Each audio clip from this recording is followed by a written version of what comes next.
Yo, welcome back to the Horror Metal Channel. Um, this is the Morbid Hour, episode 8. Hello, Amber. Amber's in the chat. How you doing? I guess in the invite to the guys, I'm running a little late, but at least everything's working properly this time, so there won't be any further delays. I was going back to the bookstore, getting some few graphic novels. So, all right, let's do this.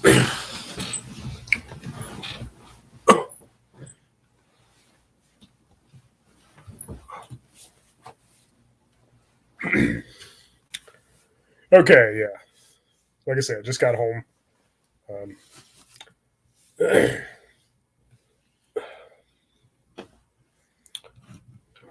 and right on time, too. I was going to send the invite to the guys, and then we'll go get started. That's right. This is the Morbid Hour, episode 8. Going to talk about the Scream movies, including the upcoming Scream 5, which comes out later this month, I think, in like a week or something. And then we're going to talk about all the Spider-Man movies, including the most recent one, No Way Home, with some spoilers. And then we're also going to talk about the death metal band Carcass. Hello, James Moss. How you doing, man?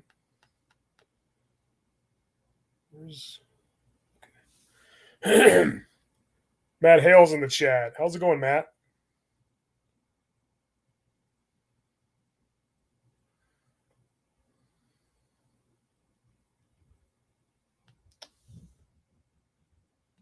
All right.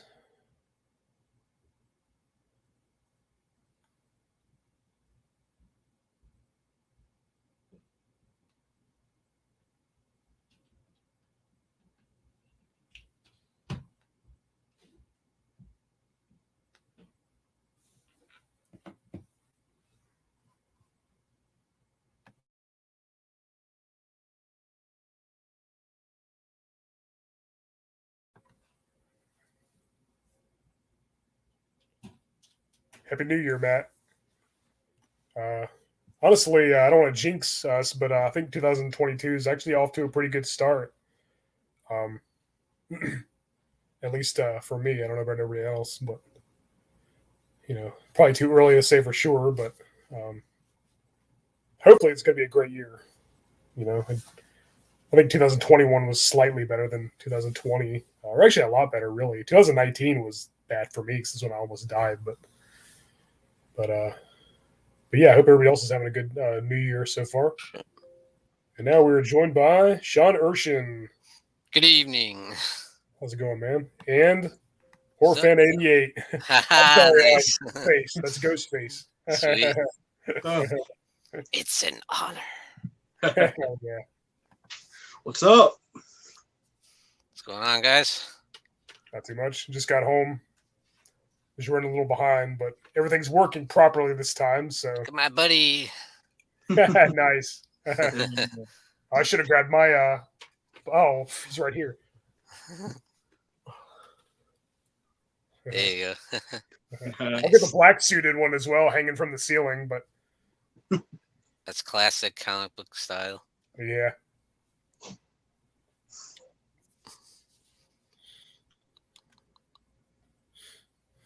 Oh, we already got a bunch of people. Yeah. Awesome choices, James Moss, Hack Sign, and Outlaw Star. I love anime. I'm so behind on anime though. I used to watch it back in like the mid, all through the '90s and like the mid 2000s, and here and there, like I've watched most of Dragon Ball. I'm all caught up on like Dragon Ball and like Full Metal Alchemist and Death Note. But aside from that, I'm just really behind. Some of the newer anime things, I have no idea. I don't have a clue about that stuff. Yeah.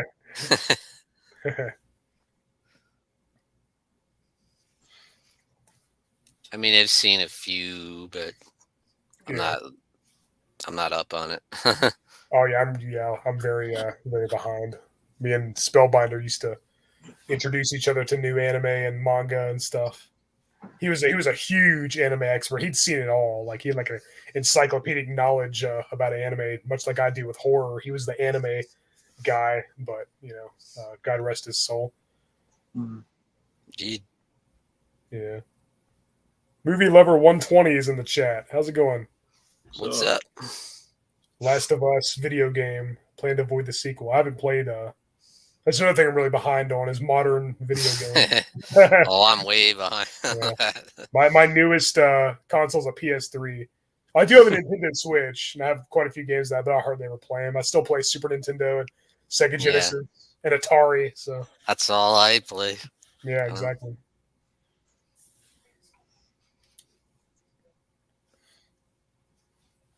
My nephew was playing the PS4 like Call of Duty. I'm like, oh my god, I couldn't handle this stuff. I can't get into all that. It's insane.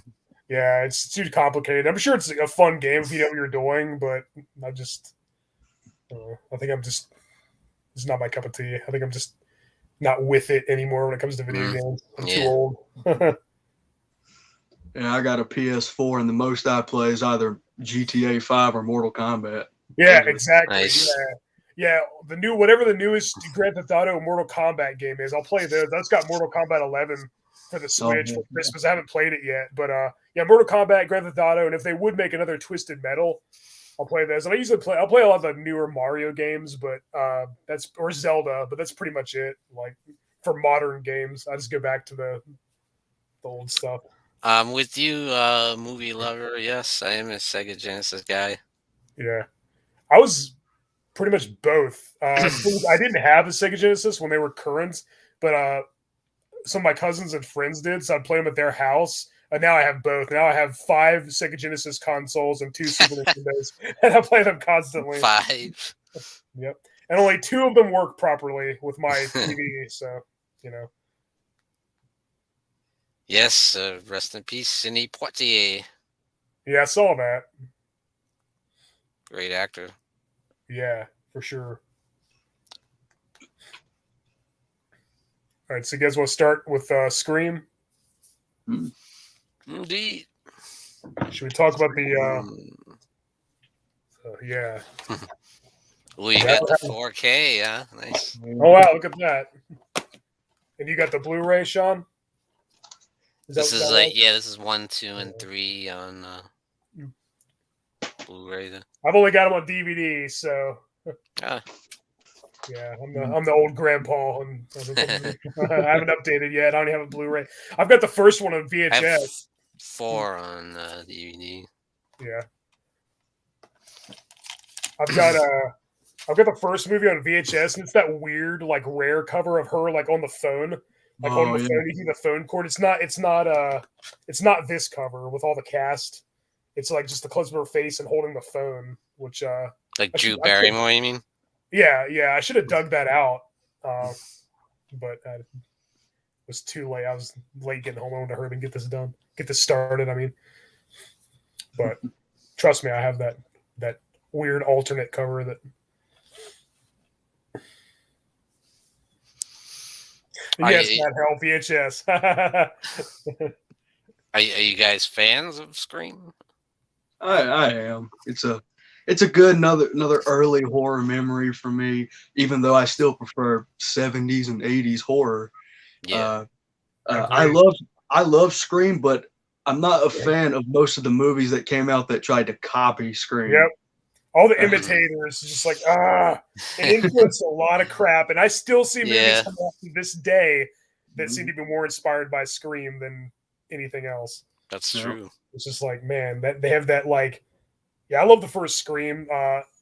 In the 90s, horror was like, especially the slasher genre was pretty much dead. Like, we had some sequels. We had, most of the Chucky sequels, and then, Jason Goes to Hell and stuff. And we had some good ones. We had Scream and Candyman and like a few good ones. But like when I think and Wishmaster, which I like, but like, when we think of the 90s, like when people think of 90s horror, this is the first one they think of. Kind of like with Pantera. When you think of 90s metal, Pantera is the first band. And Pantera is another great band that was like kind of inspired by the 80s bands and then took influence from it and was awesome.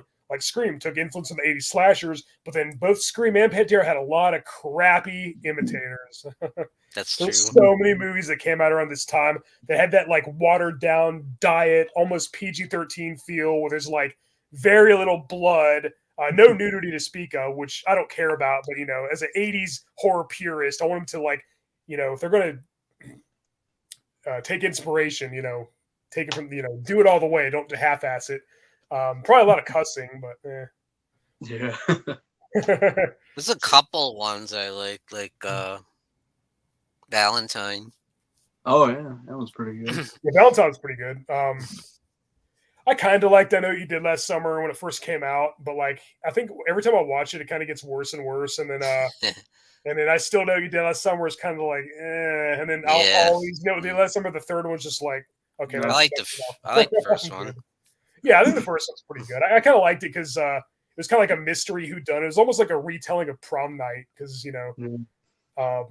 somebody You know- dies and then In a way, it's more serious than Scream. Is not as humorous. It's pretty straightforward. yeah, slasher. you're right. It is. You're right. But it still had that same kind of watered down, like almost PG-13 feel, and like it Yeah. didn't have any balls to it. It's just like Yeah. play it so safe and like it's kind of generic by the numbers.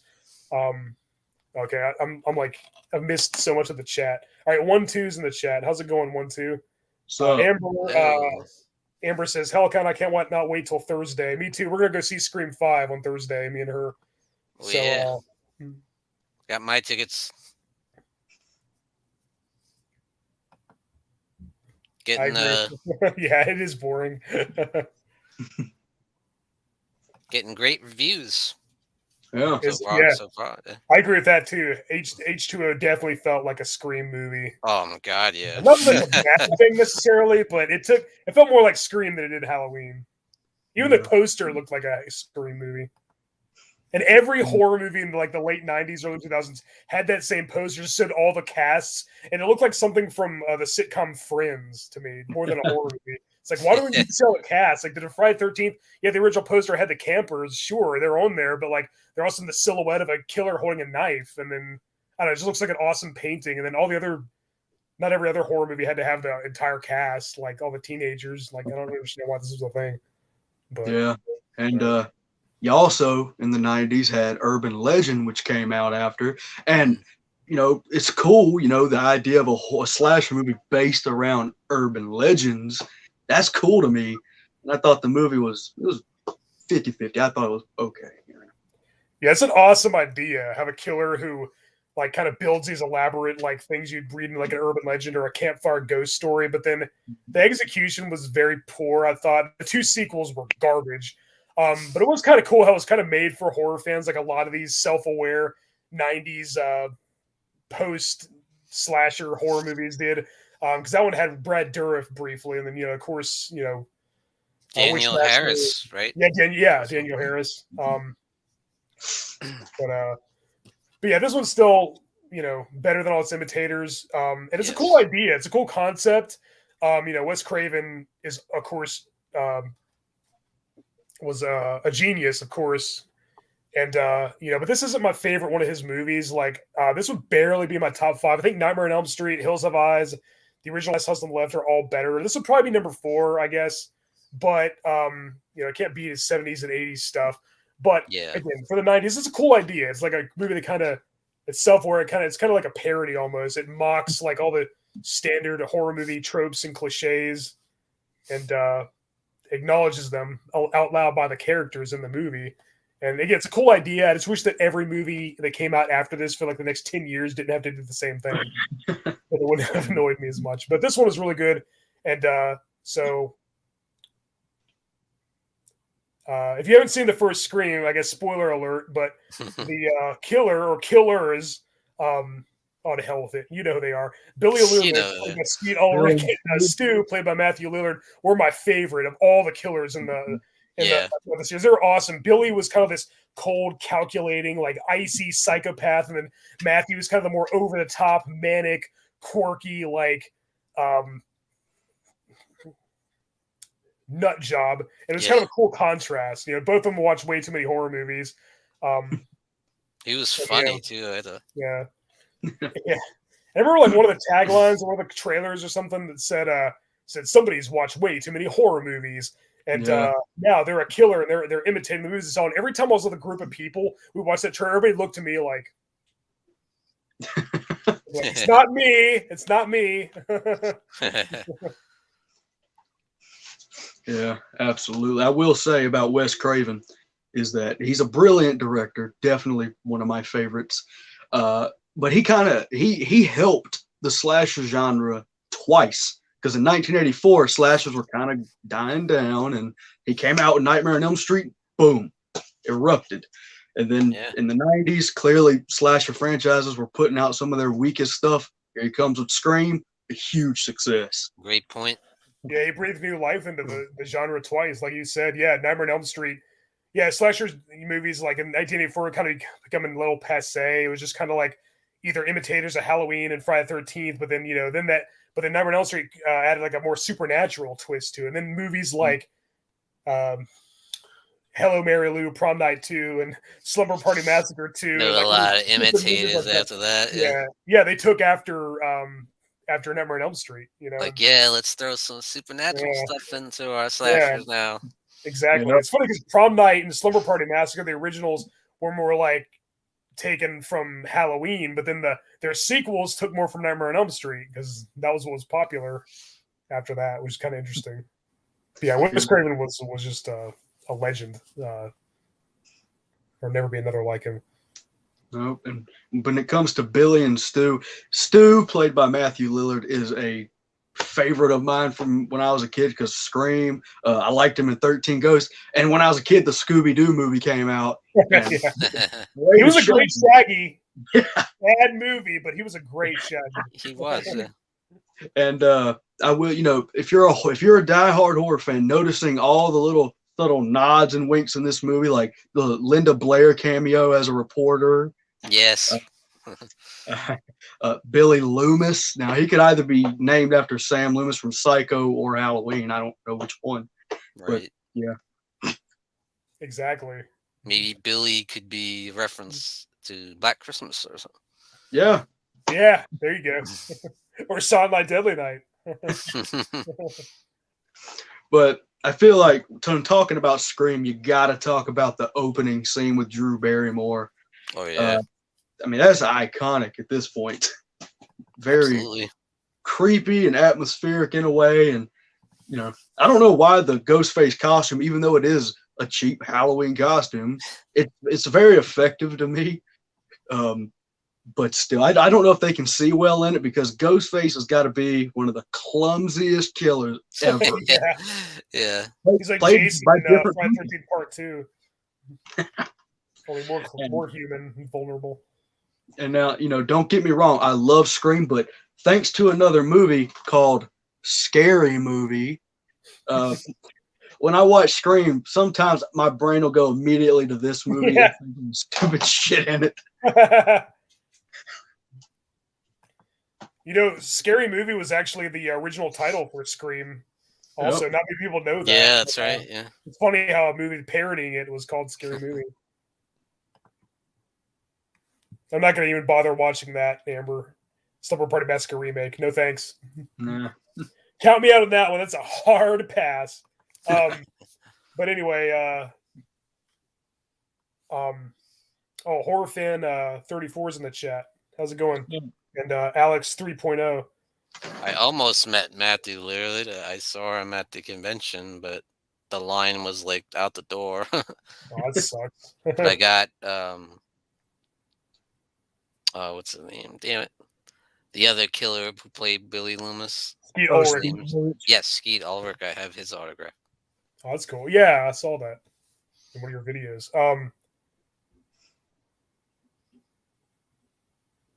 Well, I guess you could have told Matthew Lillard. He says, "I'll just come back when the line is gone and say, I'll be right back." Yeah. Yeah, and you have characters like Randy, who's clearly us, the horror. Yes, he does. He represents us. Yeah. Hard nerds. He's there to explain all the cliches and stuff to the audience who hadn't seen a horror film before. And even though a lot of 90s horror was watered down, there are still some pretty good kills in Scream. The garage door head Yeah. crunch, the disembowelment, a lot of good stuff in it. And Even the Drew opening Barrymore, scene, that was a cool kill, yeah, that was pretty And it gruesome. was Like like seeing kind her, of heartbreaking too when you see her trying to run Yeah. away. seeing her hanging, her body hanging, her parents see it, and like, I love that opening scene. It's so suspenseful and so creepy, and the tension just builds and builds. It really reminds me of the opening to the original "When a Stranger Calls" with Carol Kane. Yes. That's a lot like that. It was definitely Scream was definitely inspired by movies like that because the killer calling the house and stuff, just like that one, and with Black Christmas, of course. Obscene phone calls before they stalk the victims. But it was made for for people who are already horror fans, but people who hadn't seen a horror movie before. There was enough. It was like mainstream enough, for lack of a better word, that they would enjoy it a lot too. I remember, being the horror nerd and hearing that the part when he's talking about Friday the 13th, who's the killer in Friday the 13th? It's like, I know this, It's Jason. It was Jason. Yeah, it was. I'm like, no, he tricked you. It's a trick question. The first Friday the 13th movie. That was Pamela. It was his mother. I love it. The part where the Randy's watching Halloween or whatever, and they're all like, why is Jamie Lee Curtis in all these movies? And she's going through all the DVDs. Yeah. Terror Train. Prom Night. Halloween, of course. And then, of course, Wes Craven has a cameo as the janitor, and his name's Fred. He's wearing Freddy's sweater and his hat. And when Henry Winkle, the Fonz, comes out, he's like, who are you talking to? Not you, Fred. That's awesome. The scene with Randy on the couch, he's watching Halloween. You see Ghostface, and he's like, Jamie, behind you. Technically, he's talking to himself because he's played by Jamie Kennedy. So he's just like, Jamie. Oh, yeah. I didn't even think of that. That's awesome. And yeah, about the Ghostface costume, it just looks like something you get at a Halloween store. Of course, because this is kind of like more like a horror film in the real world. This is like what would happen in real life if a bunch of people, if a couple people had seen so many horror movies, needed like a mask and a costume, they probably would have just went and got it from a Halloween store, So that was kind of, that's probably what would really happen. This is kind of like a realistic take on like a horror movie in real life, but with killers inspired by other horror movies. Yeah. What a massive homage to Halloween. It's like Halloween's in there for like 20 minutes. Yeah. Yeah. I love the scenes with Dewey walking through the house and you just hear the Halloween score playing. Yeah, it's so meta and like so clever because it's like the actual Halloween music. It's a really suspenseful scene, but it's coming from the actual Halloween movie playing on the TV. That's pretty cool. That's true. And another great thing is that because it's such a cheap costume but effective, I don't think you'd really have to worry about if he looks completely different in one movie because these all look pretty much exactly the same. Yeah, exactly. I remember during like Halloween, that year and then years after, everybody was wearing Ghostface costumes for so long. And so much to where they would ban them from schools and stuff. I mean, not that you were allowed to wear masks in school even on Halloween, really, but but I remember hearing about it, like Ghostface costumes aren't allowed anymore at any costume party or anything because everybody would just show up as Ghostface and then it just blew up. It was just huge. Yep, and the Ghostface voice too. That's even iconic. Is it Roger Jackson? Yeah, I think so. The voice, yeah. Because some of the stuff he says, something on the lines of like Billy from Black Christmas, like he'll say something like so quick, you'd be like, "Whoa!" Like you hang up on me, you'll die just like your mother. And you're like, "Whoa!" Yeah. I'll cut you like a fish. Cut you like a fish. Yeah, Scream. He's in the background of Scream too. Yeah. Eloise says, maybe because I'm not Randy. Yeah. And you're like, ooh. It's funny when Drew Barrymore says, "Yeah, the first Nightmare on Elm Street was good, but all the sequels sucked." Like that's Wes Craven saying, "Yeah, saying mine was good, but all the other ones Yeah. weren't." That's hilarious. And I agree to a point. I like part 3. Which he was involved in. Exactly. Yeah. This is my favorite Jamie Kennedy role. I'm not really a big fan of him in other movies, but he's awesome as Randy. Mm-hmm. Yeah, definitely. It reminds me of myself, but I wish he didn't die in Scream 2. But yeah, and absolutely, Sidney Prescott, played by Neve Campbell, one of the best final girls ever. She's badass, tough. She can kick ass. Yeah, she kicks ass. Yeah, the final girl thing kind of came full circle. Like it kind of just evolved. There was, Texas Chainsaw Massacre, where Sally Hardesty just kind of was lucky to escape from her life with her life, and like she didn't really fight back or anything. She just kind of escaped, and that was it. And then Friday 13th or Halloween, Jimmy Lee Curtis did fight back. She stabbed Michael a couple times, but she wasn't the one who stopped him. Whereas on Friday 13th, Alice fought back against Miss Voorhees, and she was the one who killed her. And then with Nightmare on Elm Street, they took it to even more of an extreme with Nancy. Heather Langenkamp setting traps for Freddy and outsmarting him, and then defeating him at the end too. But then this one took it to even more of another level with her breaking all the rules. She loses her virginity and all this stuff, and then she's even more of a kind of a badass heroine protagonist who really fights back and then some. And then I know there's other movies like before Texas Chainsaw Massacre and in between some of those, but it's kind of interesting to see the evolution of the final girl. And I think it really kind of peaked with Neve Campbell as Sydney in Scream. Even though I still think Ellen Ripley, played by Sigourney Weaver, is still the most badass of all the female protagonists in the horror franchise. As far as like slasher goes, she's up there. Yeah, for sure. I love when she comments about when someone asks her about horror movies. She's like, I don't like that shit. Some dumb big-breasted girls always running up the stairs when she should be going out the front door. Like insulting. Like, yeah, it's pretty true. And the car breaking down, and so it's funny they always reference all the like tropes and cliches, and then like they even kind of break some of them, but then it's still it still happens. Mm-hmm. You gotta mention, of course, the fact that they kill off the biggest star of the movie and right at the beginning, Mm-hmm. Yeah, Drew. That was inspired by Psycho because Janet Leigh, everybody thought she was the main character, and then then she's killed off like halfway through or whatever. But Drew Barrymore is killed off even earlier on. She was on the poster and everything.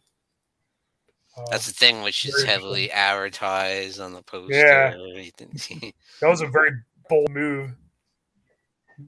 That was an awesome idea. Yeah. Very effective. Yeah, most definitely. It just has a great balance, between the humor and the meta stuff and the actual horror. Yeah. Because there are some good suspenseful scenes. Yeah, the beginning for sure, and then even the part where Sydney's in the house and she knows he's coming after her. She doesn't know what room he's in and all that stuff. And then another thing I really like is like at this time, like anybody who like all the red herrings, whoever was the most obvious one usually wasn't going to be the killer.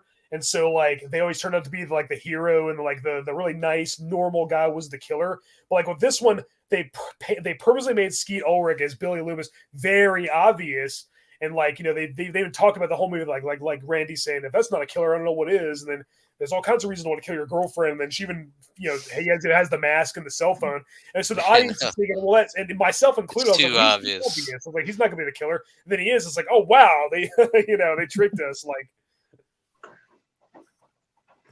but then the fact that he's not the only one is the shock. Yeah, that was the big twist too. I would have never guessed that. I didn't know who it was going to be. I thought you kind of thought it was Dewey because like he was kind of the nice normal guy, and he was kind of awkward and like kind of geeky, and like I was like, well, he's probably gonna be the killer because he's mad at everybody's mean to him or whatever.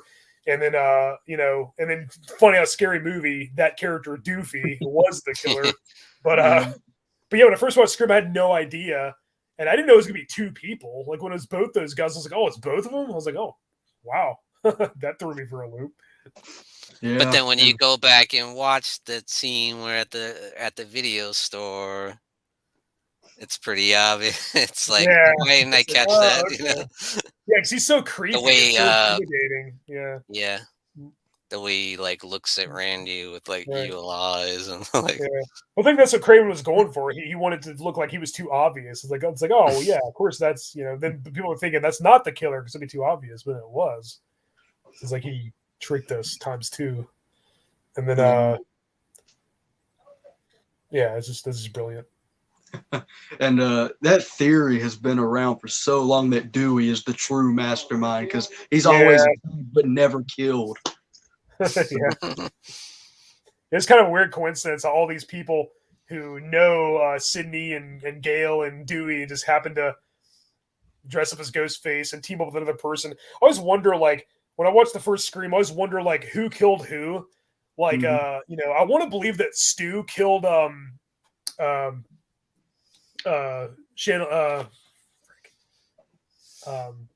Drew Barrymore. Rose McGowan's character, Tatum, Dewey's sister. I always want to think that he killed her because she was his girlfriend, and I don't know, but I think it was Billy because Stu was in the house, and then when Billy arrives after she dies, he gives Stu a look like, "Hey, like I took care of it. I killed her girlfriend for you." He's like, "Oh yeah." Like little subtle touches like that and make it more interesting upon rewatching it. And then also, trying to figure out who killed who. I think Stu must have killed Drew Barrymore at the beginning because that was like his ex-girlfriend, and like she broke up with him. But then I think that Rose McGowan says Stu was with me last night or something. So then it like had to have been Billy. Yeah. So they kind of keep it. They don't really explain it, and I kind of like that. You kind of have to fill in the blanks and use your imagination. That's interesting. I never thought to analyze it like that. Like which guy killed this one? Yeah. Yeah, I usually try to listen for the grunts to hear like who does it sound more like. Right. Like when one of them gets hit and they're like, "Ugh!" I try to realize is that Billy or Stu. Yeah. That's probably the stunt man. That's probably not even either one of them. The stunt man did it. They probably never even wore the freaking thing. Yeah, exactly. And then it probably wasn't Skeet Ulrich or Matthew Lillard in the costume during really any of it. Unless I don't, this is something I don't know, but maybe some scenes they did. I don't know. Yeah, it might have been maybe. But another thing that's interesting is like, how did that conversation go? Like, I'm sure Billy was obviously like the leader of the two. He was the dominant one. He was the ringmaster. It was his idea. But like, how'd that go? Like, hey Stu, you've seen a lot of horror movies, right? Well, not as much as Randy. He's like, oh, who has? Like, should we like start killing people? I guess. Sure. Because his motivation is, I'm very impressionable or whatever. I have low self-esteem or whatever he says, and then it's just like, oh, well, that was easy. Well, Stu dated Drew Barrymore's character. True. Maybe that was it. Like, what's wrong, Stu? She broke up with me. He could have motive. Maybe it was a bad, ugly breakup or something. Yeah. Maybe he was fixated on her. And Billy used that to his advantage to manipulate her. Manipulate Stu. He's like, oh, she broke up with you. Let's kill her, like we did with Sydney's mom, I guess. Even though they kind of retconned that in Scream 3, but not really. I don't know. Yeah, that's also kind of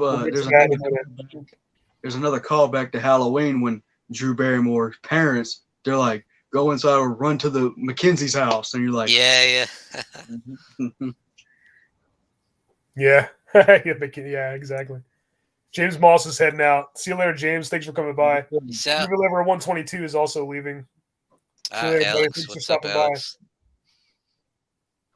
Oh, Alex 3.0 says both Billy and Stu are at Casey's house.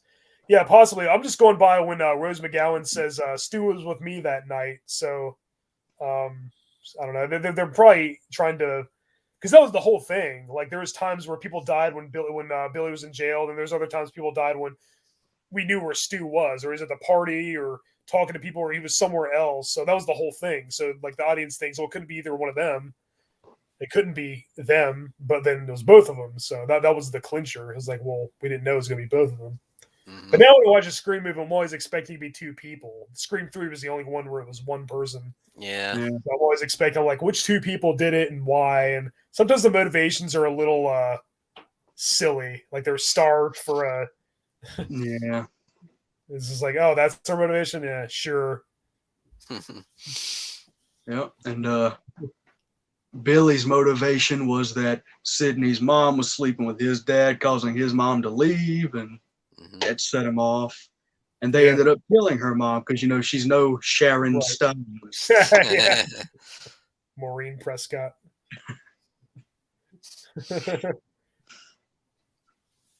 Yeah, Amber says their videos are people show who killed who in all their movies. Yeah, I'm sure there is. Like, I don't know if it's really, like, I don't know how reliable those sources are, because I think it's all speculation. It's just mere conjecture. Like, you know, unless Wes Craven or somebody else who worked on writing the movie or acting or something came out and said it. I don't know if I really believe it. But probably if you analyze it to like crazy, then you probably will figure it out. But like, I haven't watched this as much as I've watched, like, say, Halloween or Friday 13th. So if I've seen it as much as I've seen those, I probably would know. I'd probably be able to tell you exactly who was where and all that. But I haven't analyzed this one as much. I've probably seen this a total of maybe, I don't know, no more than 10 times in my life. Whereas at Halloween, I've seen Halloween more than I've seen my own reflection. So that's a good one. So I'm not going to miss anything when it comes to that. But. Was that before or after he sliced and diced? Yeah. Did you put her liver in the mailbox? Because I just want to know if you put her liver in the mailbox along with her spleen. There's a lot of great lines. Mm-hmm. So many, mostly by Billy and Stu and Randy. Yeah. Who invited Leatherface? Yeah. Yeah. We all go a little mad sometimes. Norman Bates, Psycho. Corn syrup. Same thing used for pig's blood and carry. You sure you've only seen it 10 times? That was enough. That was enough to, know all those awesome lines. I have a photographic memory anyway, but whatever. Nice, Thomas. Huh? Horror fan theories. Well, Mom and Dad are gonna be so mad. Oh, yeah. I feel a little woozy here. You hit me with the phone, dick. It's too bad that, like, I know there wouldn't have been a mystery or a whodunit aspect, but it's kind of too bad they couldn't just be the killers every time, really, because I love seeing their chemistry together. They made an awesome team, They did, yeah. But, but then there would be no mystery. And also, yeah, there's no way, this is more realistic than Jason and Freddy. There's no way Billy could have survived being shot in the head. Matthew Lillard was supposed to return as Stu in Scream 3, and he's going to have a scarred face from when the TV fell. Oh, yeah. But then I think he was busy with something else. When did Scream 3 come out? 2000? Yeah. 2001? 2000. Well, there's a lot of rumors going There's around rumors he's going to about be this Scream new 5. one. Yeah, I hope so. That'd be awesome. From what I hear, that Scream 3... Maybe 13 Ghosts. I don't know. Yeah. There was a rumor that Stu was going to be in prison and he was going to orchestrate mini Ghostface to just terrorize Sydney. But it was due to Columbine that they had to change the script and, do what they had to do with it. So. Right. Yeah. Drum Smash 88's in the chat. What's up, man? What's up, man?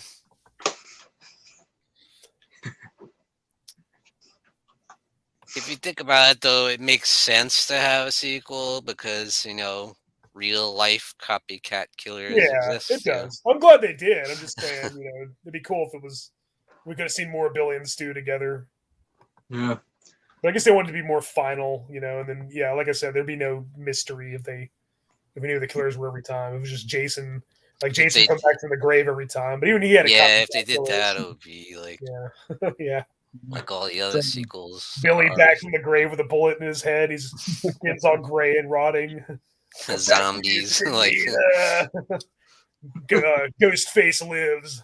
Scream 6, Ghostface lives. They turn him into a Michael Myers type character.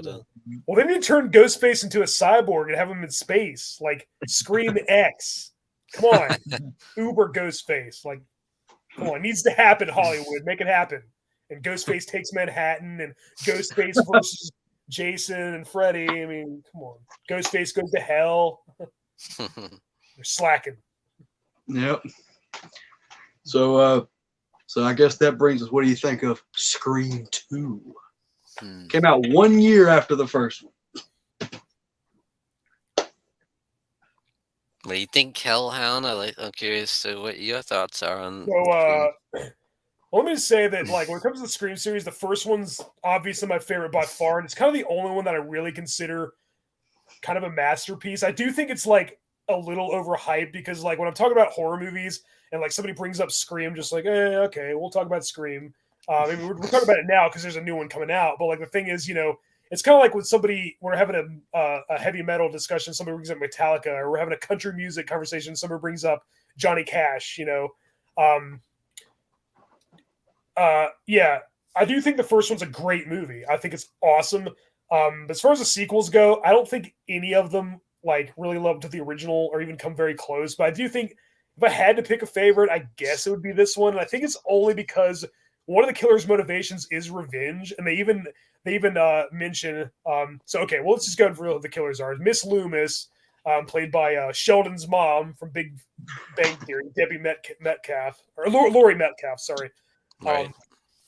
And then Mickey, played by Timothy Oliphant, and he wants to prove that horror movies do cause people to become serial killers, which is weird because usually a horror fan would do the opposite, but whatever. And that's their motive, and I kind of like that. She's his mom, and she's back for revenge. It reminds me of Mrs. Voorhees, Mrs. Loomis avenging her dead son, who was the killer in the first one. He was inspired by Jason and Michael Myers, and he was named after Dr. Loomis from Halloween, or Sam Loomis from Psycho. Either Sam Loomis, like Horror Fan 88 said, but then she's Mrs. Loomis, and she's avenging her son's death. She's like Mrs. Voorhees or Mrs. Bates. She's an evil femme fatale. I think that's a good idea. She's good too. I like. Yeah, she's awesome. Yeah, she's great, and she's my third favorite of all the villains. The whole series, next to Billy and Stu. And she does kind of go a little crazy at the end, like Mrs. Voorhees with the evil eyes. Whatever. Exactly. That's what I like about it. Then Mickey. Yeah, his motivation was odd, but I guess they had to have two of them again. And I'm glad it wasn't Jerry O'Connell. I'm glad it wasn't Derek, Sydney's new boyfriend. Yeah. Instead of it too obvious. Like we already had the boyfriend be the killer, but it's kind of cool how they kind of did they wanted to make you think that it was him, and then also it's heavily insinuated. Yeah. Yeah, they even Cotton Weary, who was framed for the murders Billy and Stu committed in the first one. He has a bigger part this time, a much bigger part, and then he even kind of saves the day at the end. That's kind of an interesting angle. That's something we haven't really seen. Yeah.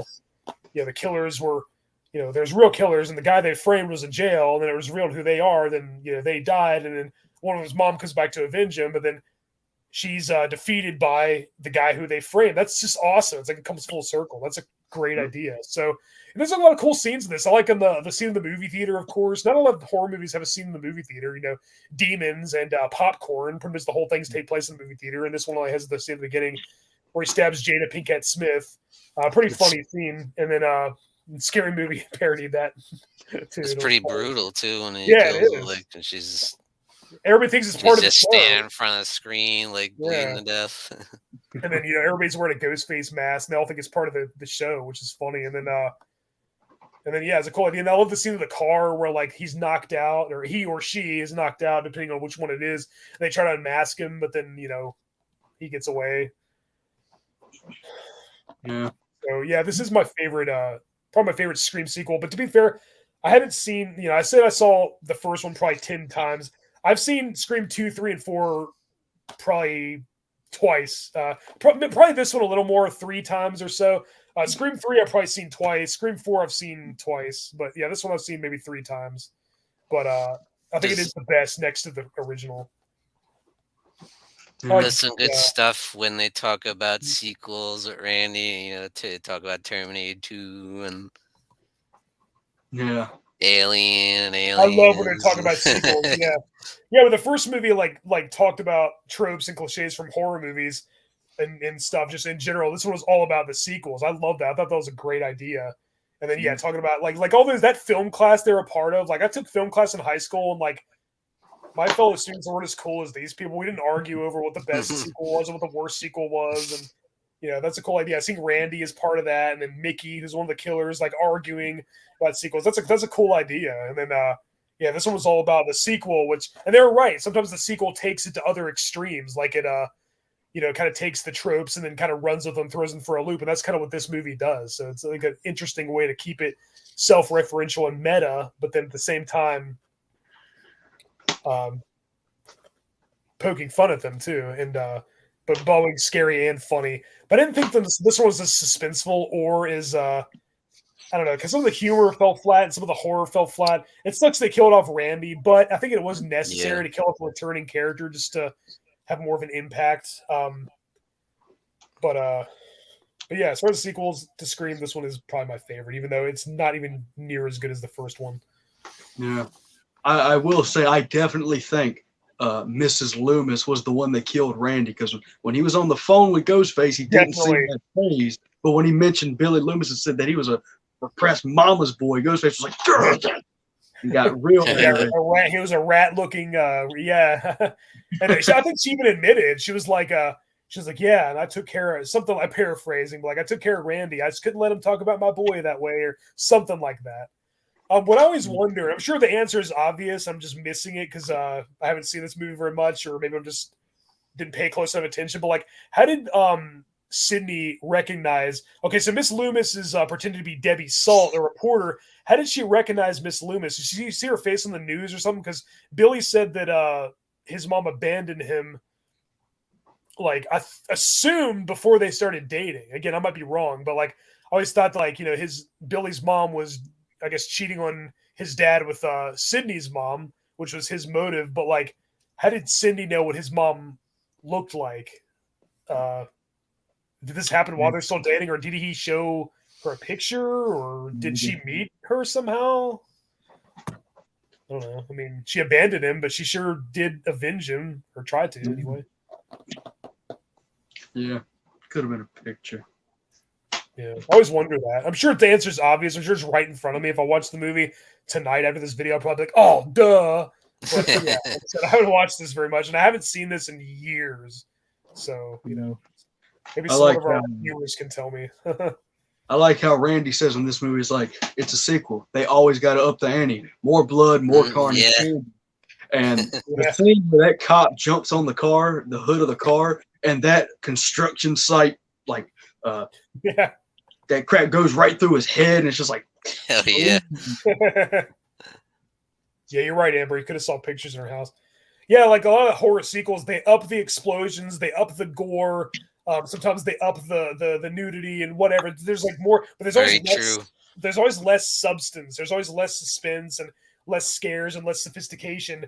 And that's true of this one, but they even poke fun at it. True. And like, so maybe that was the joke. Maybe it was the joke. It's like, oh yeah, it upped the action and the gore, but it's not as scary. Just like our movie. Get it?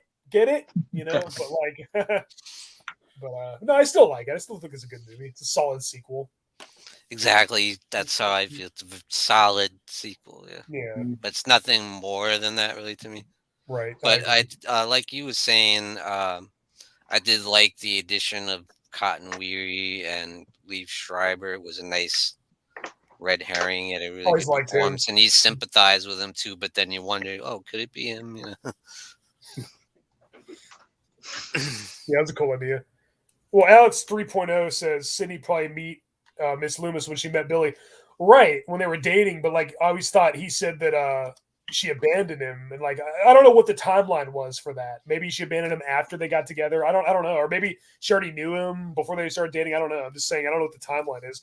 There's much bigger Scream experts than me, so somebody's probably one of the people who made the videos of who killed who, Billy or Stu, could probably tell you, because they probably analyze these movies like I've analyzed Halloween. What's up, Cheetah?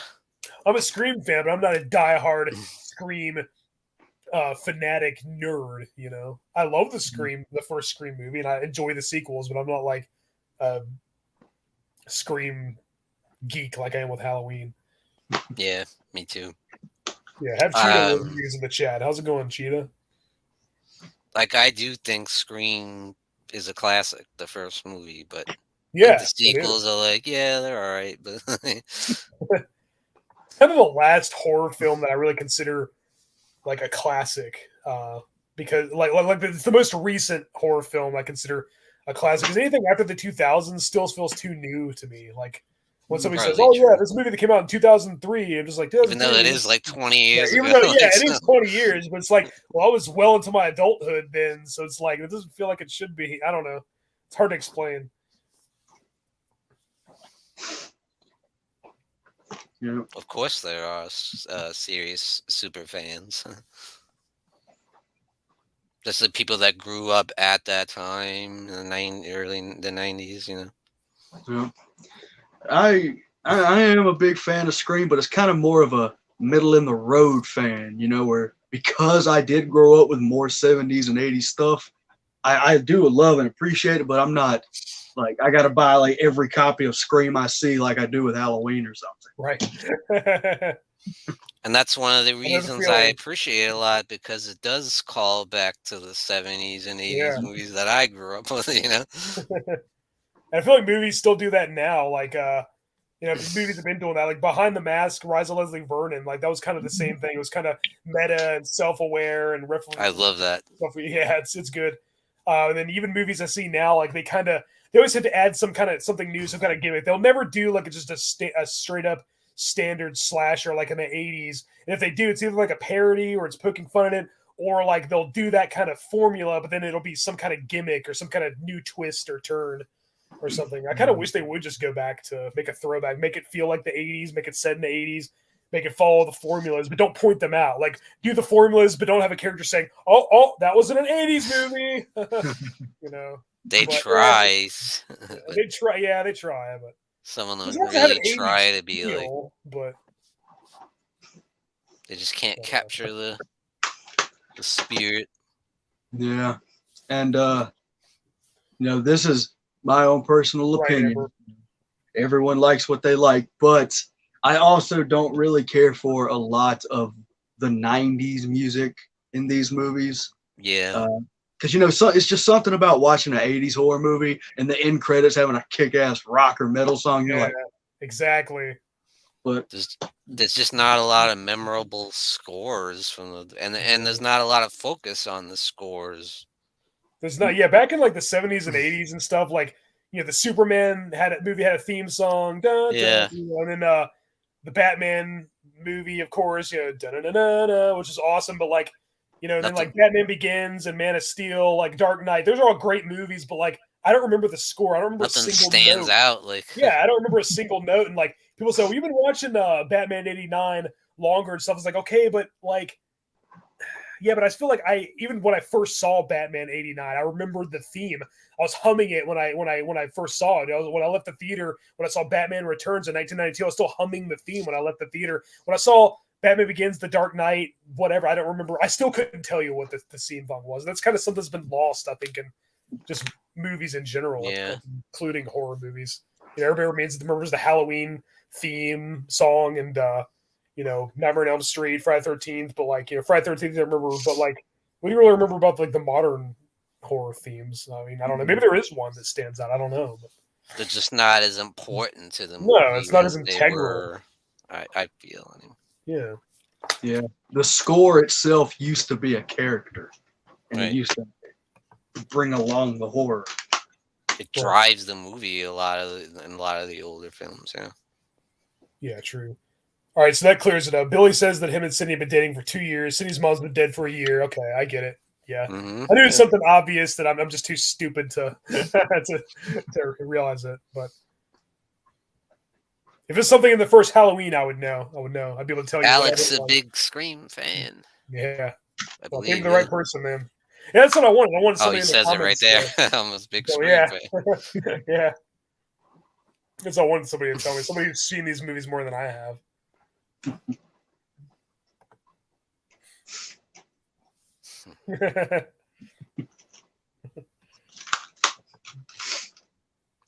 That's awesome. No. And of course, there's Scream 3. Okay, I just want to say, I like this movie, but this movie is a huge dip in quality from the first two.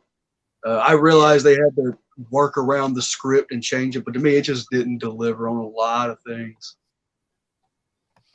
Well, especially on the scare aspect, there's no scares really. well, I remember when this first came out, and like I remember it was in theaters, and then I rewatched Scream 1 and 2 when it was in theaters before I saw this one. And when I first saw it, I was like, okay, so I kind of like how they talked about trilogies, like horror trilogies, and even movies in general trilogies. And the third movie usually reveals something that you didn't know about the first one or the second one or whatever. It reveals some kind of backstory that we didn't know about, which this one does, which we'll get to in a minute. And like I kind of like the Hollywood setting, how the Scream story influenced the movie Stab, which was I guess based on a book written by Gail Weathers, and then so then this one Stab 3 just came out, and people are huge fans of the Stab movies because it's based on a true story, the Scream, and like it's kind of weird too because like what if like just a tangent, just a side note, if like something horrible like that really happened, like a mass murder spree, like say Halloween really happened in 1978. That was a real true story, like a massacre, the babysitter murders. Like a few years later, they make a movie based on it. Would it be bad taste to go see the movie based on it in the theater and like wearing a Michael Myers mask and say, yeah, kill that bitch? Would it be kind of poor taste? But anyway, not for these weirdos. I like fictional serial killers, but not real ones. But in this world, these people were real. Ghostface is real. So it's like, what's wrong with you people? Yeah. Sicker than I am. But anyway, so yeah, that's a cool idea. The Hollywood setting, the fact that they're making another movie, and like they kind of play upon like the final chapter in a horror franchise reveals something. Some of the things get tired and stupid, and yeah, this movie does a great job at tired and stupid. Yeah, I Yeah. get it. But yeah, like it's not terrible. It's not awful. I wouldn't even really say it's that bad. It's not Freddy's Dead. It's not Halloween Resurrection. It's not No. Chainsaw Massacre Next Generation. It's a little goofy at times though. Yeah. Like when you get it into Jenny McCarthy's part and Yeah. I'd say it's more on the level of like maybe Nightmare on Elm Street 4 or like maybe Friday 13th Part 8. It's not to the bottom of the barrel yet. It's still fun and enjoyable. It's not the masterpiece that the ones that came before were, but it hasn't got to the bottom of the barrel yet either. And to be fair, Scream never really does. This is actually my least favorite. I think this is the worst Scream movie, but it's not terrible. It's not crap. It's just my least favorite. I think Scream 4 is a step up, which we'll get to in a minute. But anyway, the killer in this one, his name's Roman. I guess he's the director of the Stab 3, Return to Woodsboro. Is that right? Yeah. I've seen this one the least of all of them. I'd say I've seen it twice, if even that. I know I've seen it once, and then me too. I've only seen it a couple times. Yeah, so I watched it this week. That was the first time in years. Yeah, I was planning on rewatching all these before we made this video, but I didn't get around to it. I'm going to try to watch it before Thursday when I see part 5. But if I don't, oh well. But yes, I remember very little about this. Maybe Cheeto can help me out with anything that I missed, fill in the blanks. But even the killer is less engaging. Like it just sounds tired. Like with the voice, even sounds a little cheesy. Yeah, ran out of cool things to say. And then like his motivation was that he's Sydney's half brother, and then he blames her for the death of, or what is it? Like his mom liked her more than him. She rejected him, but like loved her, and then so he manipulated Billy and Stu to killing her, and then now he's after Sydney, so he took care of her mom and he's back for her. Yeah, I guess, but it's a little bloated and overcomplicated. Yeah. But again, it's kind of making fun of final chapters in horror series that get that way, or sequels that run out of ideas that they overcomplicate it. And yeah, so if that's the whole thing, if that's the whole joke, then yeah, I get it. But like, I think it would be better to just kind of like,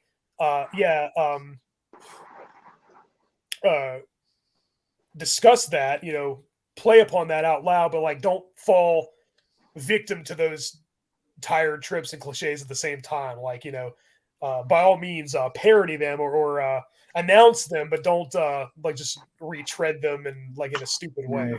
And then they did the Drew point. Barrymore thing with Cotton, Yeah. kind of in the beginning. Yeah. That was kind of cool. So it came full circle with that too. There's a few things in this movie to me that feel like kind of a reach. Like, I don't like the fact that Ghostface now has this futuristic voice changer that can copy other people's voices. And I'm like, what?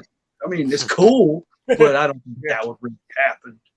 What is it, the Terminator now? Able to mimic everybody else's voice? And this is just kind of a cool little trivia thing, but Roman's house in the movie was actually the school in H2O. Like, if you look at the hallways, they're exactly the same. So they filmed both of those at the same place. Yeah, I guess they had to do one killer because we were expecting two. I don't know. Like maybe that was the twist. Yeah. To be fair, I didn't guess it was Roman. He was kind of more of a supporting character. He didn't have a very big part. Like I wouldn't even get me to guess what his motivation was. You know, they didn't have. I don't think they had any clues. Again, I barely watched this at all. So maybe if they did have a clue to like Sydney having a half brother or something got covered up. I don't know. Maybe there was. I don't know. I haven't seen this very much. But you know, I would have never guessed it was him or his motivation. So yeah, because they didn't develop his character too much. No, not so at it all. wasn't He was we a cared barely, about him really. Yeah, I think it was the first time one of the killers wasn't on the poster. Because here we have one of the killers, Billy, and then here, which is really weird, we have Miss Loomis right there. Not many people know that it's Neb Campbell. I guess it's Sydney, right, and Miss Loomis. You know, she didn't have a very big part either, but she's actually. But people would probably didn't even realize that was her because, like, but and then this one, yeah, there's only one killer, but he's not on the poster. Yeah. But anyway, okay. All right, so Cheetah says that A Dark Song has an awesome score. Okay, I'll have to check that one out. HorrorFan34 says I remember watching Scream on VHS. Me too. I didn't see the first Scream in theaters. I rented it when it first came out. I saw the sequels in theaters. I did. Did you? I wanted to, but like I think I don't know. I don't remember why I didn't. Back then, it was harder to keep up with movies because you couldn't just look on the internet and see what was out. Like you just see if they were like, you know, if you went to another movie and see the preview, you'd see them the poster at the movie theater. Now I already know which movies are coming out this year, and I'm going to see them. I know when I'm going to see them and when I'm going to tickets and everything. But back then, like I wanted to see a movie. Sometimes if I missed it, I would just say, "Oh, I missed it. I got to wait till it comes to the video store." I didn't care as much about internet back then. Right? Yeah. I just watched the VHS, so I read it in a magazine about. Well, yeah. Well, the internet was in its infancy. Like, oh, it's going to come out. Right. But I'm saying now, like I know what movies are coming out. Like even in December of 2022. Back then, I wouldn't have known. Like it was January, I wouldn't have known what movies are coming out in December of the same year. Like unless I saw a preview for it at the theater, or if I saw it in a Fangoria magazine or something, like you said. Like there was no internet, so it was a little. You could keep up with them, but it's just a little more challenging now. It's just you have it like right at your thumb. You just go to your phone and say, "What movies I'm going to see?" 5 minutes later, okay, there's a big list. It's just easier now. But yeah, I did watch everywhere now. Exactly, yeah. And then you see the trailers on YouTube and on TV. And all right, so Alex 3.0 says Man of Steel and Dark Knight scores do stand out. Okay, fair enough. I stand corrected. Maybe I'm the minority. I don't remember them. Maybe I would now, but like when I first watched them, like when I saw the Dark Knight, Man of Steel theaters, I didn't remember them when I left. I didn't think, oh yeah, this theater's stuck in my head. When I first saw Batman in the theater, or Batman Returns in the theater, I didn't see the first one in the theater. When I saw Batman Returns in the theater, I was still humming the tune. Certainly not as memorable as the original. No, not as Superman. I'm sure they're great. I'm sure they're awesome, really well thought out, well written compositions of musical greatness. I'm just saying they're not quite as memorable as the Tim Burton score in Batman '89. And then who did Superman? Was it John Williams who did Star Wars? Yes. And it was the same guy did Indiana Jones. They're almost kind of similar. The Superman theme and the Indiana Jones theme are very similar, but they're both awesome. But they probably do stand out. I'm sure they're great. Like I said, I'm sure they're great. I just don't remember them as well. But to be fair, yeah, I haven't. You're right. I haven't seen those as much as I've seen Superman 78 and Batman 89. Oh, this is interesting. There were two killers in 3, Roman and Angelina. Weinstein didn't like it, so Wes just took the reveal out but left all the rest in. Looks like he teleports. Oh, yeah. Might as well have him teleport. It was overly complicated as it was with all the different voices and him being Sydney's half brother. Maybe just teleport like Jason did in Part 8. Ghostface takes Manhattan, or really, Ghostface. Where is it at? Ghostface takes Hollywood. Yeah, you even got Jay and Silent Bob cameo in there. Oh yeah. I forgot about that. Yeah, doesn't he hit on Gail and he's like, "Hey, look, Silent Bob," and she's like, "Shut up," or something.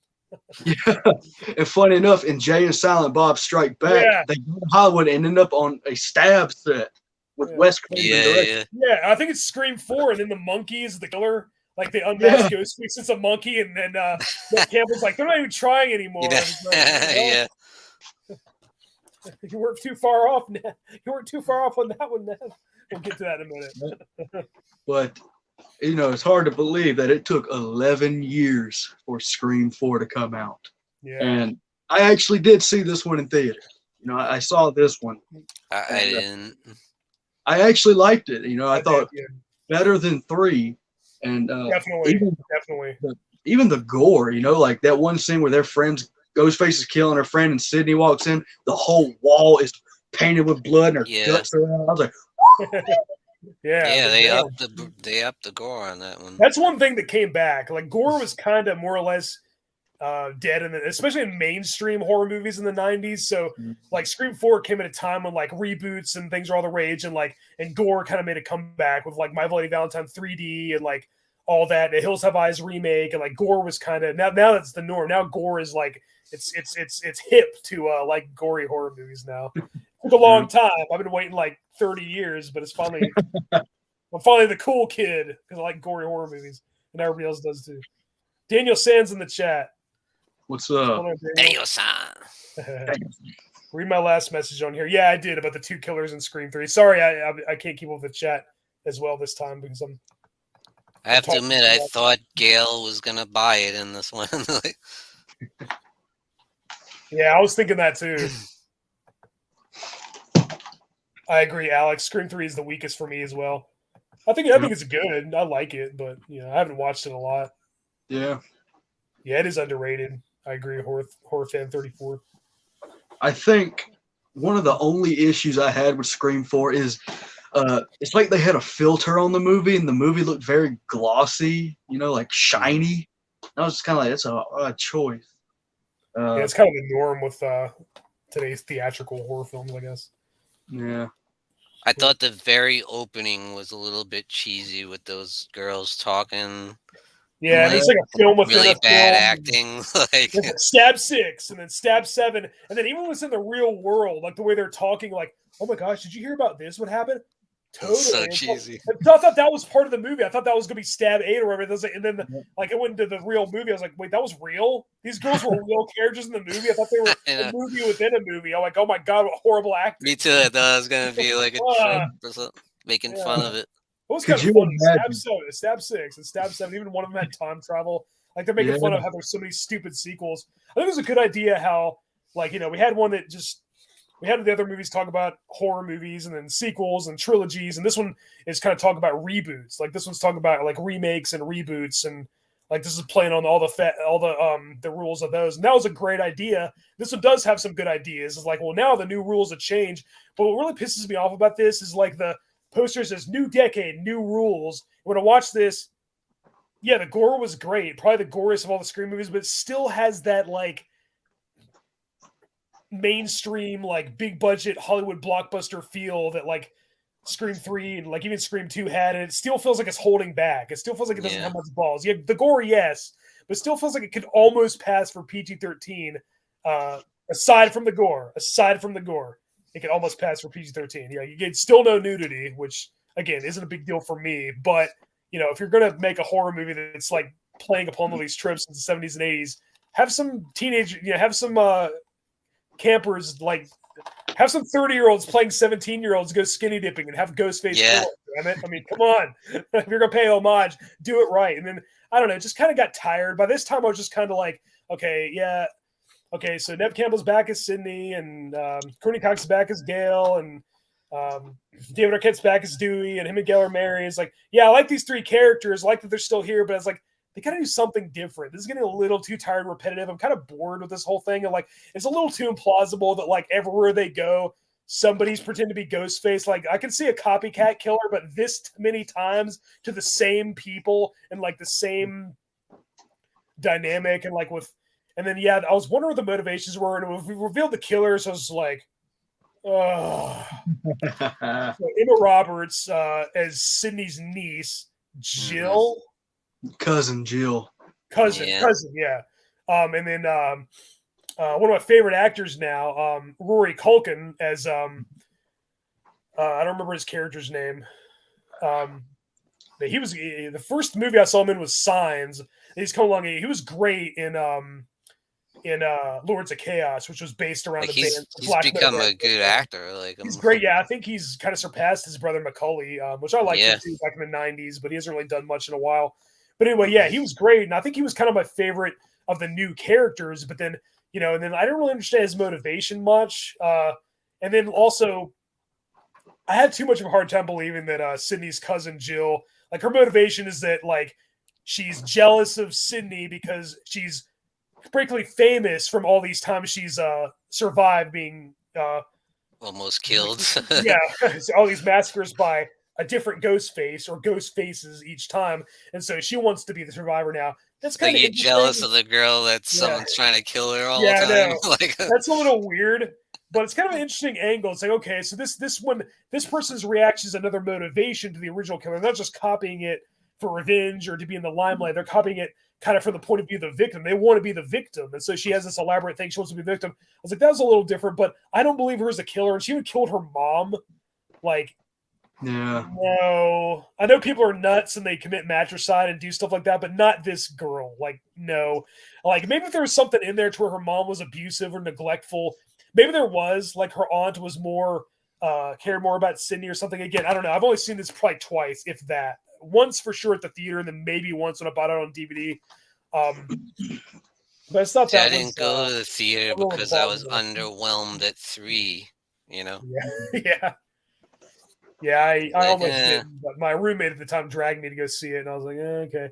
And then, because he'd seen it already, and he was like, you got to go see it. I was like, okay, just don't spoil who the killers are.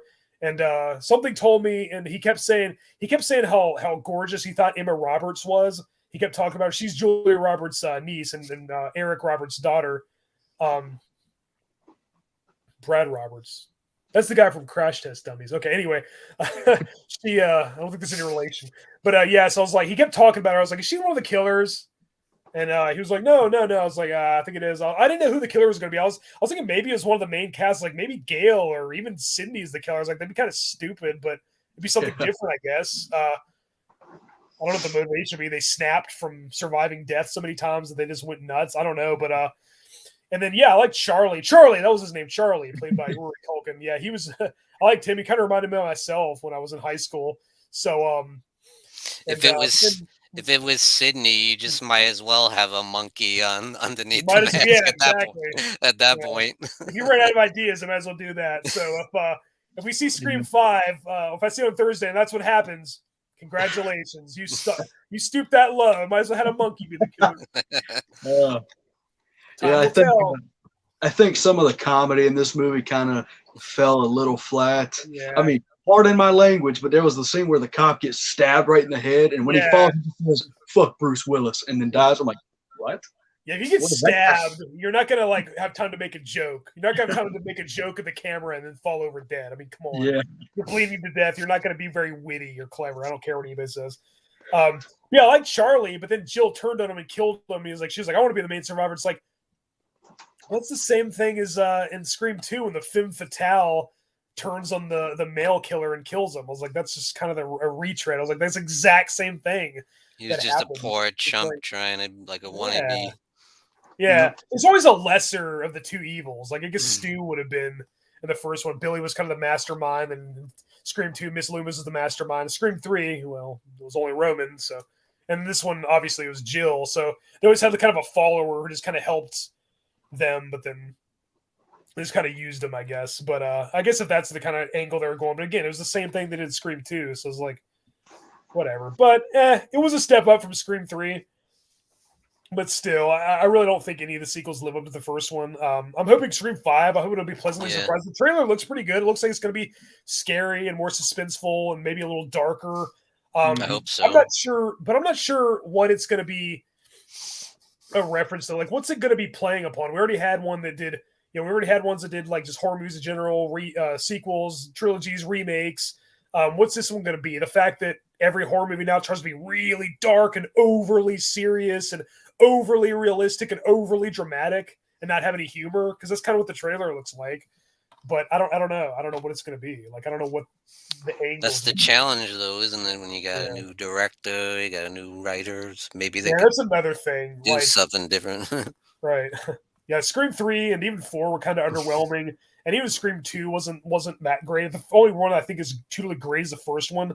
But that's another thing. The Wes Craven guy, it's really never going to be the same. He directed the first 4, wrote them. They're all his. It was the one franchise he had where he was involved in every single one. Like Nightmare on Elm Street, the rights got away from him, and like he didn't have much involvement in most of the sequels. There are more Freddy films, so he didn't have something to do with them than did. Unfortunately, I wish he was involved in all of them. But Scream was kind of his baby. That was kind of like. I feel like this was kind of, in some ways, it was kind of underwhelming, but it was kind of a good swan song to the franchise. This was kind of a good ending. So, and now they're making a new one. Wes Craven's obviously gone. So he's not involved, which sucks. But, so I don't know. I guess we'll find out. But I hope it's good. But you still have, Nev Campbell and Courtney Cox. And an awesome title. Very creative title. I don't know how they came up with it. I always thought H2O was a stupid title, but at least it was a title instead of not giving it a title. We'll talk about Halloween 2, 1981, or 2009, Rob Zombie. Or even Halloween. Have you seen Halloween? Why do I have to say that? Yeah, I know. Have you seen Halloween? Which one? The 1978 one? The 2007 one? Or the 2018 one? It's like, which one? There are 3. Do you like Halloween? Which one? The Holiday, the 78 movie, the 07 movie, or the 2018 movie? I like them all, except for the 2007 one. Here is what I'll say, what I'm anticipating for Scream 5. Is that I know trailers can be, misleading, trying to get you to guess. But from what I see, it doesn't look like the killer's going after Sydney this time. It looks like the killer's going after this new group, and she's got to kind of come there to help them out. Mm-hmm. But I want them to take risks with this movie. Me too. Me too. We're 5 movies in. None of the main characters ever die. And maybe... I guess they're so popular, people don't want them to die.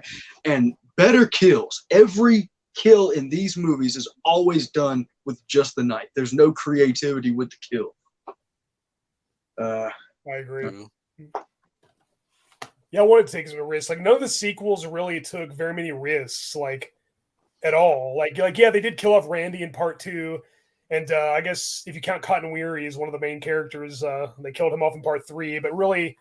I don't know. Yeah, none of the sequels, or even the first one for that matter, really took a whole lot of risks. They need to have the balls to take out. Yeah, they don't have balls. That's my problem. My Bloody Valentine 3D, say what you will about that movie, but when I saw it in the theater, it was a fun movie, and I feel like it pushed the envelope, and I felt like anything could happen. Like, it was a thrill ride. It had balls. It didn't hold back at all. It wasn't watered down. It wasn't pandering. It had balls. None of the Scream movies, as much as even the ones I really, really like, I feel like they don't really have that edge to them. And I don't know, again, Scream 4 had some great gores, but the goriest by far, but it's still that's all. It was just a lot of horror movies now have great gore. It's come a long time to get here for mainstream horror movies, but they have gore now, but that's kind of it. That's kind of the only thing. I want to see more risk. I want to see Scream 5 have a lot of imitators like the first one did, but in a good way. I want to see some new tropes being created from Scream 5 and see some imitators that actually do something a direction I want the horror genre to go in, which I'm not even really sure what it is yet anymore, but maybe they can make fun of some of today's tropes in horror. Yeah, that's probably what they will do, but I want those will all go over my head because I haven't seen much of today's horror or analyzed the Jordan Peele stuff and the no, there you go. Hey, maybe that's why it's just called Scream, because they're poking fun at these movies that are just using the original movie's title. There you go. Poke fun at Halloween Kills or something. I don't know.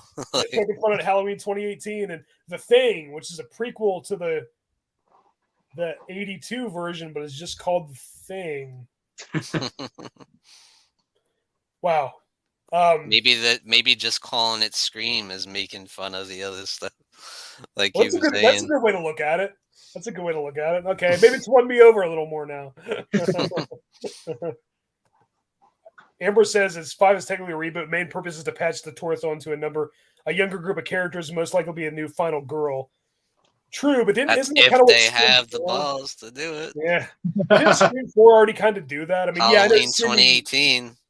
Yeah, true. Did it. Like, well, I knew Scream 4, technically, the final girl was the killer, and then Sydney lived, and she was still the final girl. She was still the survivor, along with Gail and Dewey after all these years, and the final girl turned into the killer. That's cool, but like, if this one's just they're going to kill Sydney off, and that's the only thing they're going to do differently than Scream 4, then that's not that interesting for me. It's got to matter big time. It's got to be a big deal. Scream 5, or I'm sorry, Scream. It's exactly like Scream 4, but they kill off Sydney this time. Another thing is, it's not going to be shocking for me if they kill her off, or Dewey or Gail, because every freaking horror series or TV show kills off the main in the final episode, final movie, whatever. It's not shocking. It's not unpredictable. It's just cliche and stock at this point. It's been done to death. And if they do it in Scream 5, it's not going to be shocking. It's not going to be unpredictable. It's just going to be. I'm just going to roll my eyes and say, okay, she died. Might as well get a timer on the screen. And it's even more shocking if she survived. But then it would just be Scream 4. So I don't know. I hope I'm wrong. I'm going to watch it with a positive attitude. I'm going to have, high expectations and all that crap. But I don't really know what more they can do with this formula. But then is Nev Campbell going to be like Jamie Lee or Laurie Strode? She's never going to die. She's always going to have to be in these movies. Well, I'm thinking she's going to die in the first 15 minutes. But then in Scream 6, they're going to retcon it to where Scream 2 through 5 never happened. See, the only true one was Scream 1. I think that's what's going to happen. They're going to say Scream resurrection of the series. Yeah, and then Randy's going to come back because he never died because Scream 2 never happened. And then maybe even Stu. He might be in this one. So there you go. He can survive having a TV falling on his head. Sure, why not? I survived falling 80 feet, and I'm still walking. So anything can happen.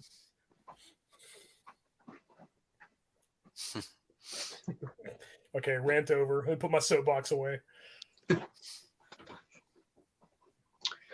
Oh, my screen is completely frozen, so I'm going to try to exit out and pop back in so I can see what's happening. So understandable. So main purpose is to patch the torch to a younger group of characters, and then the trailer shows an actual blowtorch and someone with fire. That's new. Well, they had the house explosion in part 3, so yeah. Are you psyched though? Are you excited for this movie? Or are you just like, meh? I wouldn't say psyched or even really excited. It's just kind of like, okay, they're making another Scream movie, and they're calling it Scream. I guess I can see it. I saw the other sequels in theaters, so why not? Hopefully, this one will bring something new to the table. But again, for a series that's so like built upon announcing all the cliches and tropes and stuff, like they do kind of end up repeating their own rules. Yeah. So I don't know what this one can do differently. Just kill off the main 3, I guess. It's the only thing that they can do that hasn't been done before. But that won't be shocking for me because every franchise does that, or TV show always does that now. So yeah. I guess it depends on these new characters if they're worthy of basing a series around. Yeah.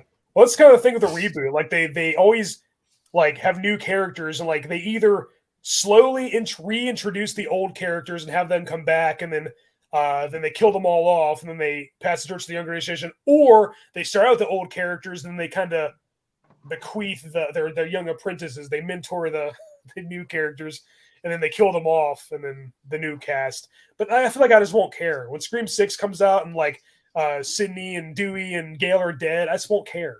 Like, I mean, this cast would really have to win me over, and I feel like it won't. You know, especially if it's just today's generation that are obsessed with TikTok and Nicki Minaj, they're just not going to win me over. I'm sorry, I'm not into it.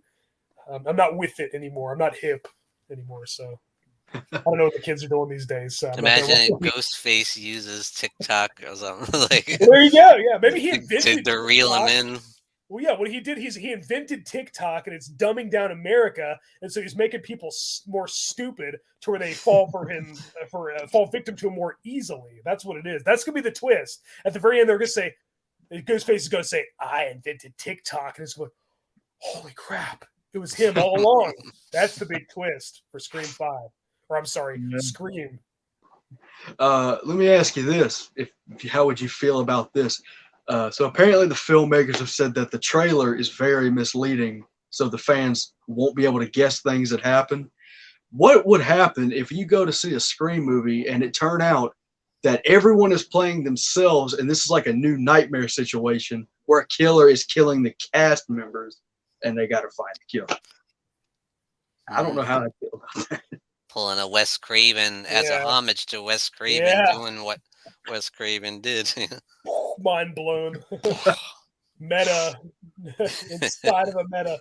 Yeah, that would be, I guess, interesting. But yeah, that would just be Wes Craven's new nightmare. So there's really hasn't been a lot that hasn't been done before. But Amber's. I was just saying, it seems like to me, because you guys are saying what this would be. We had the sequel, the trilogy, it was a while back. That's what I was responding to. Amber, yeah, I wasn't making fun of you. I was just saying you're right. Like, I just don't know what they're gonna do. I saw the trailer and I've seen all the other movies, and I'm just trying to guess what they're gonna do. Yeah, you're right. That probably is what they're gonna do. But I'm just saying, Scream 4 already kind of did that. The only thing different was they didn't kill off the main cast. That's probably what this one's gonna do. It's gonna be Scream 4. They're gonna kill off the main 3. It's just, I don't know. I mean, isn't that what every reboot does now? Star Wars killed off. Spoiler alert! I know. Killed off Luke, Leia, and Han. Yep. I do want to characters that I don't really care that much about. Yeah. I do want to throw this out there though, that the marketing for this new Scream movie has been great. I mean, we only gotten one trailer, not on maybe 2 or 3 TV spots, and most of the promotion is interactive stuff with fans. So it's not like Halloween Kills where new TV spots and trailers and that's a good point. Yeah. They haven't beat it into the ground with the advertising, which is good. And we don't know what the hell it's about, really, other than maybe it's the typical Scream. Who knows? I just saw, it might be. I just saw the abridged, condensed trailer on the TV. I didn't watch what the full trailer was. So again, I haven't really, because I'm purposely want to go in totally blind. But yeah, like with Halloween Kills, they revealed everything too early, and there was so many rumors, and I was just like, man, I just want to see the damn thing so bad before somebody spoils it. We knew everything about it. We knew the director's mother's maiden name and his social security number and everything else. And this one, I just don't want to know anything about it. Yep, it has taught me a lesson. For when Halloween Ends comes out, I may watch the first trailer, nothing else, nothing. We already have Jamie Lee Curtis saying this one's gonna shock fans and piss them off or something. So I'll watch it all because I'm just a sad sack. I ate up all of it too for Halloween Kills until it got to like they revealed 2 huge trailers that showed way too much, and I was like, okay, that's good. And then they had one more coming out. I was like, there's still another trailer. I was like, I'm not watching that because all that's going to be is the whole entire movie like abridged for like a 2-minute trailer. I was like, I'm not watching the 3rd trailer. I've seen enough. I just have issues when it comes to Halloween. I have to gobble everything up. I'm a glutton too when it comes to Halloween. Believe me, I'm not when it comes to Scream. That's why I know almost nothing about these. That's why everybody in the comments knows way more than I do. But Amber says it'll be her son's first horror movie in the theater, so at least we experienced that. I don't even remember what my first horror movie in the theater was, but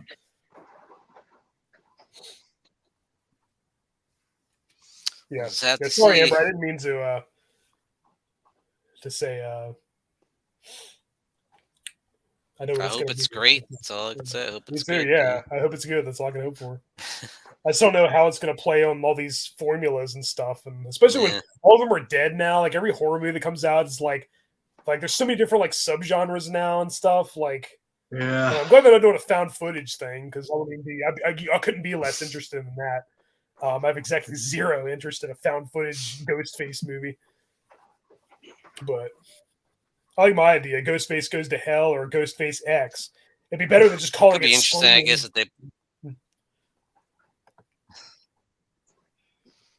It could be interesting if they could play off some of today's technology and stuff like Alexa and stuff like that. Yeah.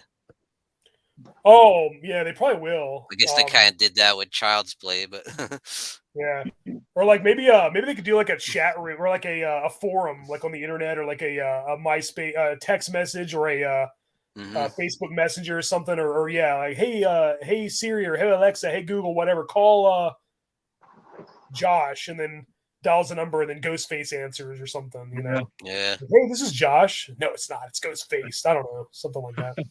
Yeah, I think we might get a little bit of that because in the first trailer they had the electronic door locks, like doors unlocked. Yeah. Yeah. Yeah, the technology, like how he like the Ghostface uses the security technology to his advantage. Like he knows something they don't. Like maybe he's a hacker and broke into their system or some Big K. They should have called it Scrifivum. Anything's better than just calling it Scream. I don't care if they call like it Scream. Fan Stick or whatever. Yeah. You know Anything's what would better be than just Scream. You know what would be Scream a real Resurrection or twist? Scream The Return of Ghostface. Anything's better than just calling it Scream. Yeah. You know what would be a real twist of the new movie? Is if you don't find out who Ghostface is and he wins and he gets away. There you go. Ooh, yeah. Nice. Or maybe like at the end, like he kills off the other three and the new final girl. He's like wrestling with her and she pulls his mask off and only she sees who it is and nobody else sees it. But then his psychiatrist shoots him 6 times and he falls out a window. And the psychiatrist says, I shot him 6 times. He's not human. That's never been done before. Or what if it's some guy that doesn't know any of them and is just a psycho in the mask, you know? Or maybe it's Stu back for revenge. He's got to face a like I don't give a shit who Sydney is. You know? Yeah, it's like, oh, she is. I'm just some homicidal maniac wearing like Ghostface mask. I don't give a damn who these people are. Yeah, I'm honestly surprised they haven't done that yet. Where it turns out that the killer is not necessarily going after anyone. He's just gone crazy from watching the Stab movies and got that an idea. Yeah, true. 5 Cream. Yeah, Amber, I agree. It should be called 5 Cream. It's better than just calling it Scream. Yeah, they need to stop that stuff. Yeah, I can't wait till that comes to an end. Dr. Guts is in the chat. How's it going, brother? I like the Scream series. I also like that style of 90s and 2000s slashers. I know a lot of horror fans don't. I'm excited to see it. We'll see if it's any good. Regardless, I'm sure it'll be fun.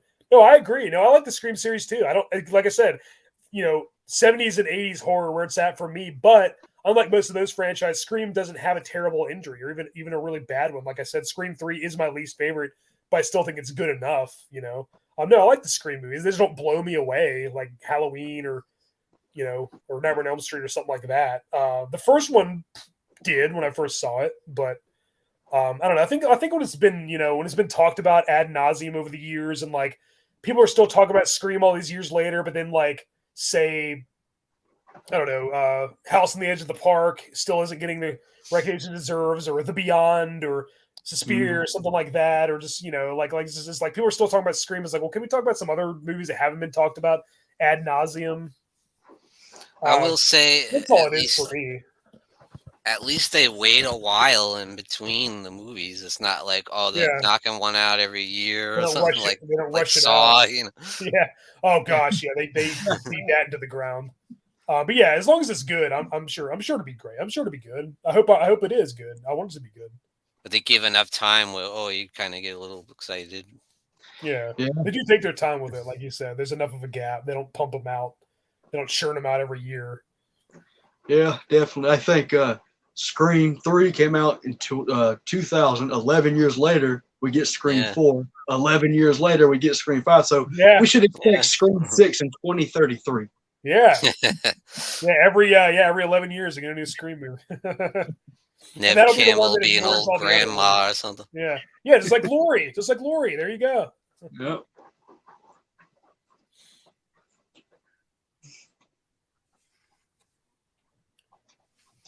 Yeah, no, I like the Scream movies. I really do. I don't, I didn't mean to. I wasn't talking bad about it. I'm just saying I don't know what this new one's gonna do because all the other ones, their whole thing was like play upon the twists and turns, like. But I'm sure this one will. Like you said, it probably will with the technology thing, the Alexas and the doors unlocking and all that stuff. I think the idea of like what Horror Fan 88 said of it being like a hacker could be interesting. Right. Yeah.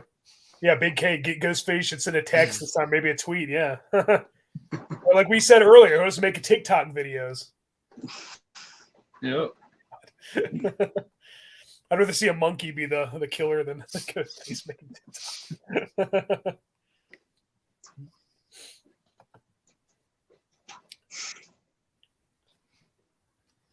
You should have Shannon Doherty in this one.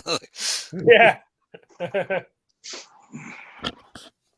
Junior 2000s in the chat. Scream, aka Scream 5, is like they had 2018 Halloween flick just called Halloween. Really confusing for the title choice. Indeed. Yeah, and they're kind of doing it again with Texas Chainsaw Massacre, except they just removed the. So it's just Texas Chainsaw Massacre. So the Texas Chainsaw Massacre in 1974, they remade it in 2003 called The Texas Chainsaw Massacre. It's a remake. It should have the same title, I guess. Even that annoys me, but whatever. Then, yeah, Texas Chainsaw 3D. It's the true sequel. It ignores all the rest, even though every other sequel did that up to this point. So, wow, that was original. And, yeah, it's Texas Chainsaw 3D, but then on a video, it's just called Texas Chainsaw. There is no massacre. It's just Texas Chainsaw, yeah. So I think this one should just be called Texas. And then the next one should just be called The. I mean, at least I'm just calling it the same title. Or you could call it Texas Chainsaw, the movie. Yeah, there you go. Or we just call it Chainsaw Massacre. It might not take place in Texas this time. It takes place in Hollywood, like Scream 3. They're making a movie about Leatherface, and he's very mad about it. Leatherface, the Texas Chainsaw Massacre. Yeah. Well, I think that answers. I think that's what they should do with this new Scream movie: Ghostface versus Leatherface. Which killer who has the word "face" in their name will reign supreme? I mean, come on. Isn't it face obvious? Versus face. Yeah. I wear masks made of human skin. Yeah. One wears masks made of human skin. The other wears a Halloween mask they found in a costume shop. Which one's scarier? Yeah. Which one's more horrifying? I agree, Juno. I hope the twist of Scream 5 is surprising and well done. Yeah, I'm sure it will be. But like HorrorFan88 said, maybe the best thing to do is they don't have any connection to Sydney or anything. They're just some random psycho. Because, again, I don't know. Every other killer has had some kind of connection to either her or one of the other killers or something. So, I mean, or just a reaction to something that happened from one of the previous massacres. Maybe this should be like an all-new massacre, and they just use the Ghostface legend, which is like ancient history now, to cover up some new crime or something. I don't know. Mm-hmm. I'm not saying I could come up with something better. I'm just saying I'm curious to see what they're going to come up with. I probably couldn't come up with anything either. If they said, okay, Hellhound, you got to direct Scream 5, I'd say, well, I don't know what to do. I'll come up with an actual title instead of just calling it Scream. But beyond that, I have no idea what to do. Yeah. So if I have more ideas than I would, but I think if I were going to direct Scream 6, I'd kill Ghostface in the beginning and have him be a demonic slug from hell that possesses people. Yeah. Ghostface goes to hell. Then Billy and Stu and Miss Loomis could all return because they escaped from hell. I mean, anything could happen then. Or he'll just walk around. He'll take the mask off and just walk around like a regular killer. Like, yeah, well, you'll never know who the real killer is because the demonic slug is possessing different people's bodies. So even if you unmask them, it doesn't matter because then the slug's just going to crawl out and then it could be anybody. Dr. Guts says, Texas. Yeah, exactly. That's we call the next Leatherface movie. That's good. Yeah. That's the title right there. I'm telling you. I'll say one thing that's cool about Scream is they don't have to do anything with the costume or the mask. It's just the same every time. Yeah, exactly. You don't have to make it, oh, he's burned in this one, Yep. or oh, he's got this. Or has stitches all over the mask this time. It's just Yeah. the same. They just get a new mask each time. They It's don't exactly even the with the same continuity. cheap ass costume. Yeah, so he just buys a new one. They don't have to. Oh, it got cut in half in the last one. This one we got to stitch it back together down the middle. This one has the X in the top of his head, or whatever, like that. Big K says Leatherface could be an insurance salesman. I like that. That's something we haven't seen done before, so why not? Yeah. Some of the insurance salesmen are pretty evil, so why not? I'll throw this in there just because, if there's something involving a horror franchise, I'll watch it. But I did watch that MTV Scream show when it came out, and was it any good? It was definitely the new era of MTV.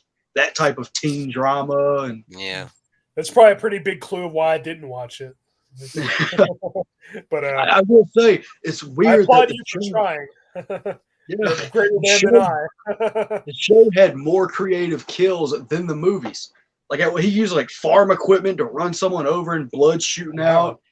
So you see, that's what I want to see. I want to see more creative kills. Yeah, like you guys said, if it's just with a knife over and over, then it's like I want to see some more creative kills. It looks like we might be getting that, like Amber said earlier. Yeah.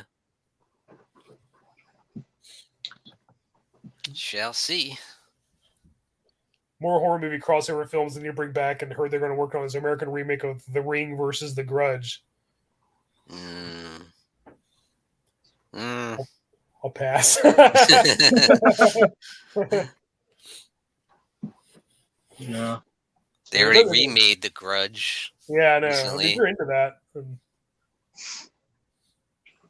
I'm surprised they haven't done that. The Ring versus Samara or Sadako versus what was the woman's name of The Grudge? Samara versus what's her name? The chick that does the throat sound. Yeah, Samara. Samara comes out of the TV and is like her hair's dripping wet and everything. And then the other woman's like coming out of the ceiling. It's like, which one's gonna win? Yep. And then all of a sudden, Rain and Blood by Slayer starts playing and they throw down. That sounds awesome. Sounds pretty cool. We'll see it. And the tagline will be, "Who will win? Who will reign supreme? Who cares?" Hell yeah. Yeah, Dr. Guts, there you go. There's those two croaky, frail girls throwing hands, just smacking each other.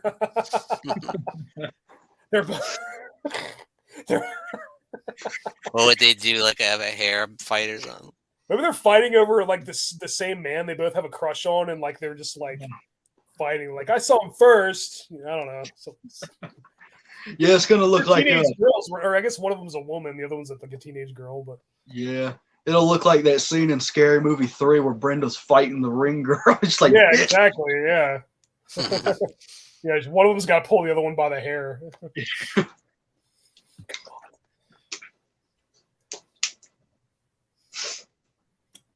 I'd rather see a Scream movie with a monkey's the killer than that.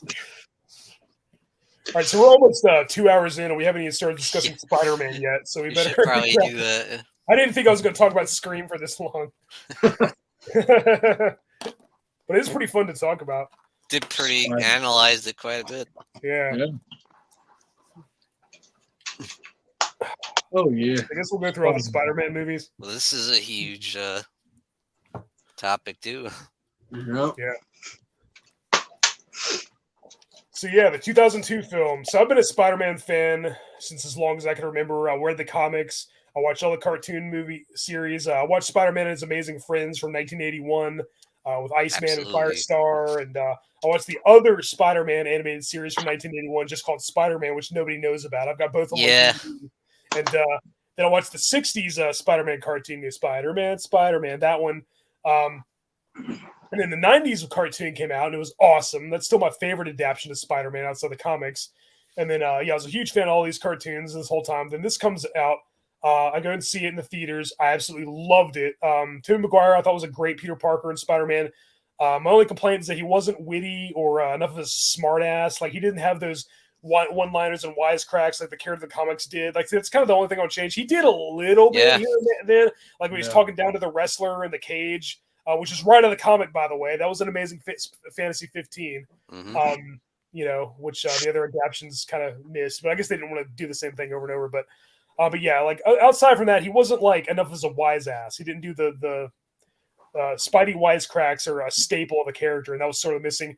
And he was a little too much of a nerd, which Peter Parker was in the early comics for sure. He did become more badass and like more cocky as it went on, and just more like cool and even like more I don't know, less socially awkward and geeky. Whereas Tobey Maguire just kind of still looked like a nerd throughout the whole trilogy. But I still think performance-wise it was dead on. And it's not his fault that he didn't do the one-liners. That's just the way it was written. But Sam Raimi's always been one of my favorite directors. Of course, he did the Evil Dead movies. He did Darkman. This is no exception. I love it. Aside from that, I think the only other minor gripe would be, okay, so Willem Dafoe's a great choice for Norman Osborn in The Green Goblin. He's awesome. Great villain. Great dialogue. Very intimidating, very menacing, but then kind of funny too at the same time. He's intimidating, but he's kind of, he kind of hams it up at the same time. It's kind of like the Joker, played by Jack Nicholson. Green Goblin in the comics is kind of like a cross between Lex Luthor when he's the Norman Osborn side, the corrupt businessman. And then when he's Green Goblin, he's kind of like the Joker. It's just kind of like the best of both worlds. And it's Spider-Man's arch nemesis. He killed Gwen Stacy in Amazing Spider-Man issue 121, and then he died in issue 122. But anyway, Willem Dafoe's great. The costume, the Green Goblin costume, I like the whole Halloween trick-or-treat vibe he had in the comics. That was cool. And this one, it looks like, I agree with all the people that say it looks like a Power Rangers villain. I don't like the design really that much at all. I understand what they were afraid of. They were afraid the costume from the comics wouldn't translate well on screen. But I've seen like fan art. I've seen like what's the word? Like blueprints, like for what he was going to look like, and it looks fine to me. I think it would work, and they're still afraid to do that all these years later. It feels like every live action Green Goblin's been afraid to like have the full costume of the comic, full blown the comic, yeah. Yeah, and another thing is some of Willem Dafoe's dialogue and even Spider-Man's were kind of cringeworthy. Like, don't do it, Goblin. You're the one that's out of your mind, Goblin. Or you're the one that's out, Goblin, out of your mind. And then we'll meet again, Spider-Man, and can crush you like a bug. And now that you really pissed me off, here's the real truth. And then like it's just like, oh man. And then, but the thing about yeah, it's funny. But like the thing about Willem Dafoe as the Green Goblin is, I think he was far more intimidating when he wasn't wearing the costume. When he was Norman Osborn, he gave me chills. When I first saw him in the theater, the scene where Peter Parker's like on the ceiling and trying to hide from the blood drips. And Norman looks down and he's like, and he goes and looks out the window. That gave me chills. The scene at the dinner table. Yeah. Boy, was he creepy when he was Norman. But then when we put in the costume, he's just kind of more cheesy and over the top and kind of hammy. But the thing is, this is based on the comic book, so it should be like that. And I loved it. I still think it's flawless. The love story, Kirsten Dunst and Tobey Maguire's chemistry is kind of too sappy and a little too like drippy. Yeah. Rolling, cringe-worthy, groan-inducing. Like I cried like a baby when he played Snow White, and then Rosemary Harris's Aunt May saying, "You grabbed me and said, Aunt May, is that an angel?" And then it's like, you're taller than you look. I slouch. Don't. This dialogue. Sam Raimi's an amazing writer and director, so. I don't know what happened there, but the love story could leave a lot to be desired. I thought Kirsten Dunst was fine as Mary Jane. Not quite as like much of an energetic, bubbly bombshell knockout as she's in the comics. Like kind of is more like, and in the sequels, I thought she was much, much worse. We'll get to that in a minute. Yeah. But movie, I thought she was kind of got the job done. She was the girl next door. Peter Parker had a crush on her.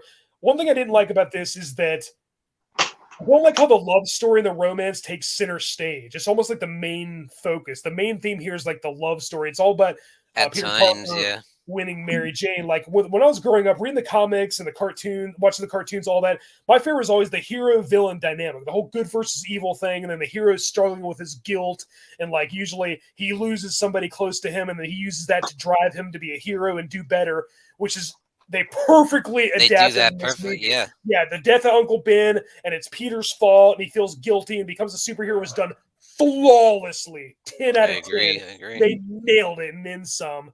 The hero-villain dynamic, again, Tobey Maguire and Willem Dafoe were great. Rosemary Harris was Aunt May from the comics on screen. She nailed it. She's a caring, elderly mother-like figure. Harry Osborn was great, played by James Franco. He was a little more popular and more handsome than the character of the comic, who's more like a nerd, kind of more like Peter Parker. I like the whole father-son thing, like how Norman's got the split personality of the Green Goblin, kind of like the 90s cartoon. And this one, it's a split personality too. The comics was a little different. Like, he'd be the Green Goblin, and whenever he was cured and became back to Norman, he wouldn't remember being the Goblin, but it wasn't really like a split personality talking to himself and all that. He knew who he was. But I like that angle. A lot of people I like that. Yeah, I like that. It was done in this wellness. It was done well in the 90s cartoon. I think it's a great addition. schizophrenic thing going. Yeah. Like I said, the chemistry between Tobey Maguire and Kirsten Dunst was kind of I do like the annoying kiss at thing. times. I thought that was pretty That romantic, was kind of a cool. The upside down kiss that was parodied ad nauseum after this, like in Shrek 2 and all others, but very iconic moment. Like, I was like, I like that. But overall, the romance and love story was a little cringy. Aside from that, the cast was great. Tobey Maguire, Willem Dafoe, even Kirsten Dunst, Rosemary Harris, Cliff Robertson as Uncle Ben, J.K. Simmons, God, J.K. Simmons is J. Jonah perfect. Jameson is the most perfect casting in a movie ever. Yeah. Period. That is him from the comics. That's him. Yes, he was J. Jonah Jameson from the comics on screen. Literally, there was nothing got lost in the translation between the comics and this movie. J.K. Simmons as J. Jonah Jameson nailed it. Holy 100%. crap, he was the character. He was the best part of the movie, and he was hilarious. And yeah, he felt just like the character. It was just flawless.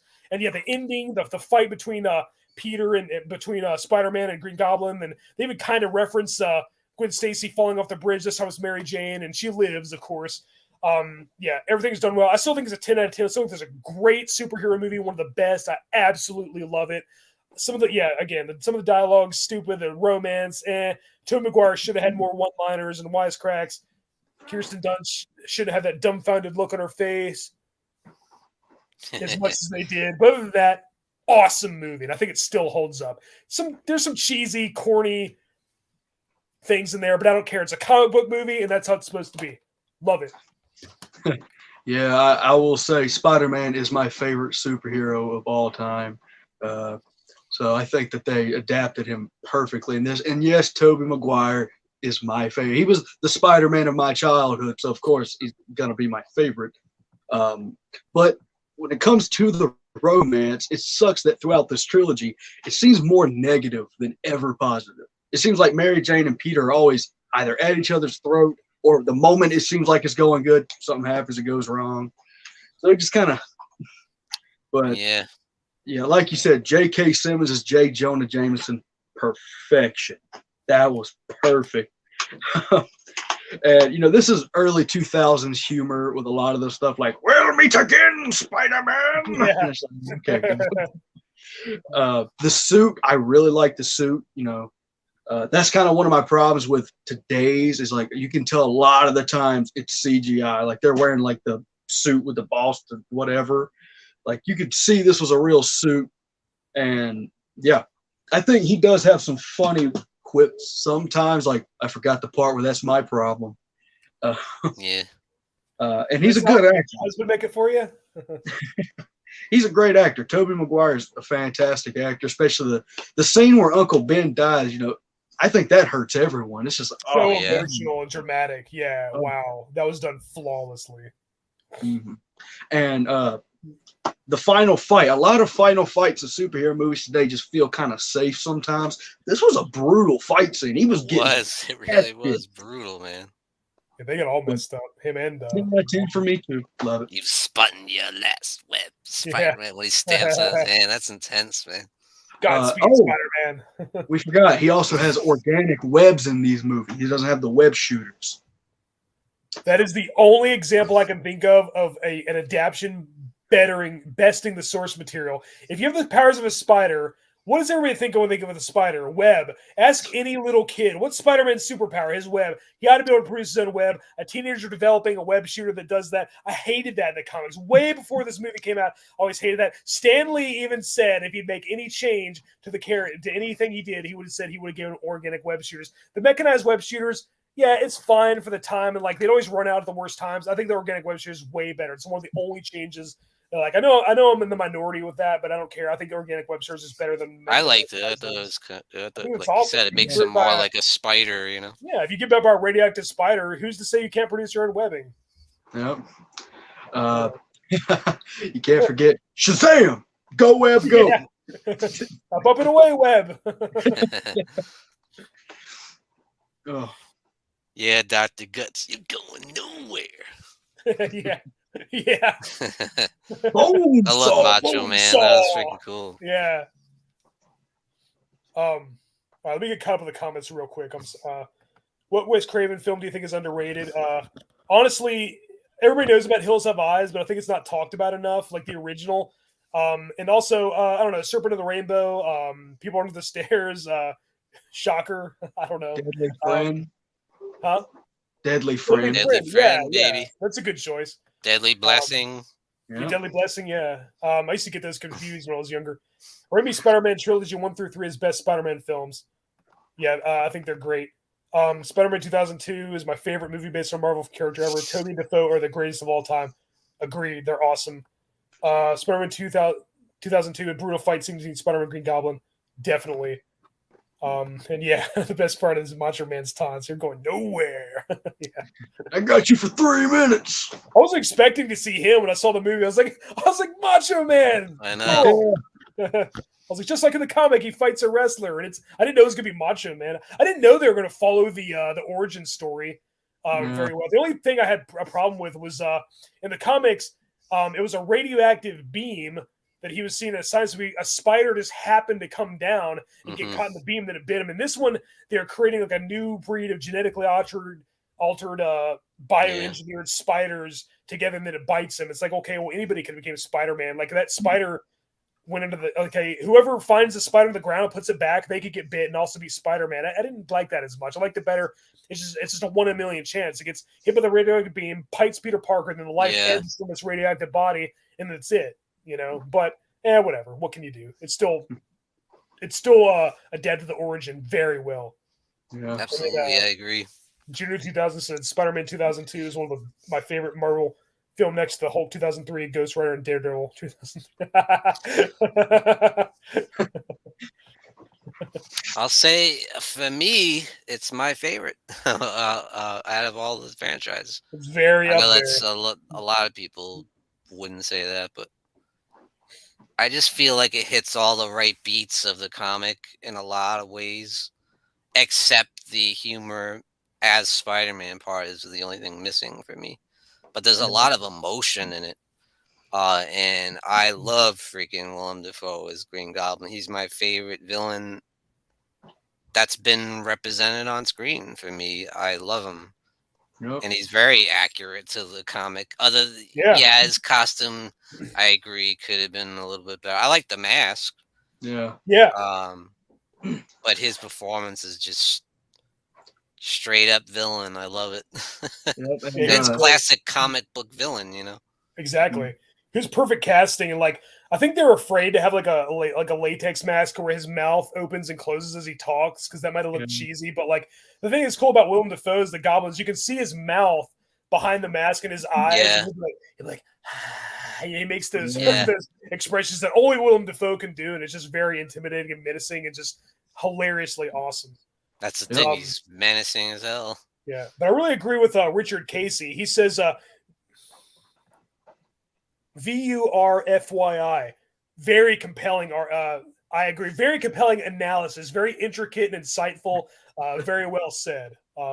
I couldn't agree more completely. Bravo. I'm just in awe of that brilliant, scintillating analysis.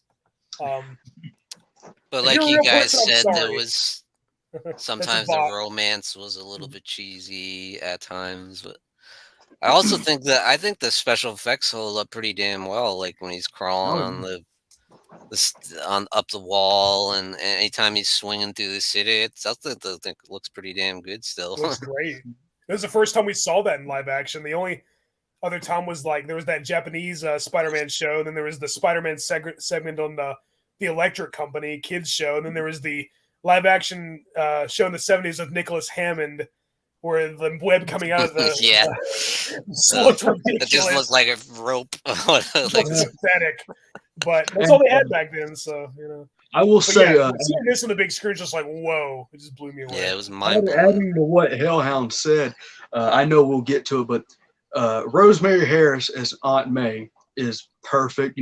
She's supposed to be like that angel on Peter's shoulder he can always count on, gives him wisdom, and that was one of my problems with the new ones, is that she was just a ploy for everybody to go, damn, you're hot. Yeah. You want to go out?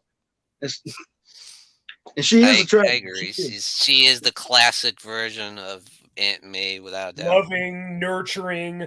Her and Peter, the comments, they kind of depended on each other. Like, she took care of Peter and he took care of her. Marissa Tomei could just find some rich guy to support her, or me. I would. Or you. Aunt May shouldn't be hotter than Mary Jane and Liz Allen and Gwen Stacy. That's just wrong. It's wrong. I don't want to fantasize about Aunt May. That's weird.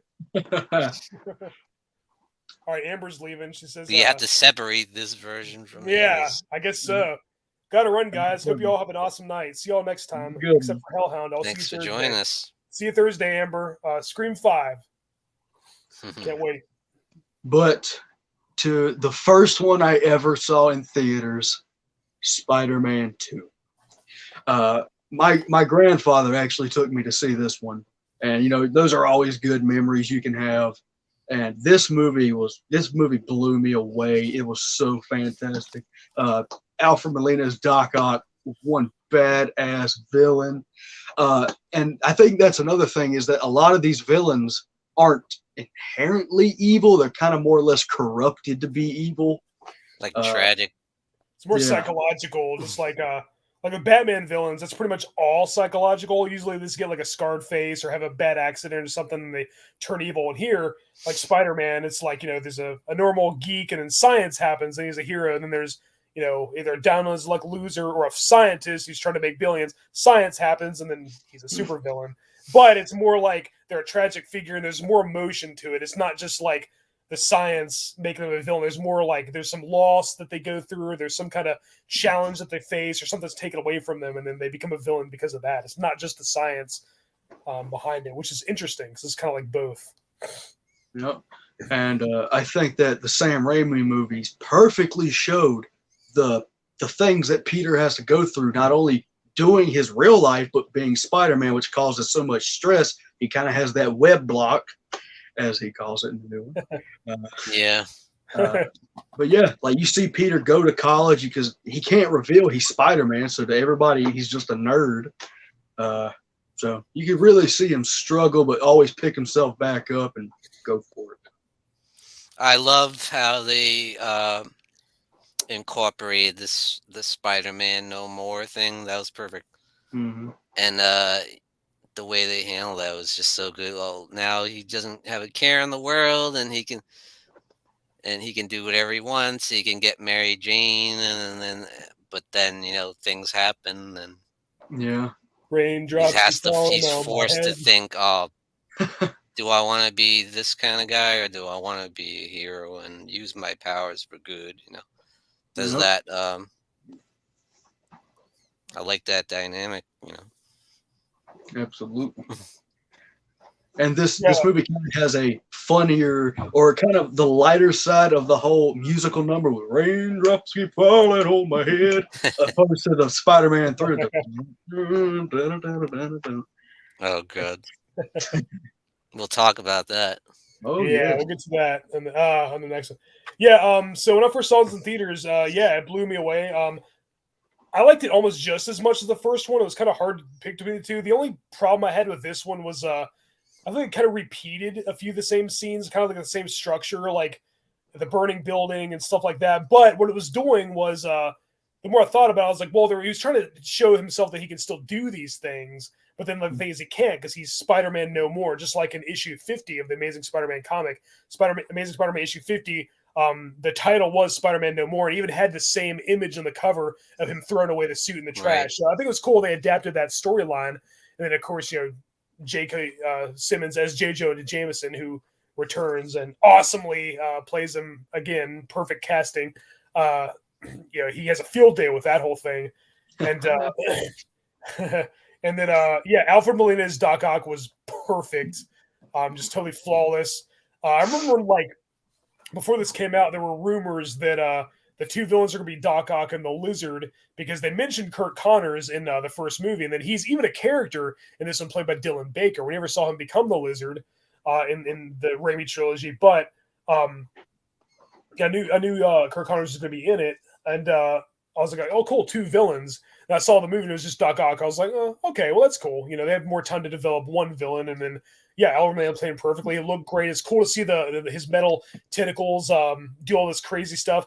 I don't know if I was too big on the fact that they had the artificial intelligence and had a mind of their own, and even had knives coming out of it and stuff, but it grew on me. I was like, it works. That was never really something in the comics, but for this version, it works. It fits, and it's fine. And then, I do like how he does reveal to Mary Jane who he is. He's Spider-Man, and now she realizes why he couldn't be with her, and he tries to balance. One interesting thing about Spider-Man is he's a superhero that we can relate to. Now, obviously Batman's a more realistic villain, but I feel like, I'm not going to become a billionaire and master all these different fighting styles and all these different languages and have all these gadgets and all that stuff. But of course, I'm not going to be about radioactive spider and get superpowers either. Fair enough. But he's kind of a hero that everyone can relate to. He was bullied in school. He just wanted to get the girl, and he struggles to make ends meet. He lives in a crappy apartment and works at crappy jobs. We've all done that.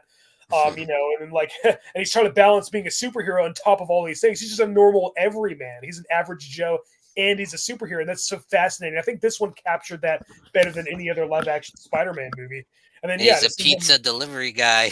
And his boss is his boss, Mr. Z's, his landlord. 29-minute guarantee. Yeah. And his landlord's name I know is that means nothing to you. Right, yeah. But please give me another chance. And his landlord is Mr. Ditkovich. Get it? Like Steve Ditko, who co-created the character along with Stan Lee. Rest in peace to both of them. Steve Ditko was a great artist. But anyway, he also created Doctor Strange, which was also directed. The next movie is going to be directed by Sam Raimi. And he was also in the most recent Spider-Man movie, but more on that later. So he gets to being Spider-Man and spend more time with Mary Jane. He missed her play and all that stuff, and so he's got to go see her play and all this stuff. The fight between Spidey and Doc Ock is awesome. The scene after the bank where he's trying to save Aunt May, and then the on the side of the building, and then the train scene is amazing. Oh, that is great. It's breathtaking. It's this huge, grandiose spectacle. It's just awe-inspiring. Then the final battle at the end with Doc Ock is all done very well. Aunt May is done well. He reveals that he could have saved Uncle Ben, but he could have prevented him from dying. And that's a really emotional scene. He reveals that he's Spider-Man to Mary Jane. It's an emotional scene. His best friend Harry discovers that he's Spider-Man. Oh my gosh, Peter, you're the one that killed my father. Another emotional scene. The villain discovers who he is, just like in the other one, in the first one. Pretty much everybody on that subway discovers who he is. It's done as really dramatic, emotional scenes. It's not done as a total throwaway joke, like in another movie we'll talk about here in a little bit. But anyway, this is a great movie. This is the gold standard. This is what everybody considers the best Spider-Man film. It's a close one between these two for me. I think they both do great things in different ways. My main problem with Spider-Man 2, it fixes some of the problems that the first one had. I think the design, the look of Doc Ock was a little better than the physical design for Green Goblin. Both performances were dead on. Willem Dafoe and Alfred Molina were both awesome. But this one, I think the look was a little more closer to the comics than the Green Goblin of the first one. True. The only kind of downside is I think that Kirsten Dunst is far more annoying in this one. The dialogue is even worse, and she's just very selfish. Like after she Spider-Man, then she's fine. Go get him, Tiger. It's like, oh, she said Tiger, just like in the comics. But That was the first thing she ever said to Peter Parker. She's like, "Face it, Tiger. You just hit the jackpot." When it first showed her face for the first time in the comics, it always hit her face, or like she was an unseen character up until that point. But anyway, she gives him hell. She gives him shit, man. Yeah, I know. Like she's just kind of part of the problem in this movie. It's just another obstacle for him to face, and that's fine. But then they retread it in the next one, which we'll get to in a minute. But yeah, she's just kind of annoying. Like her hair's not even as red anymore; it's kind of more orange now. So it's like I feel like she's even less like Mary Jane in this one. Not just because the hair color, but just because like the way she acts, and she's kind of whiny and annoying, and like the chemistry is kind of obnoxious.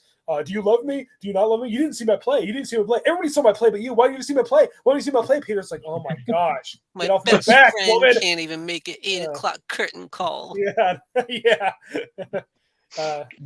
I gotta save people from burning buildings. I'm Spider-Man. I couldn't come to your play.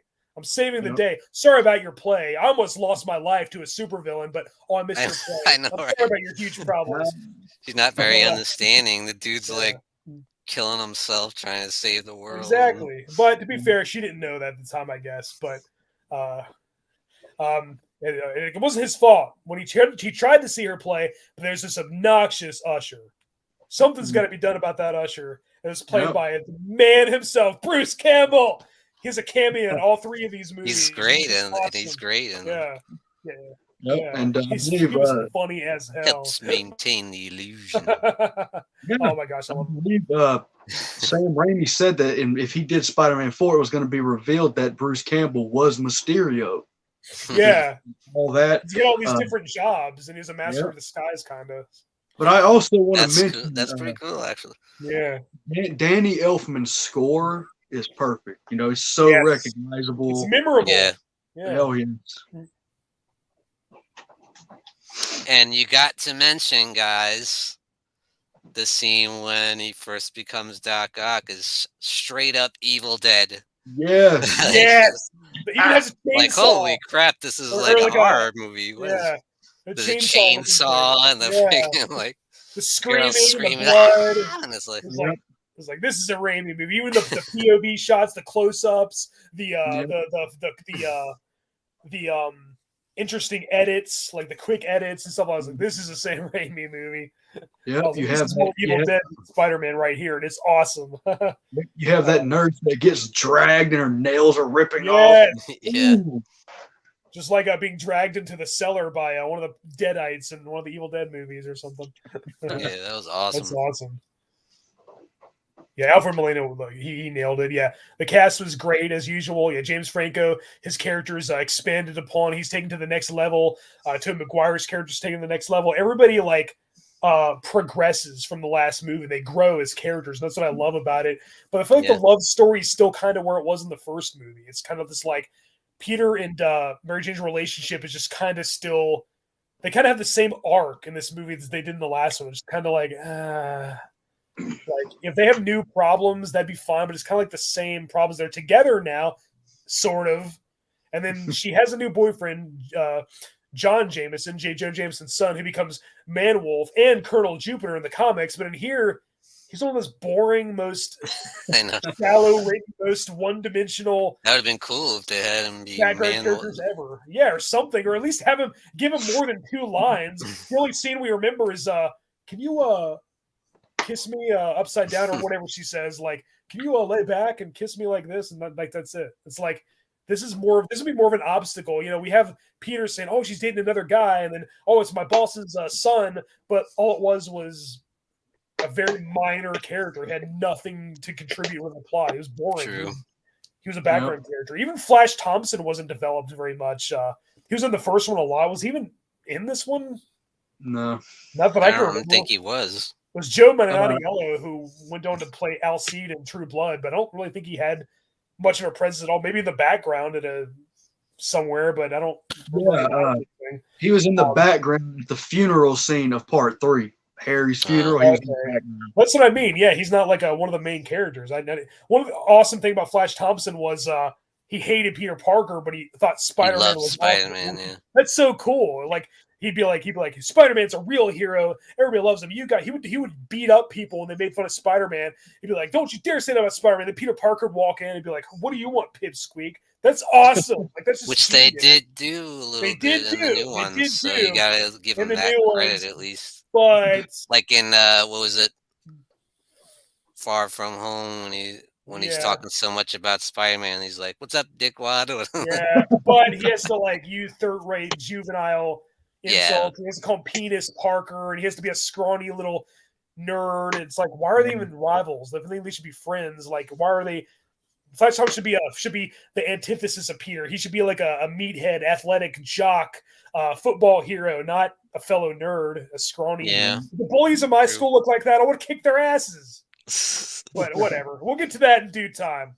But again, they did do that. They did have the fact that he loved Spider-Man and hated Parker. That dynamic was done well. They even kind of did that in the two Amazing movies, sort of. Yeah.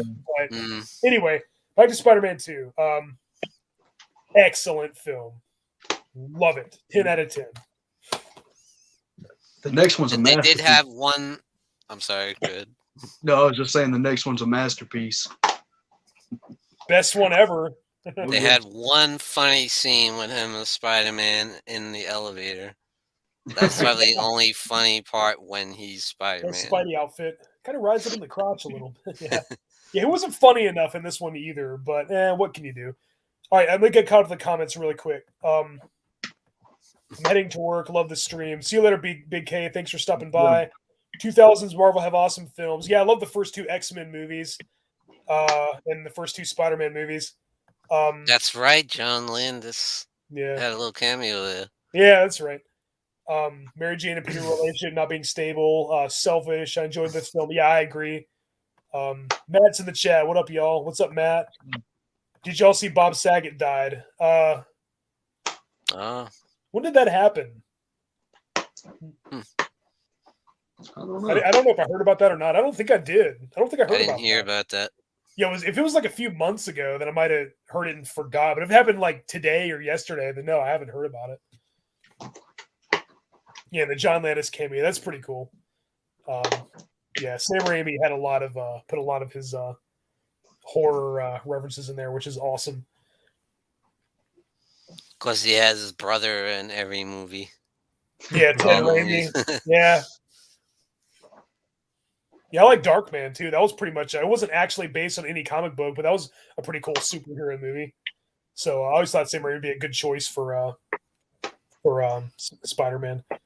Sam Raimi. James Cameron was originally attached to it, and after hearing some of the choices he was going to make, I'm glad he didn't. I love James Cameron. He's another one of my favorite directors, but I heard some of the choices he had for the Spider-Man movie, and I was just like, that sounds awful. Sam Raimi did better. But it'd been interesting to see. It might sound good on paper, but who knows? Yeah. But we know Sam Raimi was actually a fan of Spider-Man. He was a huge fan, yeah.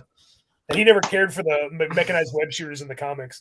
Okay, he died today. No, I didn't hear about that. Well, rest in peace, Bob Saget. Yeah. Found dead in Orlando hotel. No, I didn't know about that. Wow. That sucks.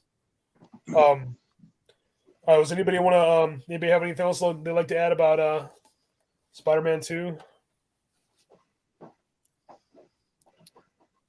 I'll say that I know a lot of people love Doc Ock so much, but I was never, honestly, as a Spider-Man fan growing up, I always thought he was a little bit corny, and they got that perfect. Yeah, because he has some cringeworthy lines. I'm sorry. Yeah, the power of the sun in the palm of my hands. But it's accurate to the comic because he was always kind of corny in the comic. Well, the comic, like it was he was, and like he hammed it up perfectly, just like Willem Dafoe. Yeah, Green Goblin's my favorite Spider-Man villain. Obviously, Doc Ock's my second favorite, and Venom is my third favorite. More on him in a second, but with Alfred Molina as Doc in the comics, he wore this apparatus and like he controlled it. It had knobs and controls and buttons on the front of it. And that's how he controlled the arms. But then he was mixing chemicals and they exploded. And so then he had the telepathic control over the arms. They became part of him, and he could even control them when they're off of his body. Like they would remove from his body and put them in a vault, and he could telepathically control them from afar, even when they were connected to him. So I think that's kind of what they were doing here with the whole AI thing. Like they were like the chip was that was kind of a way to kind of bring it to slightly more realistic. But that was another scene that was a little bit corny when he's talking to himself, like the inhibitor gone. Yeah. And then he's these things should be tossed in the bottom of the river. Hold on with me. It just was cheesy. No, I'm not a criminal. Where do I get the kind of money? Steal it. No, I'm not a criminal. Like, the talking tentacles is a little much. When he talked to himself, it was like corny, man. Yeah, but I guess it's the tentacles with their AI talking to him in his brain, and then and at the end he's like, "Listen to me now, listen to me now." I don't know about all that, but it's still awesome. I still love it. But he was accurate to the comic for sure. Damn right. I always pictured him with a German accent for some reason. Maybe that's just because of the '90s cartoon. The '90s cartoon. Yeah. But what can you do? Yeah, it's a close one between the first two. The effects are awesome with Doc Ock and the arms, and what they did was great. Immaculate. Yeah, the train scene and the tentacles, the metal tentacles, the web shooting. Yeah, it's just all flawless. It holds up very well today, in my opinion. And that's a very emotional scene after he saves everyone on the train, and they kind of everyone in the train kind of helps him up, and that was cool. Yeah, it was cool. And then he has to fight him again after he's all busted up and all the energy and strength he used to save the people on the train, and then he's still got to fight him. Yeah, he's worn out from all that, but then he's still. I feel like he was. He almost came across as like more powerful, like stronger than some of the other Spider-Men we've seen in other adaptations. That's what I really like. Like he stops a train, like he has the web and he stops the train. You know, he's always lifting things that are really heavy. He did in the comics, yeah, absolutely. But some of the other cartoons and stuff, and even some of the live action movies, kind of downplayed his superhuman strength a little bit. Like the agility and the spider sense, but like sometimes the superhuman strength was kind of took a back seat. Yeah, I like that. That was. You're right. He was. He was very strong. Harry tied him up in the barbed wire looking whatever it was, the wire that was tied around him, and then he just busted out of it, and that was cool. And I like that whole dynamic. Yeah, Harry wants revenge, and he becomes the second Green Goblin, just like in the comics, but they kind of screwed that up. Speaking of which, I don't have Spider-Man 3. Really? I'm working on it. I kind of like it for how stupid it is. Oh, I think we lost Hellhound here. There we go. You there? I'm having connection issues. Sorry. I was going to say. All right, so let's talk about Spider-Man 3. All right, so I have an interesting relationship with this movie. Okay, so I love the first two. They had a few flaws, but overall, the flaws were barely there compared to the strengths of the movies. And I still consider them the two of the best superhero movies by far. I still love them. I think they still hold up. They're very satisfying to watch. When I saw this in the theaters, I saw that with my buddy Shadow, who's the bassist in my band at the time. We both went and saw it. And we're both big Spider-Man fans. I hated it.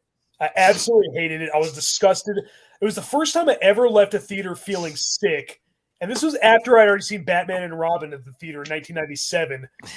But whereas of that one, I felt like we had a Batman Forever, so I kind of went in with very low expectations. This one, I went with really high expectations. I was like, we're finally going to see the Black Spider-Man, the Black Symbiote, one of my favorite arcs from the comics, from Spider-Man or just comics in general, done in a live-action movie. I was like, awesome. I saw the trailer. I was like, I don't really like the way the suit looks. It almost looks kind of more dark gray, and like you can see the web design. Like in the comics, like maybe the web design was there, but since the web design was black, like it just blended into the black suit. But I always kind of thought it was just a full solid black suit and then a white spider emblem. I was like, okay, that's cool. But then I saw the pictures and the poster and the trailer. I was like, okay, I don't know if I like the black suit, but whatever. The look doesn't matter as long as they have the themes of like, his dark side and all that. And I was like, Sam Raimi's directing it, so the dark stuff shouldn't be a problem. There's the trailer showed pictures of him in the rain and on a gargoyle, and it was at nighttime. I was like, okay, so yeah, it's there. It looks great.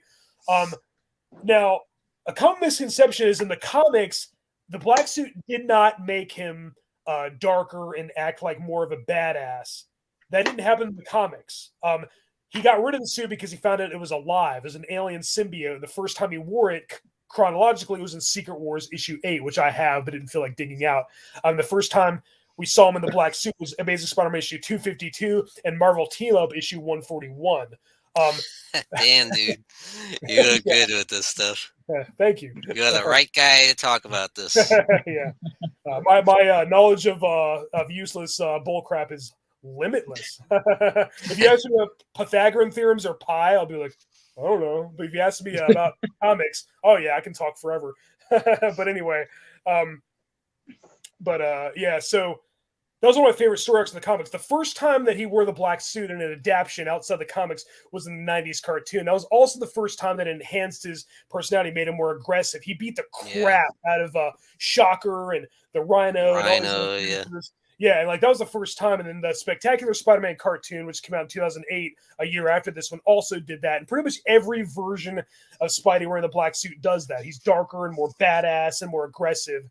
So this is kind of only the second time I can think of where they really did that in like a outside the comics or any other like thing based on the comics. But it did make him more powerful, right? Yeah, sort of. Well, it did produce its own webbing. It made its own webbing, organic webbing, but it wasn't really like coming from him. It's coming from the suit, just the symbiote, an extension of itself. That's why Venom can produce his own webbing, because it comes from the symbiote.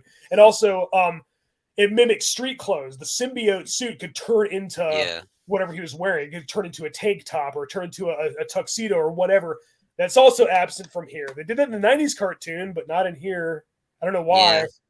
So anyway, I saw this movie. I was like, okay, Sandman is done awesome. Thomas Haden Church has done great. The scene where he first turns into Sandman and there's no dialogue, it's a very emotional moment. The CGI is great. Like he has the thing of the locket with his daughter. Hell yeah. You know, he had to be another tragic villain, just like the other two. That was getting a little played out, but he wasn't like the main villain. The main villain was kind of Peter himself. It was the black symbiote suit was kind of the main villain of this movie. It was his own dark side, his own guilt, his own struggle, which is cool. Sandman is kind of just more like a supporting cast member, and he was done very well. Thomas Haden Church played him well. He felt like the comic. The CGI and the sand special effects were done awesome. Yeah, he didn't really need the tragic background with his daughter, but it helped and enhanced the story. They really didn't need to retcon Uncle Ben's killer being Sandman because they did that so perfectly in the first one, and they totally screwed it up here. It just went down the drain. But I guess I knew what they were going for. They wanted the themes of guilt and all that to come back, and it's like, why? Why did they need to do that? I know, like have the black suit enhance his guilt. So, here's the real killer, and like, no, I want revenge, and I'm wearing a black. All they needed was him trying to get to his daughter, you know. But I'll let it slide. I got over it. I was okay. Sandman's the new killer of Uncle Ben. But okay, whatever. Let's see what else this movie got. We'll see the black suited Spider-Man a lot, right? We see the black suited Spider-Man a total of 3 times. When he first wears the suit and we see the reflection and all that, and he says, this is something else. Then we see him when he first wears it to go fight the Sandman and says, good riddance and all that. And remember my uncle? Remember Uncle Ben? And okay, and then in the third time,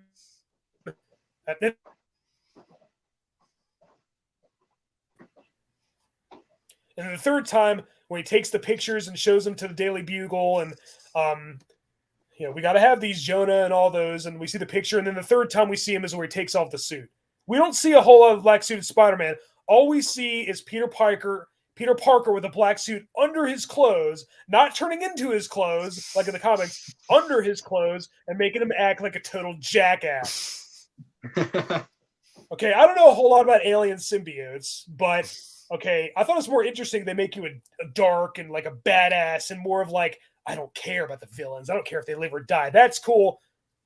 But making you dance around like a jackass and wearing eyeliner and making your hair in your face and that scene when he's looking at I'm gonna put my hair like this and that makes me bad Peter or whatever. Yeah, bad Peter. And making him smack his girlfriend. And the thing is, like, I think Tobey Maguire is a great actor. I think he's a great Peter Parker. I think he's an even better Spider-Man. His dialogue, he doesn't sound wimpy and like pathetic. You actually believe he's a man. That's why everybody's so surprised when they see him unmasked. He's just a kid. But he doesn't do badass very well at all, and this movie's a testament to that. Yes. I do like when he's talking down to characters. I like when he's wearing the black suit briefly, when he's talking down to Sandman, saying "good riddance" and all that. I like when he's talking down to Eddie Brock, played by Topher Grace, which we'll get to in a minute. I like when he's talking down to him in Daily Bugle and pushes him against the wall and stuff. That was cool. I like when he's talking down to Harry. Look at little Goblin Jr. Gonna cry? It kind of sounds like he's gonna cry, but whatever. I like the line where Harry says, "You killed my father. He loved me." And Peter's like, "No, he despised you. You were an embarrassment to him."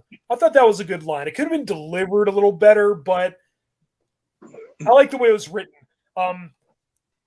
I also liked how Harry kind of came full circle, but they kind of half-assed the new Goblin thing. Like, he's not really Green Goblin III. He's more of a skater boy, see you later boy, snowboarder type with a weird mask.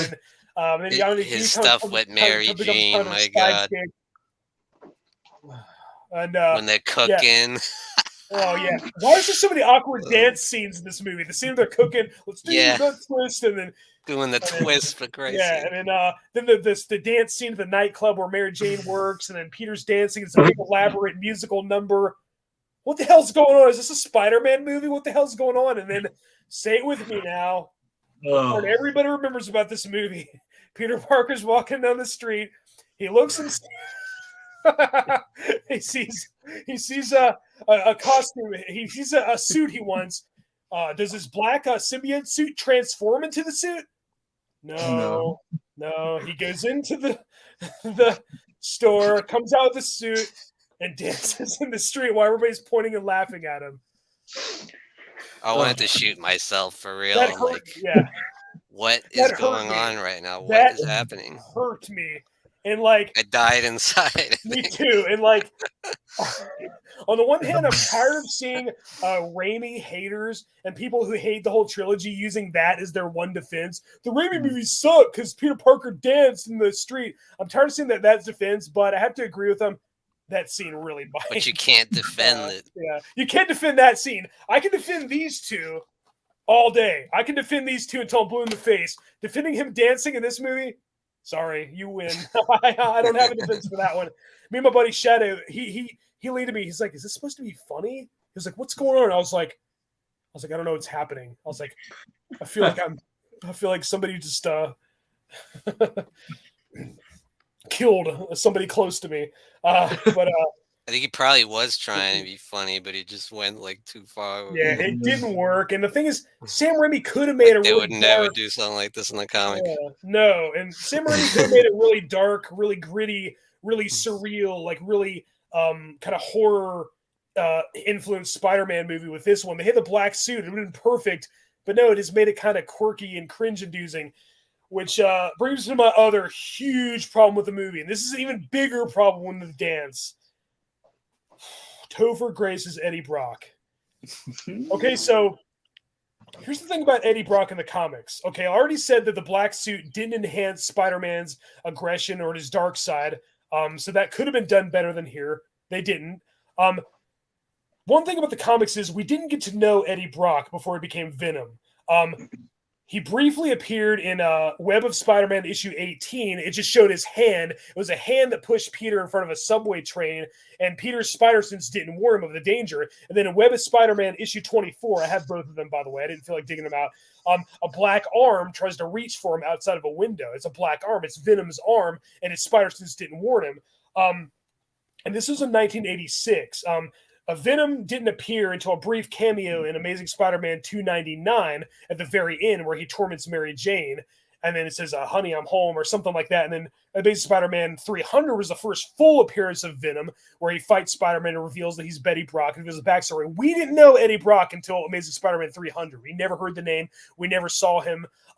There's a brief time where it showed Eddie Brock's arms. He's working out. It shows his arms, and we see the symbiote slowly come over his hands. And he's like, "I will kill Spider-Man." And then we see the black hands, like it's Venom's hands. We saw that, but again, we didn't know Betty Brock. It's all of a sudden he shows up, and I'm Venom. I'm Eddie Brock. Who?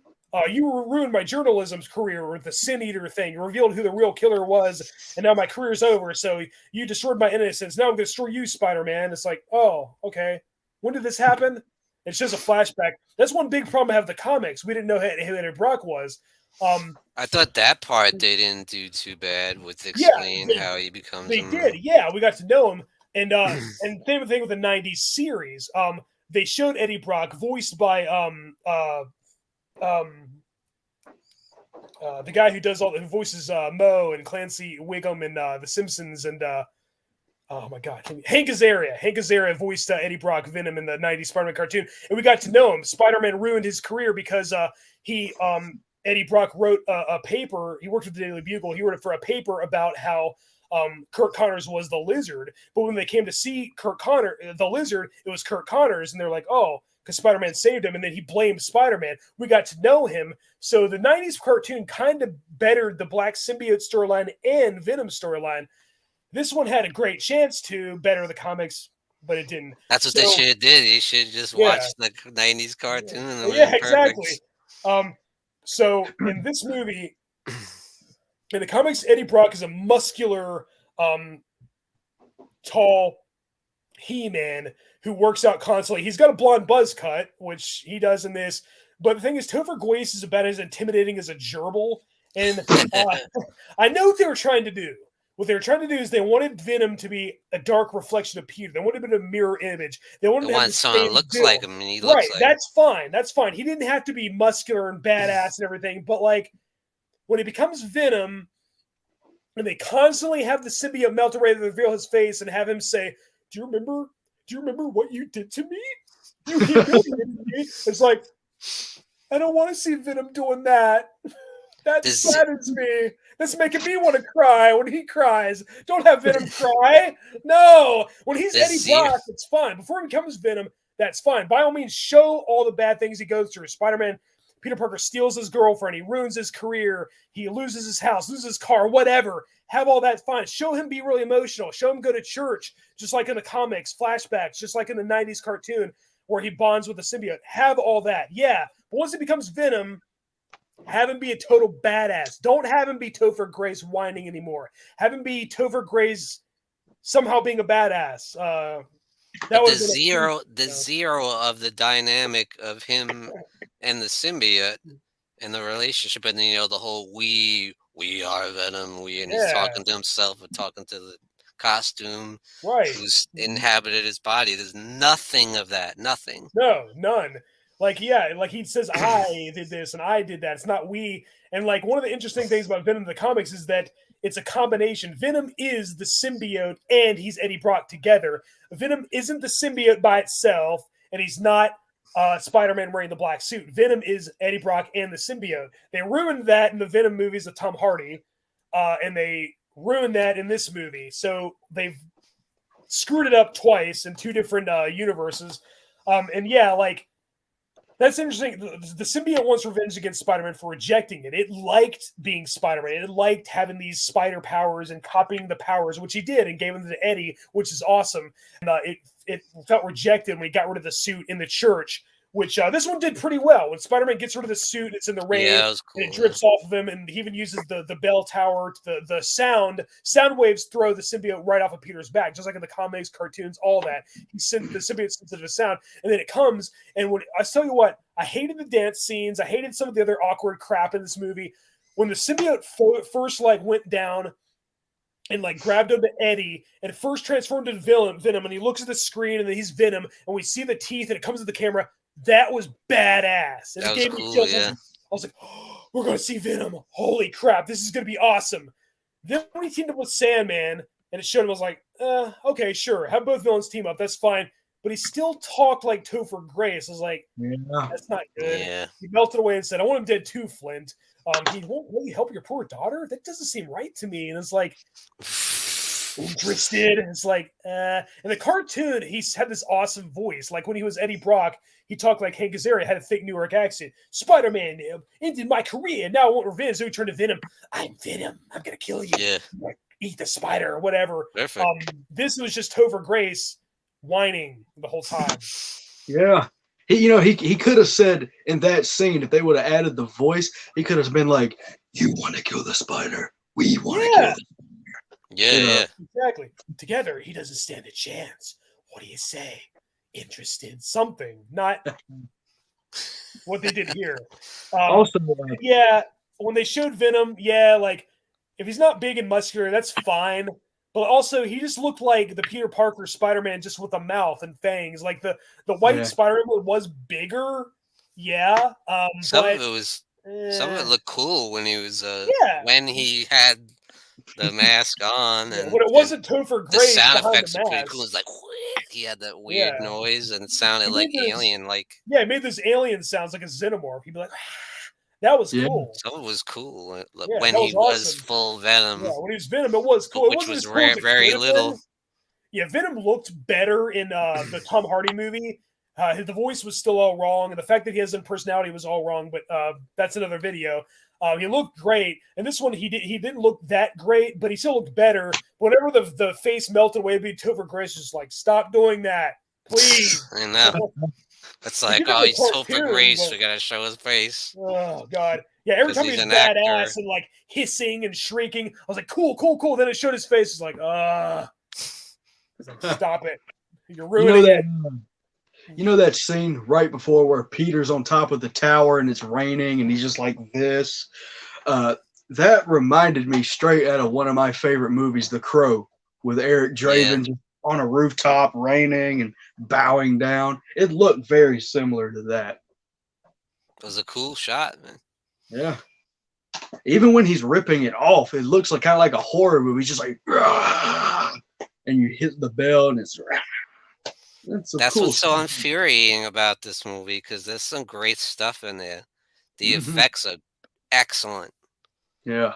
Like anytime you see the Sandman stuff, or it's awesome, that first scene with the Sandman when he's forming the body and then it falls back in the sand and it slowly. Was sick.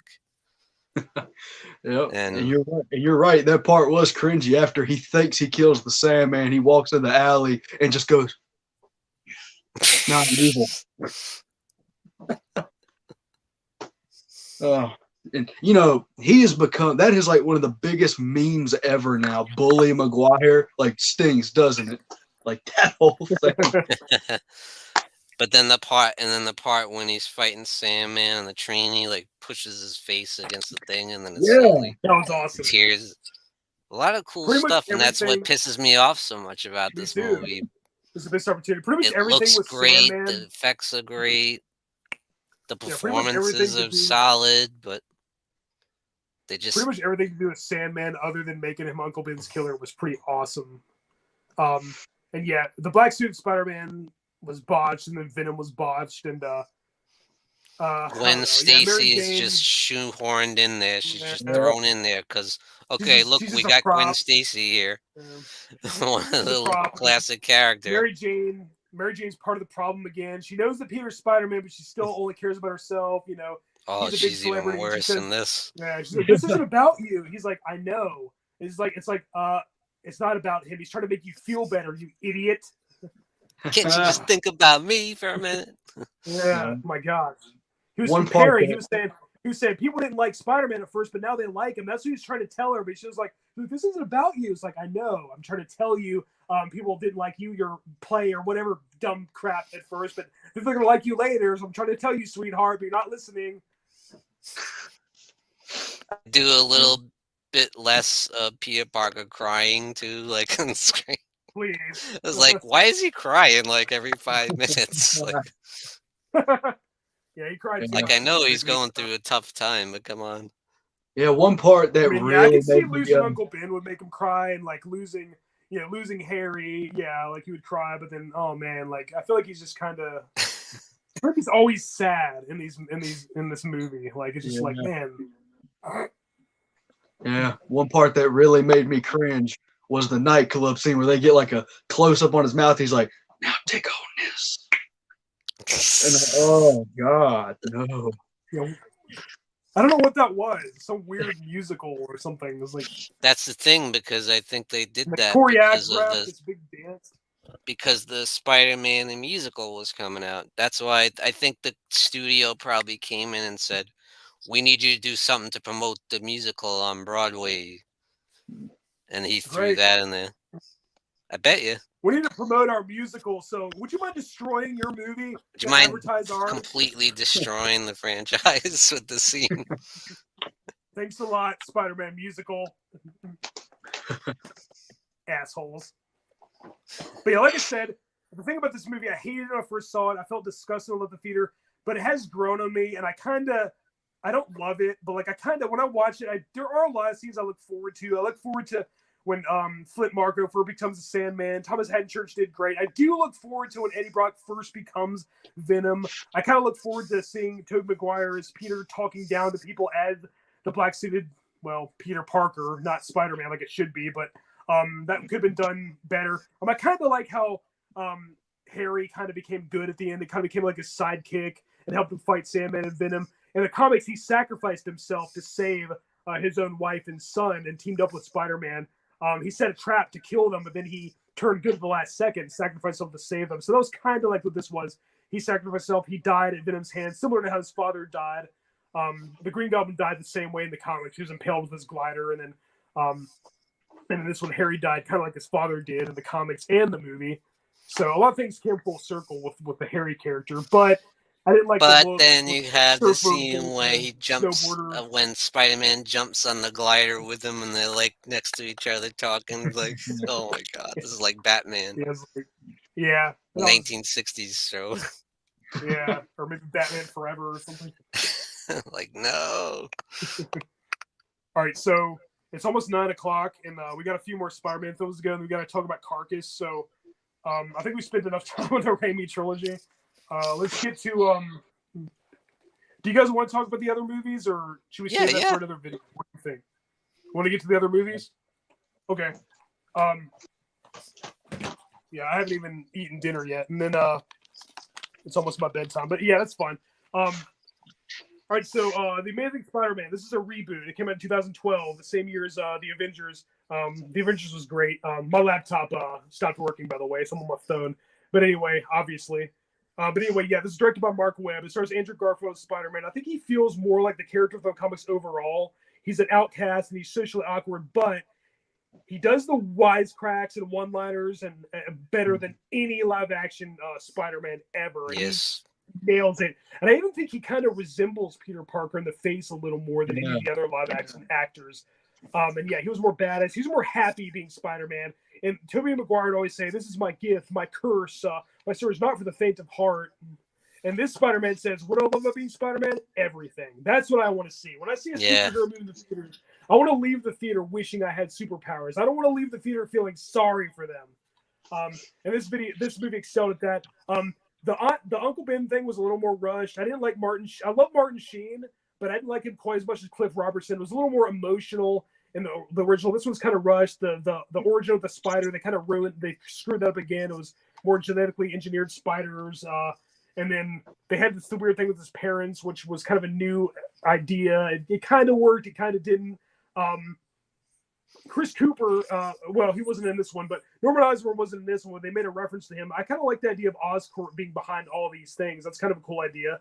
It kind of makes more sense. This is a little more dark, gritty, and more realistic, like the Dark Knight trilogy, which I think they're inspired by. And there's a lot of scenes at night. There's a lot of scenes in the rain. Yeah. I love the love story, the romance between Andrew Garfield as Peter / Spider-Man and Gwen Stacy, played by Emma Stone, was much better than Tobey Maguire and Kirsten Dunst. Gwen Stacy had a lot more to do. She was done way better, and Emma Stone was great. The romance is done better. Rhys Ifans, who plays the Lizard, Kurt Connors, was done very well in this. We never saw Dylan Baker turn to the Lizard in the Raimi trilogy, but he did in this one. I didn't like the fact that he was a little too huge. It looked like a dinosaur. His face looked like one of the Goombas from that awful Super Mario Bros. Movie. Yeah, and I kind of like the Jekyll Hyde thing in the comics, where like when he turned back into Kurt Connors, he didn't remember. He was like, "What have I done? Oh no, I turned into the Lizard. I'm a monster." And this one, he knew what he was and who he was in both guises, and I didn't care for that. I didn't care for the design. Other than that, I guess he might have looked a little. He might have looked a little His silly backstory- being like a full crocodile talking and stuff. Right. Yeah. He didn't have the lab coat except for one brief scene. And then he didn't really have like the wife and kid and like all that stuff. And then you saved our father and our husband, Spider-Man. Like, he didn't really have all that. It didn't have the Jekyll Hyde thing, but it was done well for telling this story. We had Captain George Stacy, and in the comics, he was killed during Spider-Man's battle with Doc Ock, and Gwen Stacy kind of blamed Spider-Man for the death, kind of like Betty Brant did with the death of her brother. Betty Brant was Peter Parker's first love interest before Gwen Stacy, and she was in the Raimi trilogy, by the way, played by Elizabeth Banks. But anyway,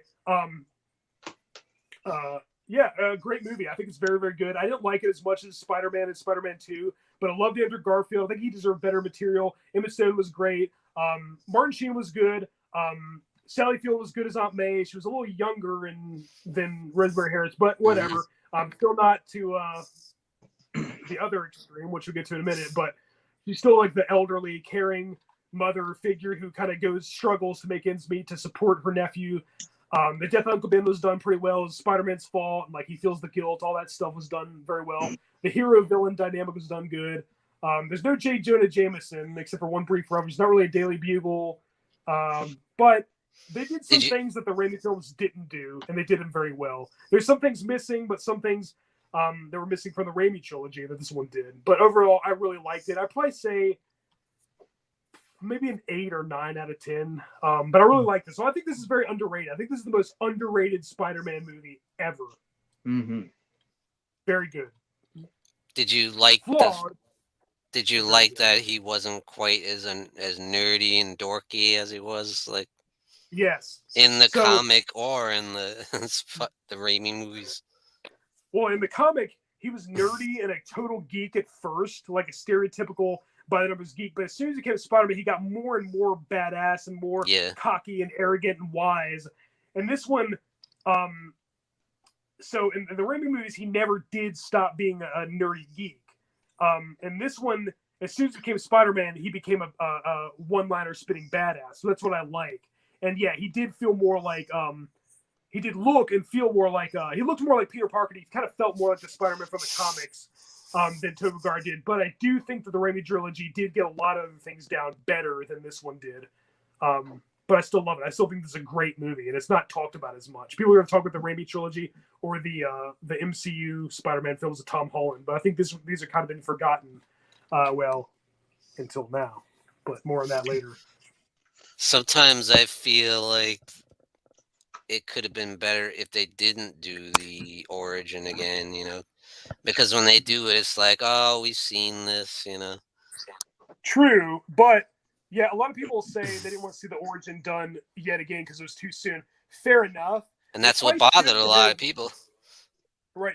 Well, they probably shouldn't spend as much time on the origin as they did. This movie kind of spent the same amount of time on Uncle Ben and building up to his death and the radioactive spider bite and like getting the superpowers, learning his powers. It spent the same amount of time as the first Raimi film did, and that was kind of a problem. I think they should have still had the origin, but like not in a flashback. They shouldn't have glossed over it, but they shouldn't have dedicated as much time. I don't like when a superhero movie starts a new continuity and doesn't have the origin story. I feel like we missed something. Like the 2008 Incredible Hulk film, it only showed Bruce Banner how he becomes the Hulk, like the Hulk, like in the opening credits, and it felt like we missed something. It was like, oh yeah, by the way, I'm Bruce Banner. I turned into an angry green monster. Oh, why? We didn't see the opening credits for like 5 seconds. Oh yeah. Oh yeah.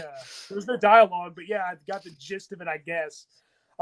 But so yeah, I don't mind that they retold the origin story. It should have been more accurate to the comics because they kind of botched it again. And the fact that like there's all these genetically altered spiders, and the fact that his dad gave the thing to himself, I guess that was elaborated on more in the sequel. That was a little too much. It should have just been the radioactive beam, a spider in its web, and then it bites him. But they screwed it up for the second time in a row. They shouldn't have spent as much time, but it shouldn't have been glossed over either. But yeah, it was a little too soon because the thing is, what if this was the first time anybody ever saw a Spider-Man movie? What if they never read the comics? We would think differently, probably, Yeah. The fact that it was so soon after. Right, but like, what if they never saw the Raimi movies and they saw this and they didn't tell the origin? They'd say, well, how do you become Spider-Man? Oh, he's got bit by a spider. Oh, okay. There's another movie that did that. And it's the best Spider-Man movie ever, right? We'll get to that in a little bit. But anyway, yeah, I like this movie, and yeah, it was a little too soon. I didn't want them to reboot it. I kind of wanted a Spider-Man 4, but Yeah. after the mostly a train wreck that was Spider-Man 3, aside from some huge pros, it was pretty much a mess, and like I think it kind of was necessary to start over. Unfortunately, because they killed off Venom, so if we're not gonna see them do the black suit justice and see Venom done justice, then I was kind of ready for them to start over. But I really like it. there's some cool action scenes too when he's fighting the lizard, like in the high school. That was Yeah. pretty badass. And Stan Lee's cameo. That was Yeah, funny. that was cool. He's with the headphones on and music going, and they're like Yeah, he battling in the doesn't even hear it. background, tearing the Yeah. place apart. That was one of the best Stan Lee cameos yet. Yep. I think Andrew Garfield's a fine Peter Parker, and I think he's a great Spider-Man. So I can see why he's a lot of people's favorite. And when it comes to the Spider-Man actors, I feel like he kind of is the underdog of it, because you either hear Tobey Maguire or Tom Holland. And he's the one that's closest, in my opinion, in a lot of ways. To the comic in a lot of ways, yeah. Mm-hmm. He deserved better movies.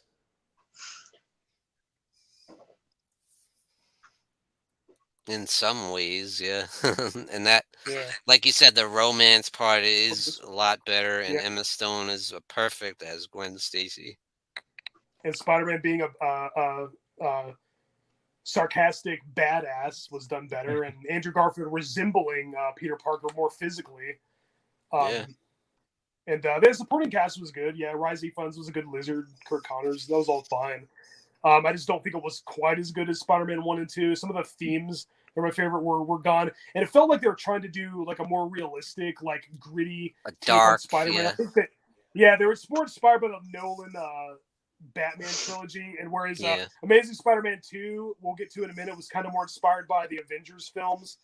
We'll get to that in a minute. But overall, I really like this movie. I still think it's underrated. And like I think it's probably, at the time, well, obviously, it was my third favorite next to the first two, because I did think it was better than Spider-Man 3.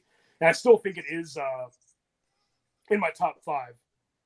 I kind of felt the Lizard could have been done better, though. I felt like he was a little bit generic. Yeah. I agree. I didn't like the look of him. I was like, this is not like the comic. A huge dinosaur with a flat face, and then the Jekyll Hyde thing's gone. And he wants to turn everybody into lizard people, like reptilian creatures. That was lame. He didn't even really. Yeah, that was dumb. It's like, really, you're gonna turn everyone into lizard people? How does that? Why? Just so they can regenerate lost limbs, I guess. Yeah, I was definitely pleased with it when I left the theater. I wasn't disappointed.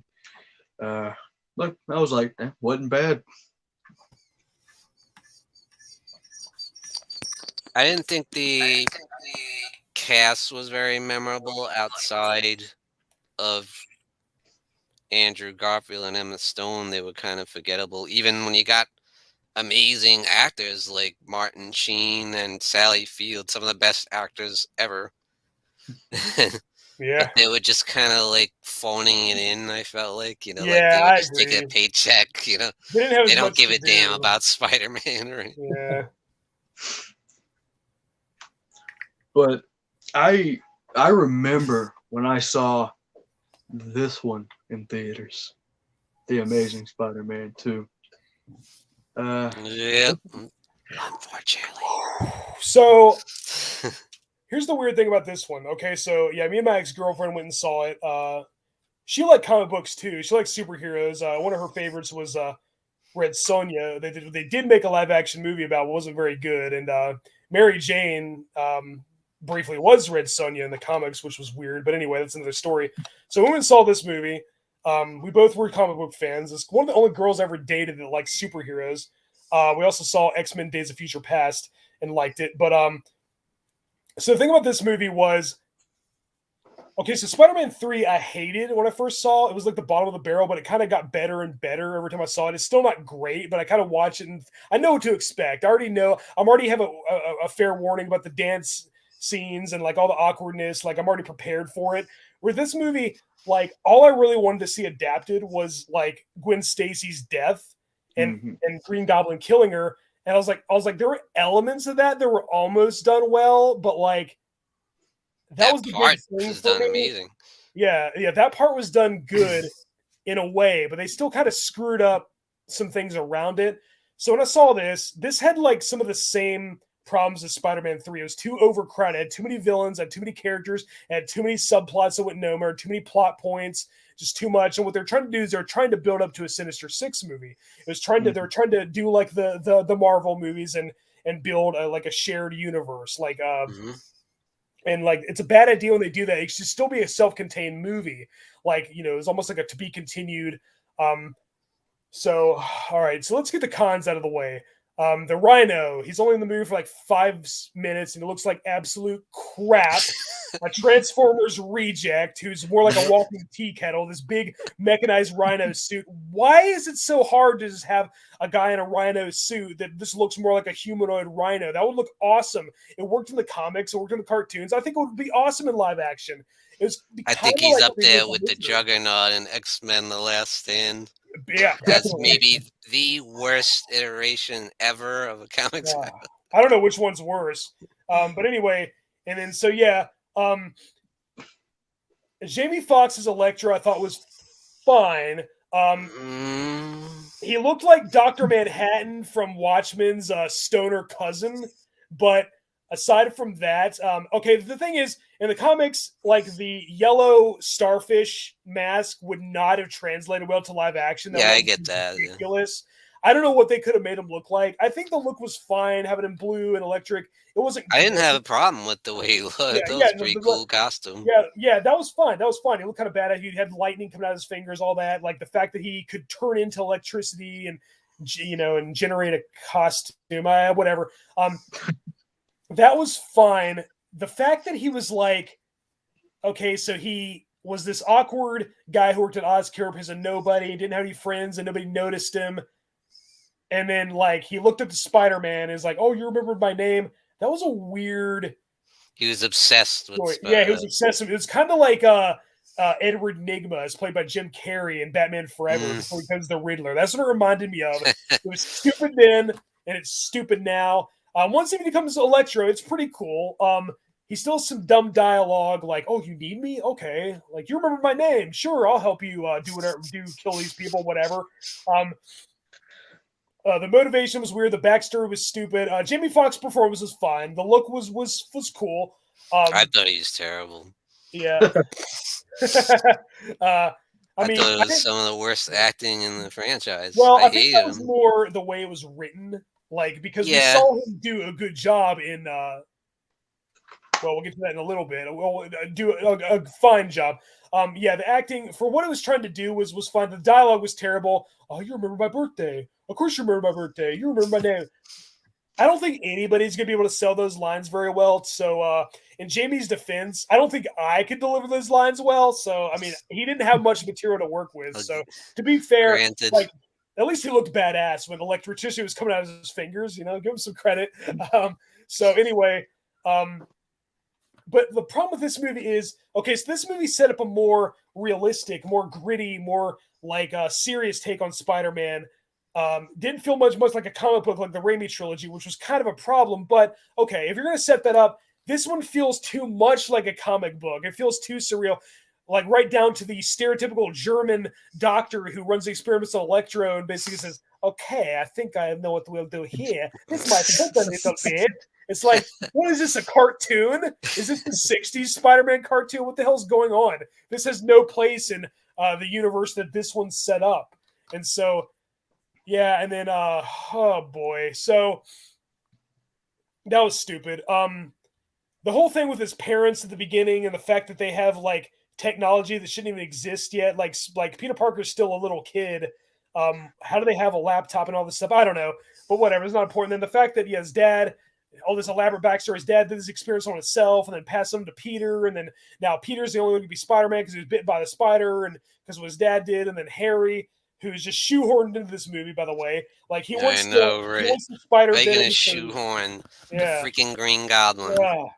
Yeah, and I'll get to that in a minute. But like, so Harry wants the formula for himself, and how selfish! You're not going to share it with me, Harry. You could die. It could kill you. I'm already dying. Okay. Yeah. So what is it? Well, I don't understand. Anyway, the Spider Venom won't be compatible with him unless he wears this weird Green Goblin armor, and then I don't know. I still don't get it. But anyway, okay. So I knew that Norman Osborn was going to be in this movie, and when I found out he was going to play like Chris Cooper, I was like, awesome! Chris Cooper's Norman Osborn. I was like, it might not be as good as Willem Dafoe. That'd be a hard, tall order, but okay, I can see Chris Cooper as Norman Osborn. And then it shows him Harry, and it's like, oh, by the way, Peter Parker had a best friend named Harry. Where was he in the first movie? Was he mentioned in the first movie? I know, all of a sudden he's his best friend. Yeah. Like, I don't know. Oh, Harry's back. Oh, yeah, that's my best friend Harry. Who's he? He's my best friend. Weren't you paying attention? Yeah, whatever. Okay, so Harry goes sees his dying father. His father's dying. Well, there's an interesting idea. His dad's dying, so he's going to use the Goblin formula, the gas. He's going to inhale it. He's going to become the Green Goblin. Cool. But then he dies. Oh, okay. Well, I knew the Green Goblin was in this movie. Who's going to be the Green Goblin? Oh, no. No! Okay, so Norman Osborn dies. Harry Osborn's mad at Spider-Man for not sharing the spider venom with him. Not the gas that makes Norman into the Green Goblin, but the spider venom. And then he uses it on himself because he's dying, and then it becomes not really the Green Goblin, not the Norman one, not even the Harry one, not even the Hobgoblin, not even the Bart Hamilton Green Goblin. He becomes... What he is he's a cross between one of those 90s troll dolls, Billy Idol, Beavis from Beavis and Butthead, all rolled into one with diarrhea and a terrible design, yellow, jaundice-looking skin, spiky blonde hair, this weird crap over his face. Could they at least have made his skin green? I know they don't want the costume for whatever stupid reason, but could they at least give him green skin? And then... Okay, so maybe they'll do the Gwen Stacy death right. Okay, so Spider-Man's got this girlfriend, it's Gwen Stacy. She's blonde. Emma Stone's great. The love story's done pretty well again, just like in the last one. Okay, so Green Goblin's gonna kill her. Wait, where's the Green Goblin? Okay, they defeated Electro. Okay, cool. Hi, Spider-Man. I'm your worst enemy. I'm gonna kill your girlfriend. There you go. Oh. Well, that was, zero. That wasn't rushed at all. Nothing. So in the comics, Spider-Man and Green Goblin already had a huge rivalry. Norman found out that Spider-Man was Peter Parker. Peter found out that Norman was the Green Goblin. And after so many issues, Green Goblin first appeared, I think, in issue 14. He first discovered that Peter Parker was Spider-Man in issue 39. And I think Peter found out that Green Goblin was Norman Osborn in maybe issue 30, something like that. But anyway... Yeah, but even when they did Harry going bad, it was pretty awesome in the comic too. Yeah, exactly. Yeah, he was getting sick and like he was addicted to drugs. He was a drug addict in the comics, and they botched that both times. But whatever, that could have been an interesting thing, like have him be addicted to the Goblin. I don't know, Goblin formula. I don't know, but anyway, so not only is Norman not the Green Goblin that kills Gwen Stacy, but it's his son. And we just met him as the Green Goblin like 2 minutes ago. It's like, okay. But when he does cause Gwen Stacy to fall to her death and Spider-Man tries to save her and he catches her midair and like the webbing looks like a hand, that was kind of weird. But like then he catches her and then she hits her head and dies. That was done pretty much like the comic. A lot of people complained and said, well, it wasn't on a bridge. This wasn't a clock tower. It wasn't a bridge. Like, yeah, but they already had Mary Jane falling off a bridge from the Green Goblin in this movie, so they didn't want to have a repeat. So I didn't care about the location. The location didn't matter to me. What mattered was seeing Green Goblin kill Gwen Stacy and then enhance the rivalry that him and Peter already had. Not from 5 minutes ago, but from, at least the entire movie. I know that it's got to be a little condensed, and it's a movie. It's not going to be, they can't, adapt storylines from like 100 issues of a comic. Fair enough, but like not 2 minutes or whatever. Like, and then so the death was done fine. Peter's guilt over her was done fine. Everything surrounding it was done terrible. But the fact was, I wanted to like this movie so bad, and I think on paper the Gwen Stacy death worked, to where I was kind of in denial. I was like, well, it can't be as bad as Spider-Man 3. And I told my girlfriend, I was like, well, it wasn't as bad as Spider-Man 3. I was so in denial that I was kind of like, I like the movie. But then the more I watched it, the more I don't like it. Or Spider-Man 3, the more I watched it, the more I'm kind of like, okay, this is stupid, but at least it's entertaining. I can laugh at it. This one's more like frustratingly like bad.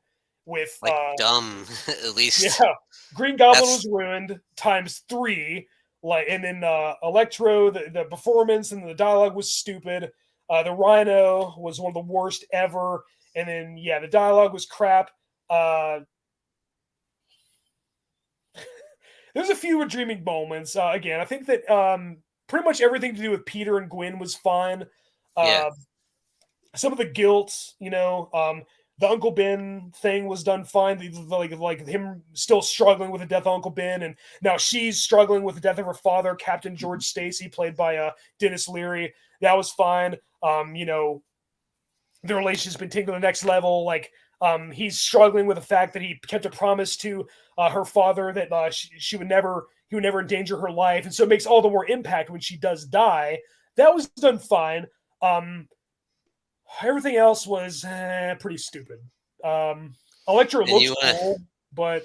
And you want to talk cringe? How about the part when him and Electro are fighting, and then like the electricity is hitting like the poles, and it makes the itsy bitsy spider. Oh my gosh! No, yeah, it's like a dubstep or a techno song, and then and then when he's first, like, he becomes Spider-Man's enemy because like Spider-Man takes away his fame, his seconds of fame or whatever, like, because he sees the screens, like, he's on the screen, wow, people are noticing me. Then it turns to Spider-Man. It's like, oh, now they're noticing Spider-Man. Now I'm his enemy. It's like, and then like it plays this song in the background. And it says, "He's my enemy. He's my enemy." And it's like, what the hell is going on? Is this the soundtrack, or is somebody actually listening to the song in the movie? Yeah. What is this? This is terrible. Yeah, it sounds like it's about to hit before a breakdown. Like, he hated me, he hated me, and it's like, it almost sounds like a terrible, like, what the hell was that? Yeah, it's almost like a hip hop song, like tried to sample like a crappy version of like a deathcore song or something. It's weird. It's like, is this music? I don't know. It's probably is. I don't listen to modern music. Maybe this is what it all sounds like. I don't know. But it's crap. That's all I know. So the $1 million question is, which movie's worse, Spider-Man 3 or that is the $1 million question, isn't it? That's the money question. Amazing Spider-Man 2 for me. Yeah. it's a close. The thing is, it doesn't piss me off as much as Spider-Man 2. It doesn't infuriate me. It doesn't get me angry. It's just dumb. Yeah. Well, they both have strengths and weaknesses. I feel like Spider-Man 3 has more strengths, but Spider-Man 3's weaknesses are a little pissing me off a little more because they screwed up Venom and they screwed the black-suited Spider-Man. They screwed both of those up. Those are my favorite arcs from the comics, and they screwed those up. And this one, I feel like they almost got the Gwen Stacy done right. There's another one of my favorite Spider-Man arcs. On paper, it was good. Like, that moment was good. Everything. Yeah, that moment was good. Some of the things, and some of the things after it were stupid. Like him fighting the Transformers reject Rhino was stupid. But and the fact that they were trying to set up a Sinister Six movie that has Oscorp like supplying all the villains, and we saw Doc Ock's tentacles, we saw the Vulture's wings, and pretty much everything was going to be some like cybernetic costume, which they did anyway with the Vulture in the next movie. But we'll get to that in a minute. So a Sinister Six movie would have been awesome, but maybe not in this way. Like, it was more like a preview for an upcoming movie than it was its own self-contained story, and that's what lies the biggest problem. But and then at the end, you think it's going to end like 3 times. I'm like, is this the end? Oh, wait, is this the end? Yeah. Well, in credits roll. They could have just left it at the Gwen Stacy died. This is horrible. But no, they had to. It's like, no more. Make it stop. Make it stop. And then, but the thing is, I like Electro. He's one of my favorite villains in the comics, but I don't like him as much as Venom. So it pisses me off more if they ruin Venom than they ruin Electro. But they did ruin the Green Goblin, like, tenfold. It wasn't Norman. It was his son. He had a dumb origin, a dumb motivation. He did kill Gwen, but it was half-assed, and then he looked like crap. So They screwed him up times 5. To me, the only good thing was Peter and Gwen. They had great chemistry. They were still strong performances, and everything else is like, no, Right. for me. I did think a lot of things Electro did and looks that he had were badass. The backstory, the motivation, the dialogue, performance sucked, but like there's some rewarding moments, like when he was attacking that asshole that worked at Oscorp, like Harry's superior. I hated that guy. I liked when Electro shocked him. I kind of wish that they would have killed him. I wish Harry would have killed him with a pumpkin bomb, but where were the pumpkin bombs? That was very brief, but whatever. The glider, like it was all done half-ass, and then I will say this: I was never bored with this one. I was entertained, but it was more like in a way that I'd be entertained by seeing something so stupid I can't help but laugh at it. So yeah, I was never bored, but like it was more just like I can't believe this is happening. Wow, this is so stupid. So I don't know if it's a good thing or a bad thing. But yeah, I think this was at the time probably the worst Spider-Man movie. Yep, definitely. But if you want to go through these pretty quickly to get to Carcass, we can. Yeah, that's cool. That's Spider-Man 3 on Blu-ray, by the way. It came with my PS3. Yeah. Blu-ray. All right, so yeah, the next one is Homecoming. So Spider-Man made his debut in the MCU in Captain America: Civil War, and I thought that was fine. I kind of like the fact that his eyes could do that squinty thing like the Ditko era Spider-Man did. Like, I was like, okay, like in a live action movie, they can't really do that with a costume where they paint it on or whatever, or their lenses. I'm sorry. But like they do that. I was like, okay, that's fine.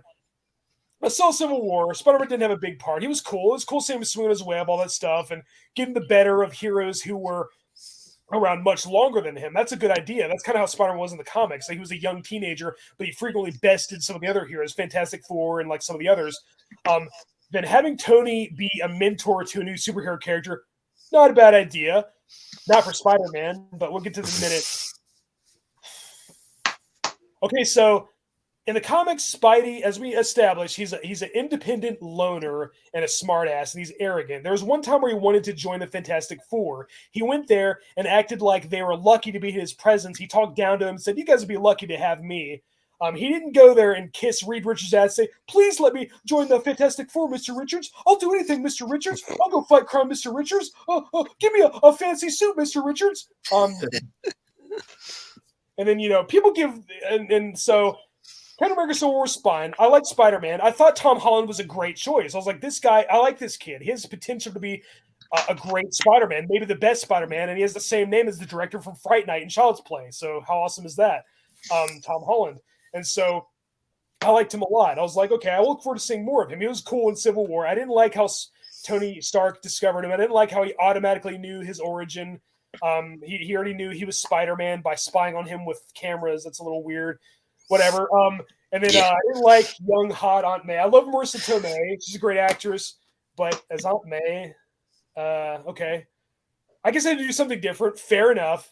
So then this movie comes out. I saw the trailer. I saw a part where it says, web shooters loading, Mr. Parker, or something. I was like, oh, God. I was like, please let this be a 5-second scene and not the whole movie. I watched this movie. I saw it in the theaters. I hated it. Really? I was so disappointed. Well, I didn't hate it. Here's the thing. What I saw, I was like, okay, it's a fun movie. It's an entertaining movie. It didn't have problems like Spider-Man 3. It didn't have problems as big as Amazing Spider-Man 2. But I didn't see a Spider-Man movie. I saw a fun movie. I saw an enjoyable movie. I saw a funny movie. This is the funniest Spider-Man movie yet. I didn't see a Spider-Man movie. Okay, so all the fans of this movie who argue with me over and over, if you like this movie, fine. If it's your favorite Spider-Man movie, fine. If it's your favorite movie of all time, fine. I don't care. I respect your opinion. But telling me that this is the most accurate to the 60s Spider-Man comics movie, I'm going to say no. I'm going to tell you why. Okay, Spider-Man's an independent loner. He thought the Fantastic Four was lucky to have him. He wasn't a whiny kiss ass who said, please let me join the Avengers. Please let me save the day. Everybody gives the Justice League movie crap. And one of the reasons is because Bruce Wayne kind of discovered the Flash. He's already the Flash. He already has a costume, but he's not really a superhero yet. He just pushes some people. People had a problem with that. But The Flash still saved the day using his super speed. He didn't save the day using batarangs and bat smoke pellets. This Spider-Man has a technological Stark Tech suit and an AI that never, ever shuts the hell up.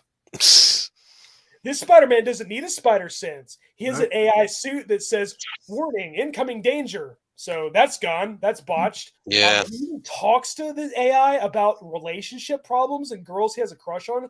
What the hell is going on? Again, an Iron Man movie where Tony Stark has a mentor, War Machine, James Rhodes, or somebody, anybody. Ant-Man already had one. Scott Lang had his mentor was Hank Pym, the original Ant-Man. But anybody other than Spider-Man, not Spider-Man, it doesn't work. This Spider-Man had a relationship with Tony Stark. It was more like Spike and Chester from Looney Tunes. The big dog and the little dog. What do you do now, Spike? What do you do now, Spike? What do you do now, Spike? Okay, Mr. Stark. Sorry, Mr. Stark. I shouldn't have done that, Mr. Stark. Please give me the suit back, Mr. Stark. I'm nothing without the suit. Having Peter Parker tell Iron Man that he's which never meant a damn thing in the comic. That hurt me more than him dancing in Spider-Man 3. And it hurt me more than pretty much all of Amazing Spider-Man 2, if you can believe it. Again, this is a fun movie. It's a fun movie. It doesn't have as many problems as Spider-Man 3 and Amazing Spider-Man 2, but it has way more inaccuracies. Aunt May, an elderly, nurturing old woman in the comics. Here she's a smoking hot young fox who can get any guy she wants. Ned Leeds, he's a good-looking reporter at the Daily Bugle who's like kind of a rival to Peter Parker, but they're friends. Here's an overweight, annoying, irritating sidekick who knows Peter Parker's identity, done as a joke, not as a dramatic moment, but as a total joke, just like when Aunt May finds out he's Spider-Man, again, as a joke, walks in on him leaving his door open for some reason, changing. What the? Roll credits. Everybody in the theater laughed out loud. Aunt May almost said the F word. I was just like, what did I just watch? Flash Thompson, he's a muscular jock football hero in the comics, and here's a scrawny, geeky nerd just like Peter? Yeah. What? What? Okay, what else do we have? No J. Jonah Jameson, no Daily Bugle, no interest in photography.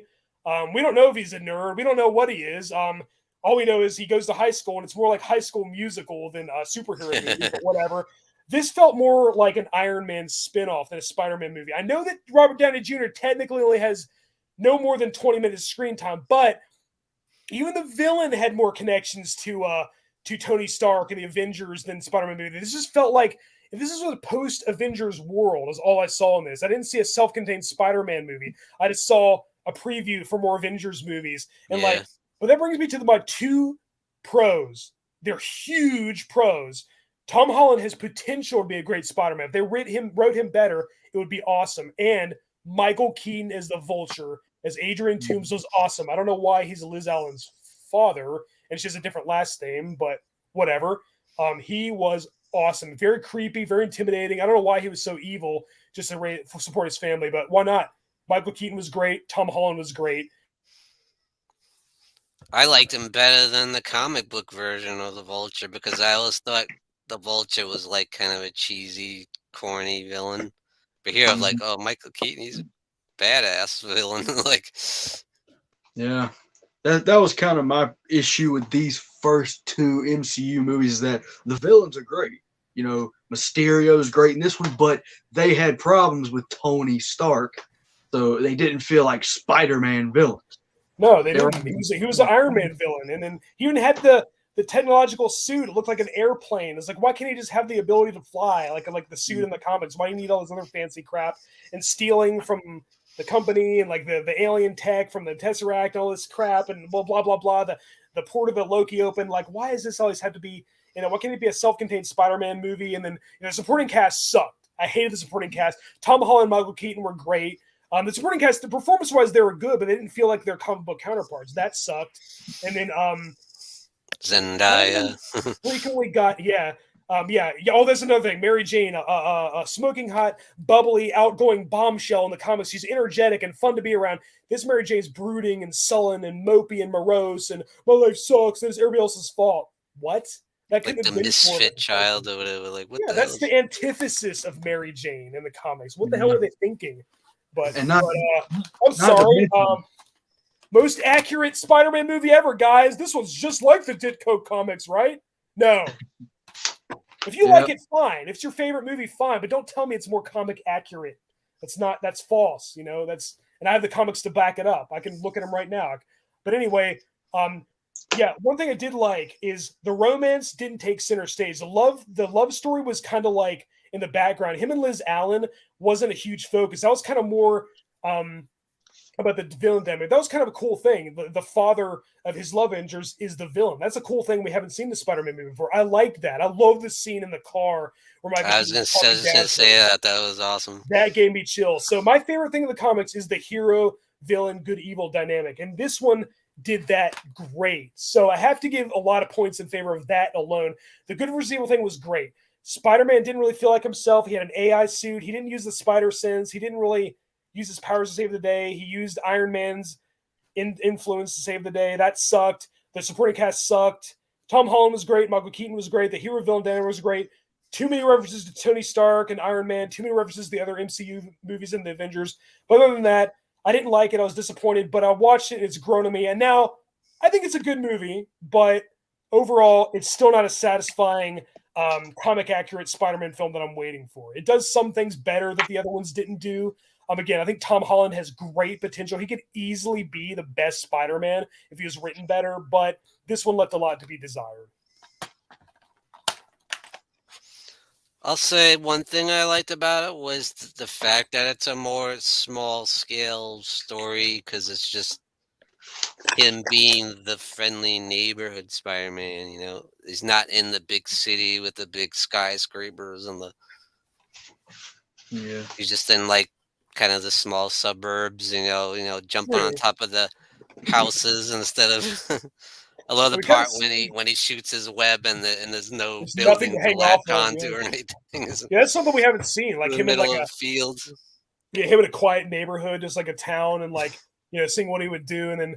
But like that's great, and then like that's kind of cool. It's a self-contained story. It wasn't big and grandiose like some of the Avengers movies and stuff, like or the other Spider-Man movies. And the love story wasn't the center stage. But the problem is, I feel like he wears the backpack too much, and like when he runs, like just looks like a teenager who's late for class. He doesn't look like Spider-Man. He doesn't move like an arachnid. Yeah, he climbs up the Washington Monument. That was cool, but the damn AI suit's talking the whole time, and it pisses me off. And then the suit making his voice deeper and more demonic is like. Almost everything he does until Tony Stark takes away the suit is because of the suit. And like, if they want to tell that kind of story, like he has to learn to use his own powers and not the suit, fine, but not for Spider-Man, dude. That's not cool. Like, yeah, he does save the day at the end. He wears the dumb looking suit, like the like kind of what Tobey Maguire wore, like when he went to wrestle.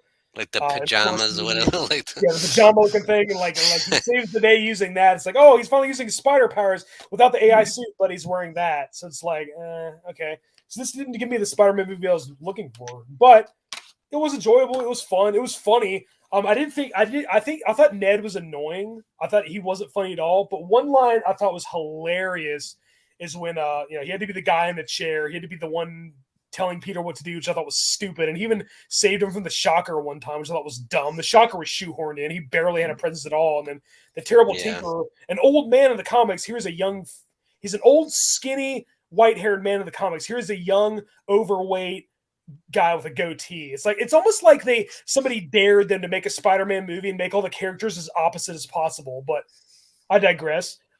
Me and my old roommate used to always joke, it would be funny if Terrible Tinkerer was in a Spider-Man movie because he's such a lame villain. He's in this one. The Terrible Tinkerer is in Spider-Man Homecoming. They don't call him that, but he's in it. He's the fat guy who works for Adrian Toomes. Shocker's barely in it, and then Herman Schultz and then Montana are both the Shocker, whatever. And then the other guy, and then once Michael Keaton kills the guy, and he gives the other guy the arms. Yeah. Oh, I'm the Shocker now. Yeah. That could have been a badass. Really? It's kind of more done as a joke. But whatever. It was still a cool scene. Yeah. Even Michael Keaton's like, oh, you can go be the Shocker now. Yeah. I thought that was the anti-gravity gun.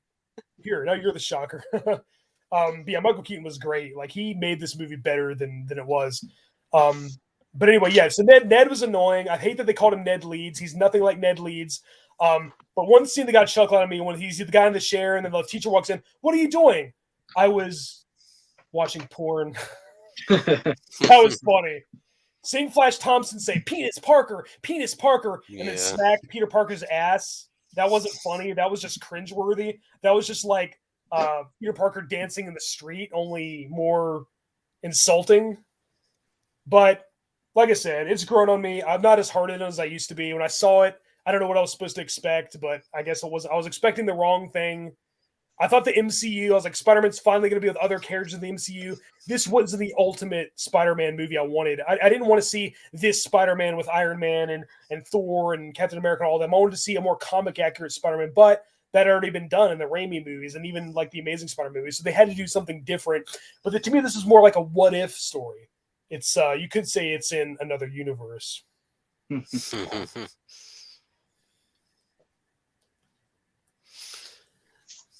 Did you want to mention into the Spider-Verse?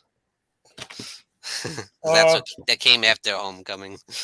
It was good, but again, it wasn't really like. So I grew up with it. Like I grew up reading the '60s era Silver Age comics by Stanley and Ditko. I never read a new comic. Miles Morales was created in 2011. I'd stopped reading modern comics in like 2004. I'd never read a Miles Morales story. I knew nothing about it. I didn't watch it. I thought it was funny. I was cool. Yeah. I like to see an old, wise mentor, Peter, a seasoned veteran, Peter Parker, Spider-Man. That's what I've been. Yeah, that's one thing I really liked about it because I've been waiting to see that. Yeah. Me too. And even him and Mary Jane were like divorced or whatever. And like, I was like, that's cool. I was like, I kind of want to see that movie instead where they did get divorced and they did get married and get divorced, but whatever. This is kind of like after that, but then like, and then they even referenced Spider-Man 3. He was like, didn't this happen? He's dancing the street. Like, let's not talk about that or whatever. That's funny. But then like it turns into the Miles Morales story. I'm like, okay, well, I didn't read these comics, so I don't know. I don't know if they're doing justice or not. And then he gets bit by the spider. They're playing some like ghetto hip hop song. And then I'm just like, eh. It has this ghetto, like urban hip hop gangsta street vibe. Again, I don't know. I haven't read a Miles Morales comic. I don't know. Maybe they are. I don't know. But I'm saying, I'm like, okay, this is cool. I like this movie. It's fun. The Kingpin looks great. Green Goblin's like a mutant, looks more like the Ultimate Universe. Yeah. Otto Octavius Doc Ock is a woman, but there was a female Doc Ock in the comics, Lady Octopus. When Otto Octavius died, she's replaced. He was replaced by a female. Yeah. I can't remember what her name was, but they called her Dr. Octopus until Otto Octavius was resurrected somehow, and then they called her Lady Octopus. So that was fine. She wasn't the same character as that, but I was like, okay, that's fine. They're doing something different. It's another universe, Into the Spider-Verse, all that. I never read a Miles Morales comic. I never read Spider-Ham, Peter Porker. I never read Spider-Gwen. So, again, it was that's a fun part movie. of the history, man. Yeah, but this is all after you're the comic book guy. Spider-Ham has always been around. Yeah, but that was more like a parody. That was more like a joke. That was more like seeing Porky Pig team up with Lex Luthor. It's funny, but I don't know if I want to see in the Spider-Man movie. I might read the Sunday paper and it has the comic strips and Spider-Ham's one of them. Oh, this is funny. It's like a parody of Spider-Man. But seeing him in the same movie with Peter Parker and it's supposed to be taken seriously, I don't know. He's from another universe. Okay, sure. It's a fun movie. It's enjoyable. It's funny. It's really, really entertaining. But I don't know. But that's fine. But like with Homecoming, when people say, this is the Spider-Man movie they're waiting for, this is the comic accurate Spider-Man. Again, maybe the post-2000s comics. I don't know. I haven't read them. I don't know. Yeah. Maybe. I don't know. But it's not accurate to the comics I read. That's all I know. So that's my review. Good movie, but is it accurate to the comics? I don't know. I haven't read those comics. And then again, I think the concept is pretty cool with the multiverse, and would we have No Way Home without that? Yeah, true. So it did something right. I like the Spider-Man Noir with Nicolas Cage. I thought that was fun. And Spider-Gwen, Gwen Stacy was pretty cool, I thought. Yeah, no, yeah, it was fun. It was a great movie. It just like, yeah, it was a good movie, but like it just kind of annoys me. And people say this is the ultimate Spider-Man movie that we waited for. It's better than Spider-Man 2. That's a piece of crap. That's going too far. Yeah. It's like those Raimi trilogy sucked, but Spider-Man Into the Spider-Verse, that's a real Spider-Man movie. That's what annoyed me for so long. I love when they make fun of Spider-Man 3, though. You catch that when they say, I know, that's funny. And then this happened, and he's going dancing around. Yeah. The less said about that, the better, or something. That's funny. That's funny. And that's what I thought it was going to be. I thought it was going to be like a combination of all the past Spider-Man things rolled into one. That's probably what it was. But the thing is, it was more like the modern comics than the Silver Age Ditko era. So I didn't know. Yeah, it's a much more modern. Yeah, which is fine. I understand. Like the kids reading comics now probably wanted to see this. And to them, that probably is the real Spider-Man. But to me, I was reading Spider-Man before that all came out. So to me, that wasn't the true Spider-Man. But to be fair, I've only watched it one time. I need to watch it again because the last time I watched it, it was right after my accident. I was bedridden in a hospital bed, still using a wheelchair. I wasn't in the best mood either. So I wasn't like in good spirits anyway. So I need to give it another chance with a fresh take. I wasn't feeling well because my body was broken, and like I was just kind of watching it as a distraction. I couldn't enjoy it because I had bigger things on my mind. I was worried about if I'd ever walk again. But now that I can walk again, now maybe I can enjoy it. I'll give it another chance, and I'm sure I'll really like it. What about you, horror fan? I actually have not got around to seeing that one yet. Oh, you haven't seen it yet? No, not yet. I've seen almost all the live action films in the theater, but this was the first one that I kind of missed, and I'm like, oh, I forgot about that one. So I didn't see it in a theater either. I just watched it on like Netflix or whatever. Then I was like, ooh, I didn't see it in the theater either. It's the only Spider-Man movie I didn't see. I see every Spider-Man movie in the theater when they first came out, except for Into the Spider-Verse, because it came out. I guess it came out during my accident, or either right before my accident or during or something, and then I didn't see it until it came to streaming, and then I watched it. But I wasn't in a wheelchair, so I wasn't like in the best mood because of my accident just happened. I was in a lot of pain. I couldn't enjoy it. But I'll watch it again. I'll let you guys know what I think. So stay tuned to my full review on that one, on Into the Spider-Verse. And of course, we have Far From Home. Far From Home. Lost and Far From Home. Oh, sorry, that's the Iron Maiden song, Stranger in a Strange Land from Somewhere in Time. Yeah, I thought in a lot of ways this was a step up from Homecoming because he did have the Stark Tech suit. He even had the Iron Spider suit from Infinity War and stuff. Yeah, and then Infinity War, Endgame, and he even had and he had this black stealth suit. It wasn't the symbiote suit; it was this weird suit, and a night monkey. But the thing is, he didn't have an AI that talked to him. He had those stupid glasses that talked to him a lot. Yeah. That was annoying. But his suit didn't talk to him, so I thought that was a step up. And I thought he did feel a little more like Spider-Man this time. He was kind of growing as a character. I like Tom Holland in this. He was great. I have nothing to complain about with his performance. And even in Homecoming, it was fine. I just didn't like the way it was written. This was great. Zendaya did a great job as Mary Jane. She felt more like, well, technically she's Michelle Jones Watson. So she's not really technically Mary Jane, but she's this universe's version of MJ. And she felt more like the MJ from the comics. So I liked her. I thought she really won me over. I thought Zendaya was great. She felt more like had a little bit more personality. Right. She wasn't just brooding emo. She was more like a supportive, encouraging girlfriend. And she was funny, and she was fun to be around. So I like that. And but the love story still didn't take center stage. But the best thing about this movie, again, was the hero-villain dynamic. I thought that Jake Gyllenhaal was great as Mysterio. And I kind of thought, I didn't like how he had more ties to Iron Man than he did Spider-Man. I thought that was annoying yet again. Yeah. But it was clever how they had him be a master of, like, technology, like he worked with Tony Stark. And, like, instead of being a special effects movie wizard, like he just good at holograms and good at faking things, and so he was kind of a con man. He always was in the comics. He wasn't supposed to be, he didn't have superpowers. He was just a con man. He wasn't really a sorcerer, and this movie is the same way. And then everybody was watching it saying, oh, they're making him the hero, he's gonna be the good guy, he's Spider-Man's sidekick. That's terrible. I was like, guys, wait and see. There's gonna be a twist. He's gonna be the villain, don't worry. And the Elementals, people were thinking, oh, that's the Sandman, that's Hydro Man. And if you watch the movie, you'll notice Flash Thompson reads a newspaper article on the computer or whatever and says, I think, the guy named Morris Binge fell into some hazardous chemicals in the water and became part man, part water. And somebody says, that's stupid. Hydro Man from the comics was Maury Binge. He fell into the water, was irradiated, became Hydro Man. I have the first appearance of him too. I didn't dig it out, but then they kind of just threw that away. Yeah, this guy got rid of that illusion. Though. So people were thinking it was going to be Hydro Man, Sandman, Molten Man, and maybe Electro with electricity, but really it was all just mysterious holograms, which was cool. I didn't like how he was more like had more ties to Stark, and I didn't like how Peter Parker tells way too many people that he's Spider-Man. In fact, he usually introduces himself as Peter, not Spider-Man. That pisses me off. The fact that Aunt May, young, hot, smoking Aunt May, calls it a Peter tingle instead of a spider sense. But at least he does use his spider sense in this one, unlike that stupid AI suit. But this felt more like a Spider-Man movie that I would have wanted in Homecoming. So yeah, Mysterio is great. Jake Gyllenhaal has done great, and then the post-credit scene, which showed J. Jonah Jameson, played by J.K. Simmons, blew me away. I was like, holy crap. The best casted character ever still exists in this universe. Yeah, that was cool, yeah. As do all the universes now. Yep.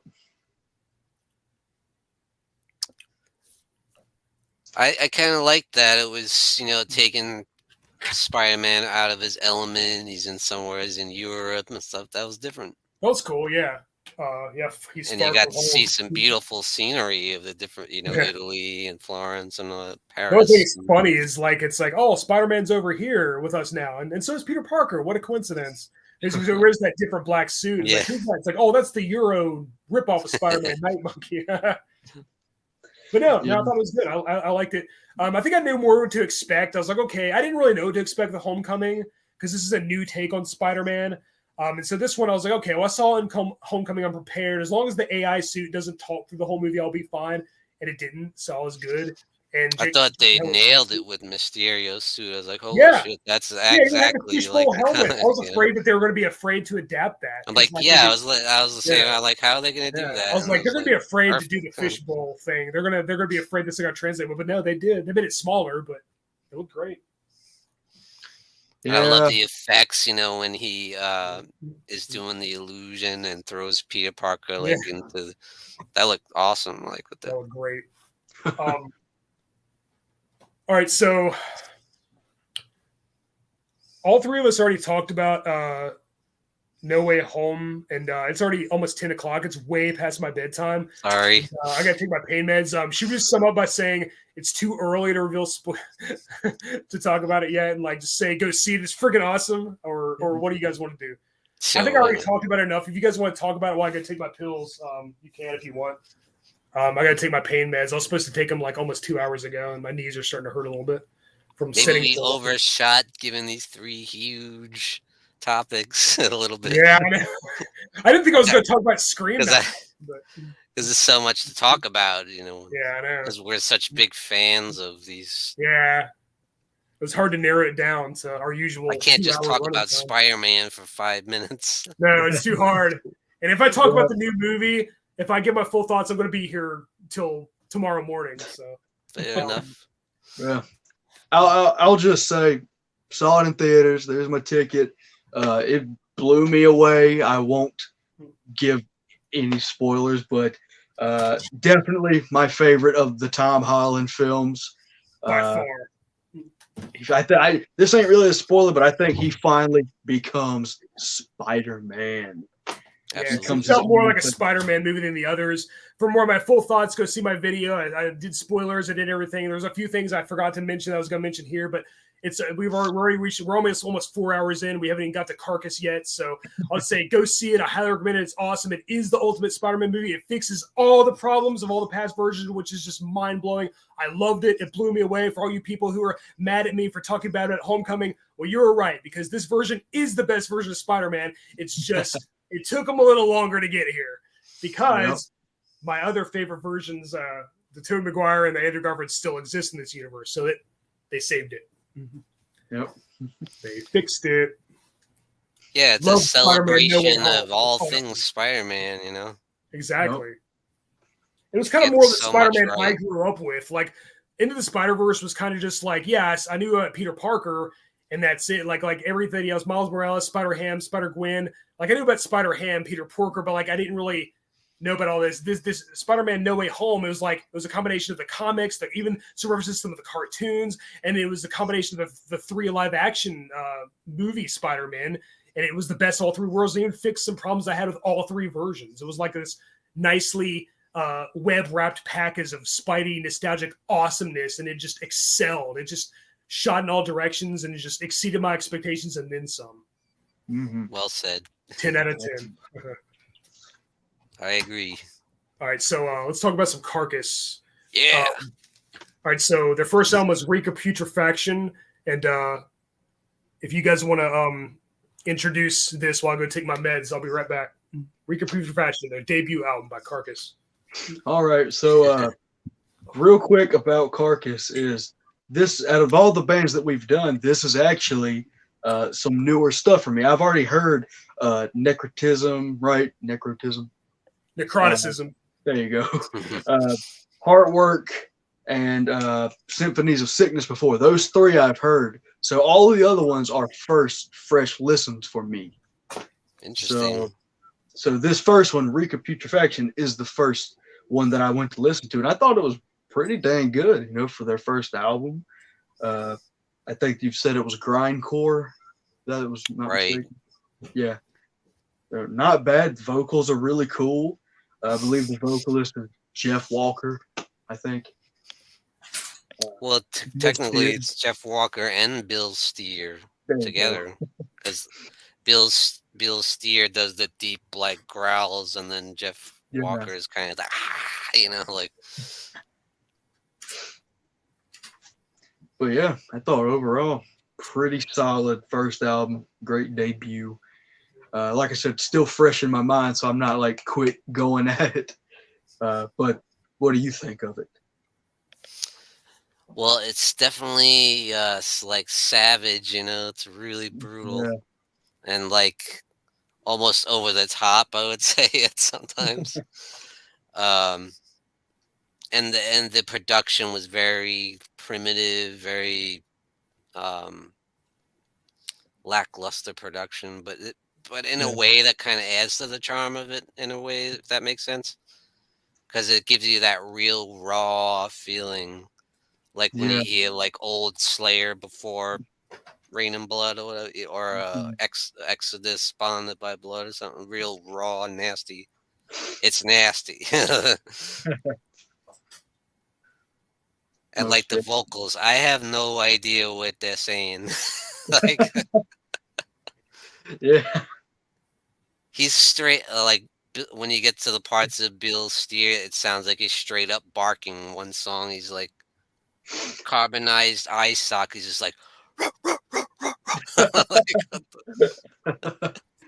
yeah.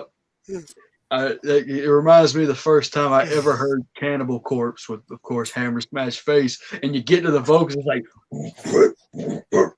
I'm like, what? Exactly. But fun thing about this band is that I found that their first 4 albums were, for me, progressively got better. That's the thing. That's the thing. Yeah. That's what this is to just savage, just letting it all out, being as noisy, as loud, as savage as possible. Yeah. But the quality of the playing was not really there. They later become similar to we just did Death, right? Yeah. They have a similar path, in my opinion, as Death.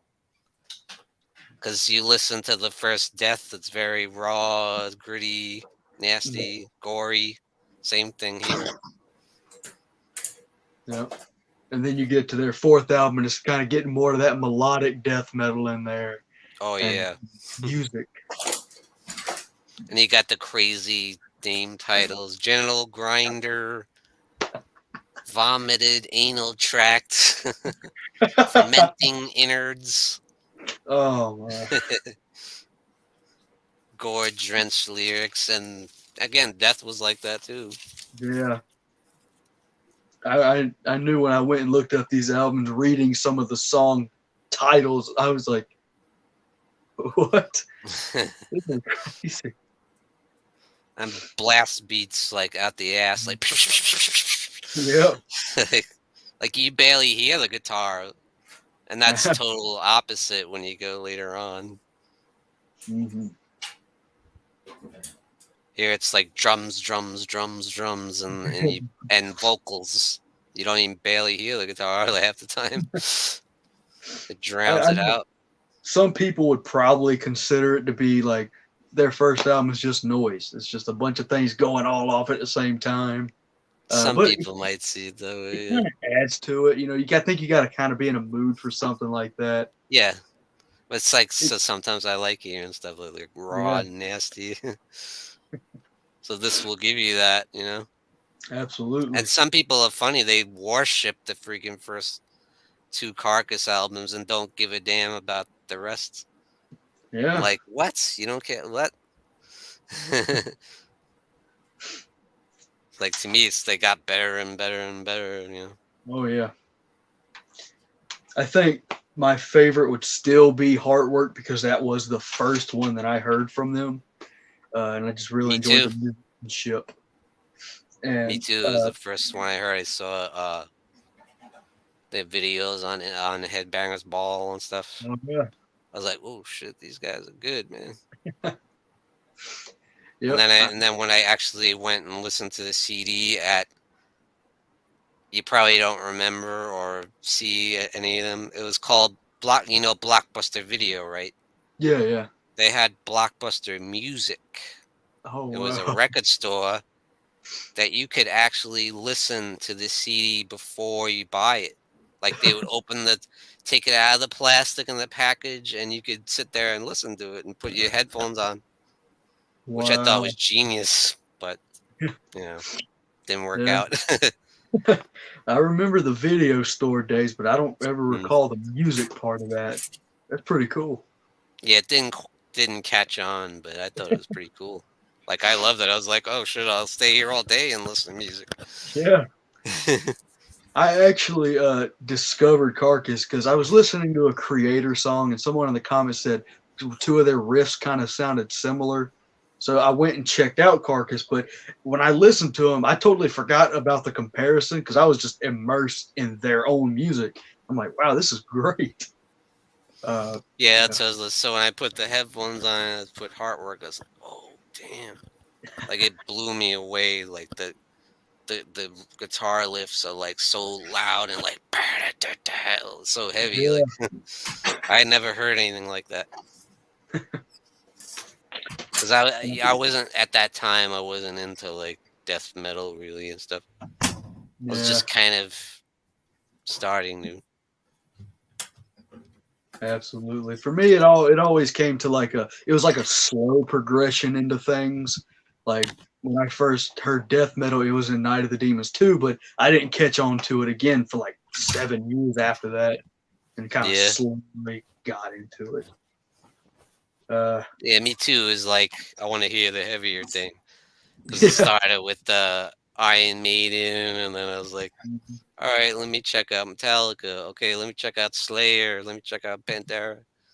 Yeah, me too. I wasn't really ready for death metal yet, but it was like the next necessary step. You know, I grew up on Maiden and Priest, and I mean, I was already into all of them, and then kind of thrash metal, Metallica, Slayer, Exodus, and then I first heard Cannibal Corpse. It came Eaten Back to Life. Their debut album came out in 1990, and then when I first listened to that in the record store, the sample a little bit later, I was like, I'm not ready for this yet. And then when I finally did, I was like, I got to buy that album. I was like, I always knew there was that band that like had gory graphic album covers and like had gruesome, sick lyrics. And I thought that was just that band. I didn't know there was a whole genre. And so, I discovered Cannibal Corpse, then kind of worked my way back, discovered other bands. And then, Carcass, and I kind of discovered background. I don't remember what the most recent Carcass album was at the time when I first got into Carcass. What? The most recent album, Torn Arteries. Well, yeah, but I mean, right, Torn Arteries. But I mean, saying when he got into when I first got into Carcass, I can't remember what the most recent album was. It was probably Heartwork, maybe. But anyway, so I was never a big fan of grindcore. I do like some Napalm Death a lot, and I love early Carcass.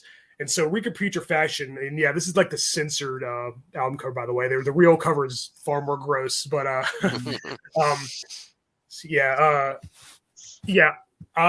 so this is an interesting album because this is their debut, and like I like it. I like what I'm hearing for sure, but this isn't really like what I think of when I think of Carcass at their best. Like not even close.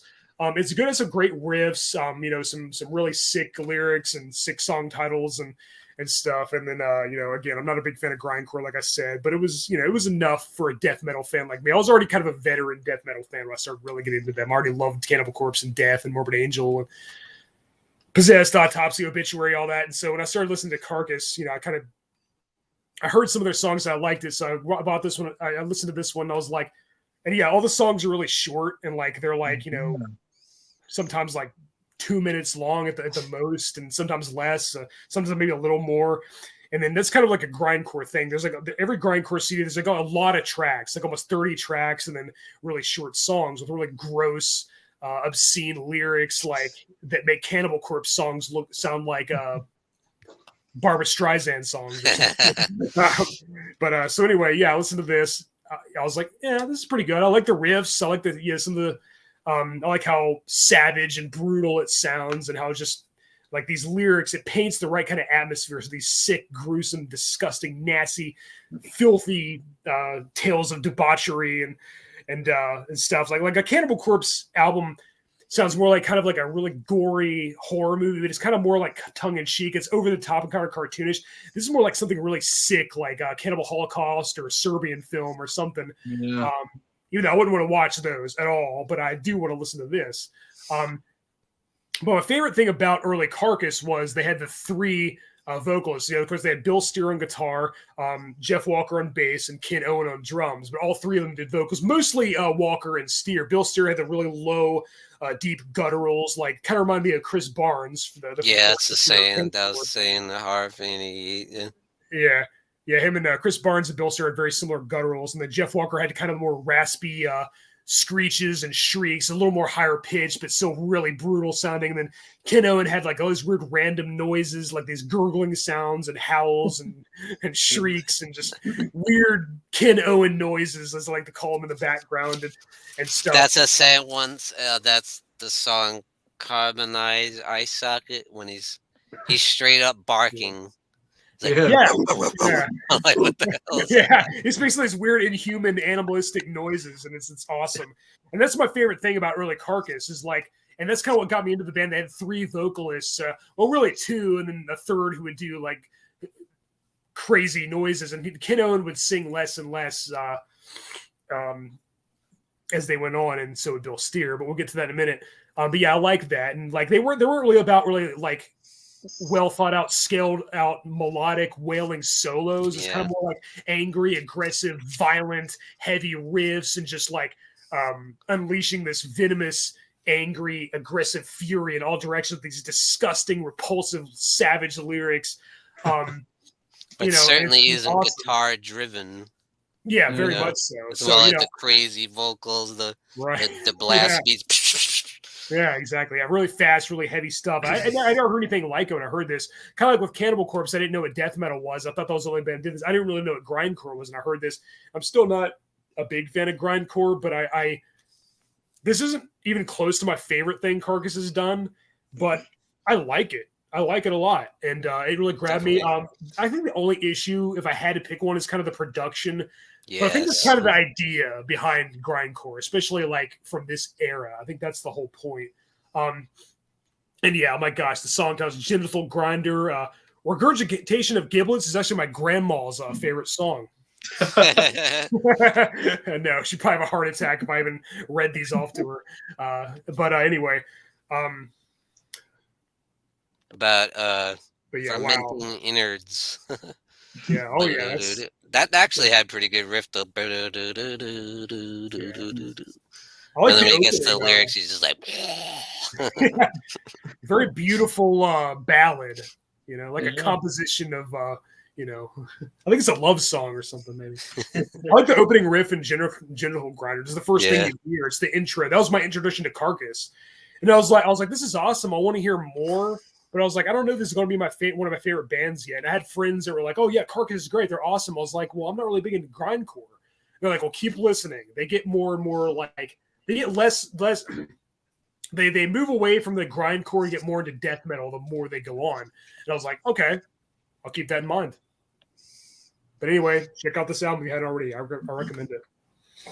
It's funny, though, the progression they make on each album. Yeah.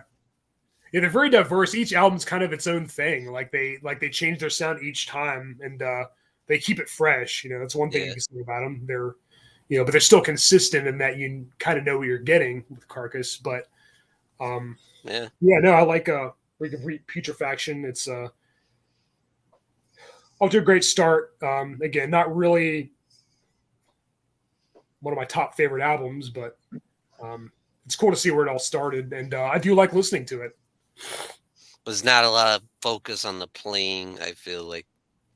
Right. It's just like bashing your brains and Yeah, it's almost more like I mean, they're talented. Bill Steer and Jeff Walker and Kino are all very talented for sure, but it's almost kind of like if me and my friends, like before we really learned how to play instruments, we just kind of got in a rhythm and we just beat on the drums, and then somebody just like shredded on the guitar, and somebody just screamed into the microphone. Like that's kind of what it sounds like, but I like it. I like it. It's furious and it's heavy as hell, but I like it. That's what metal should be about. So yeah. It's the soundtrack of hell. Exactly. Yes, exactly.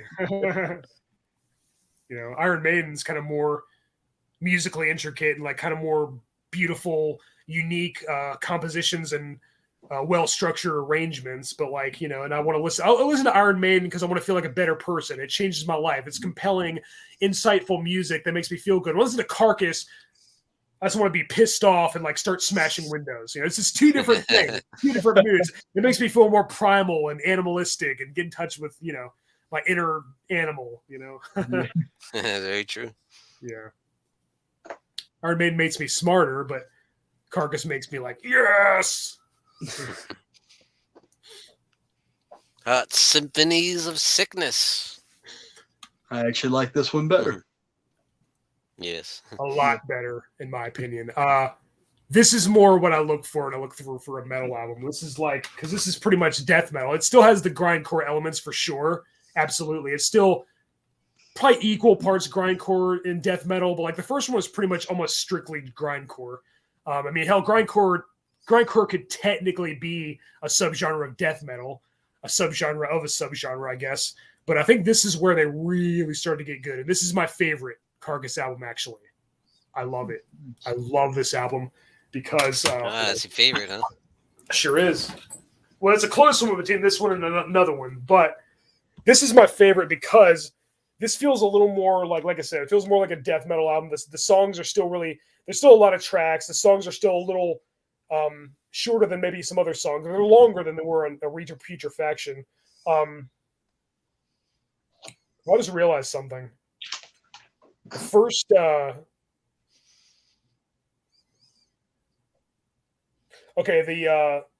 this only has 10 tracks. I'm sorry. What confused me, I was about to say, I was like, I didn't think this had a lot of tracks. What it is, this edition of the CD, tracks 11 through 26 are all from Putrefaction on this special edition CD for some reason. So really, I don't know why I had to buy that. I could have just bought this one and have both of them. But anyway, I didn't know. But yeah, this one feels more like a death metal album, and like the playing is a little more like focused, I'd say. Right, yeah. It sounds more like, something that like more like impressive and tighter and just like more musical and like still angry and venomous for sure. But I feel like this had like better structured solos and like kind of more intricate riffs. Right. It's still angry as hell. It's still the best of both worlds. It's almost like, when they made Putrefaction, they were young and hungry and out for blood. But then with this one, they said, let's like try a little harder, get better at our instruments, but still be like angry and evil. And still have the savage ass vocals. Right. Yes. And the sick, disgusting song titles. Mm-hmm. My favorite song is definitely "In Pathological Necroticism," which is the 5th track. I love that opening riff, dun dun dun dun dun dun dun dun dun dun, and then Jeff Walker's vocals come in. And I'll be right back, guys. I'm gonna go to the bathroom. Sure. All right. But yeah, my favorite thing is the dual vocals between Jeff Walker and Bill Steer. Like Bill still doing the lows and Jeff doing like the core raspy shrieks. Like that's an awesome idea. And at the end, Ken Owen's still doing the drummer, still doing the other random, crazy, assorted noises. Yeah. It's really cool to hear the changes in each album that you go through. Like, yeah. I heard Symphonies of Sickness, but then when I went to listen to one of my favorites, Necroticism, they had a bit more of a raspy black metal vocal almost. Instead of like the deep, like, ooh, it was more like, yeah. Kind of like yes, exactly. that. Yeah, it's really, really cool. It sounds awesome. Yeah, I love Jeff Walker's vocals and Bill Steer.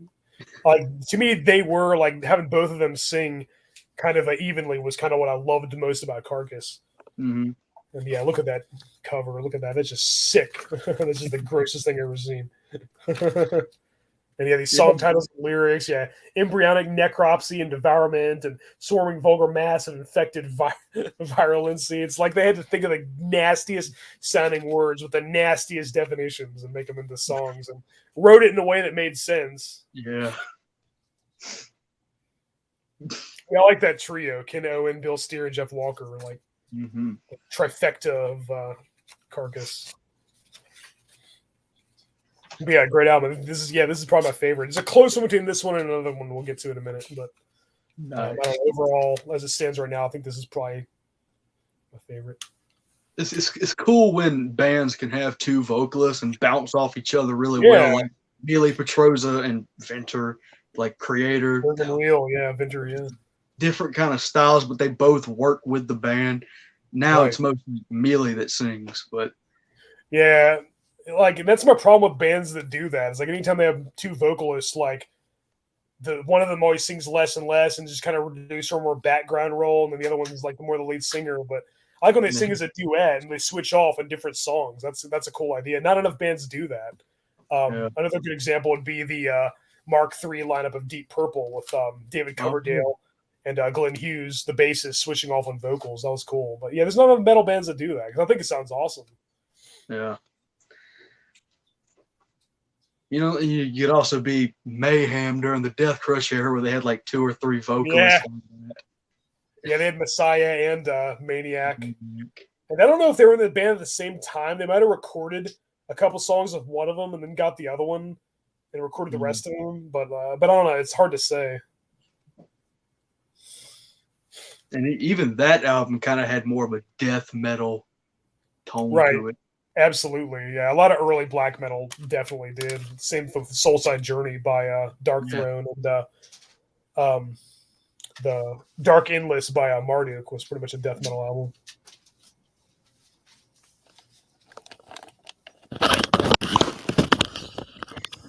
Sorry, guys. Welcome back. What would you like to add about Symphonies? So I'll say it's a lot more focused than Wicked Putrefaction was, and their playing was much better. Like there was a lot more focus on the guitar and the instruments. Yep. Much more well balanced, but this still, like you.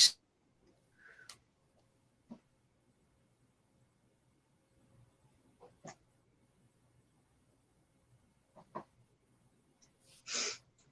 think we lost Sean.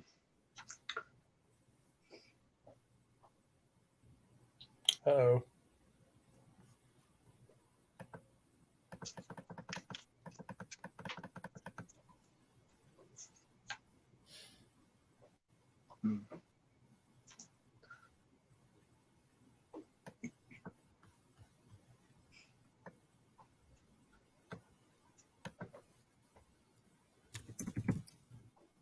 John?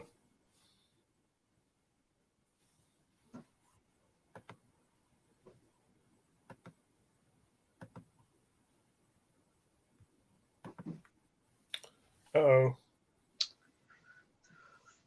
I guess we wait for him to pop back in.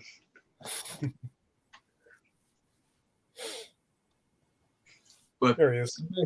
I'm actually excited to talk about the next one, Necroticism. Yes, me too. I don't know why I called it necrotism earlier. I called it necrotism for like the first year that I owned the CD, and then I looked closer. I was like, oh, it's necroticism. I called it necrotism for so long, and same with the track in Symphonies of Sickness that has that word in the song name. I always said necrotism.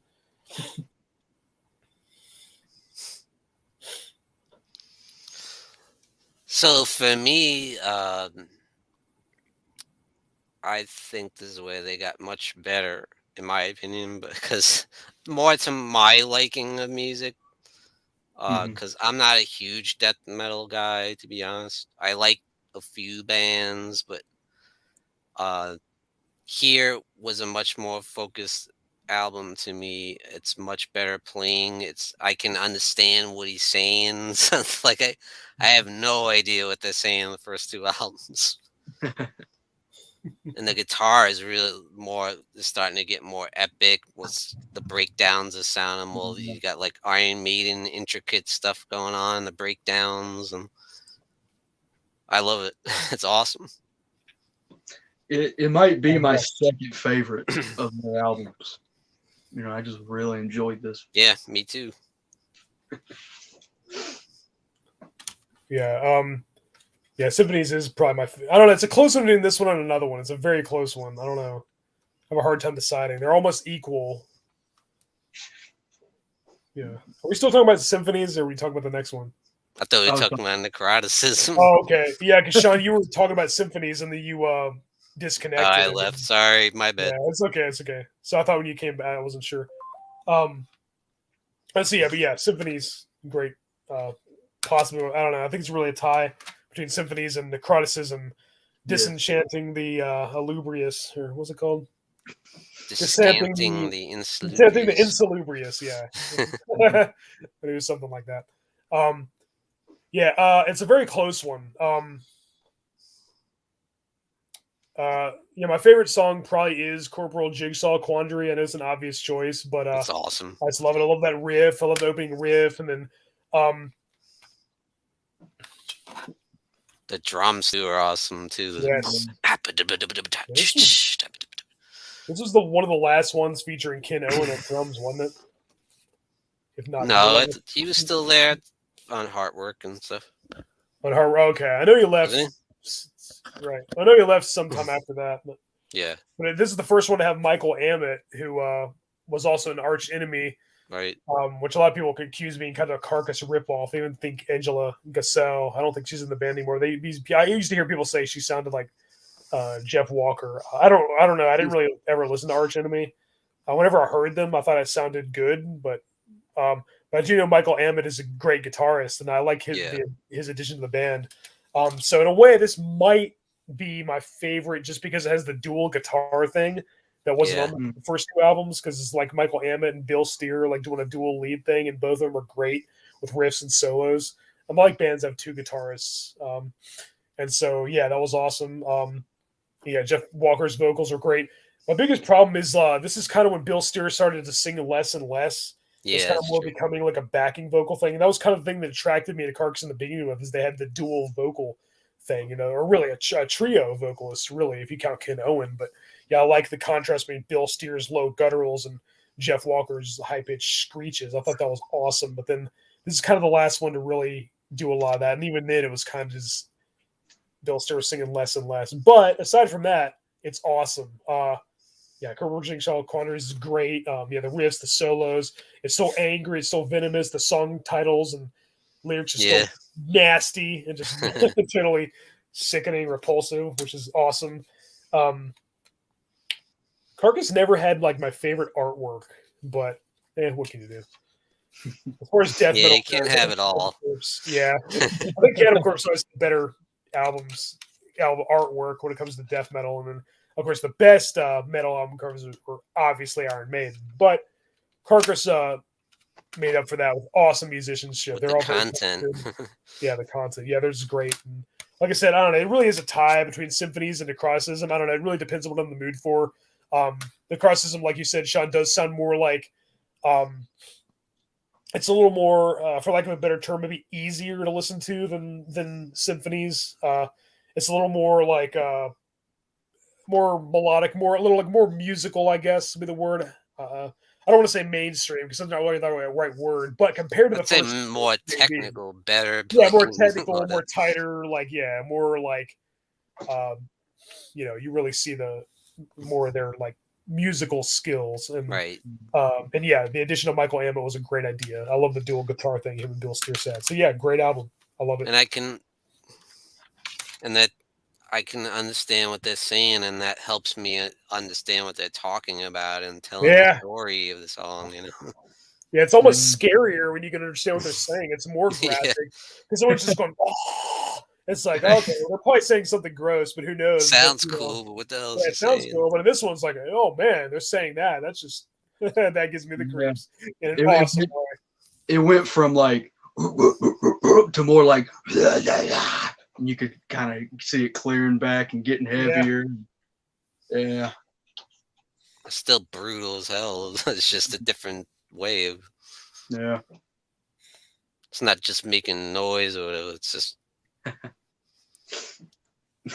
awesome playing. You got two great guitarists, like you said. The dual guitaring.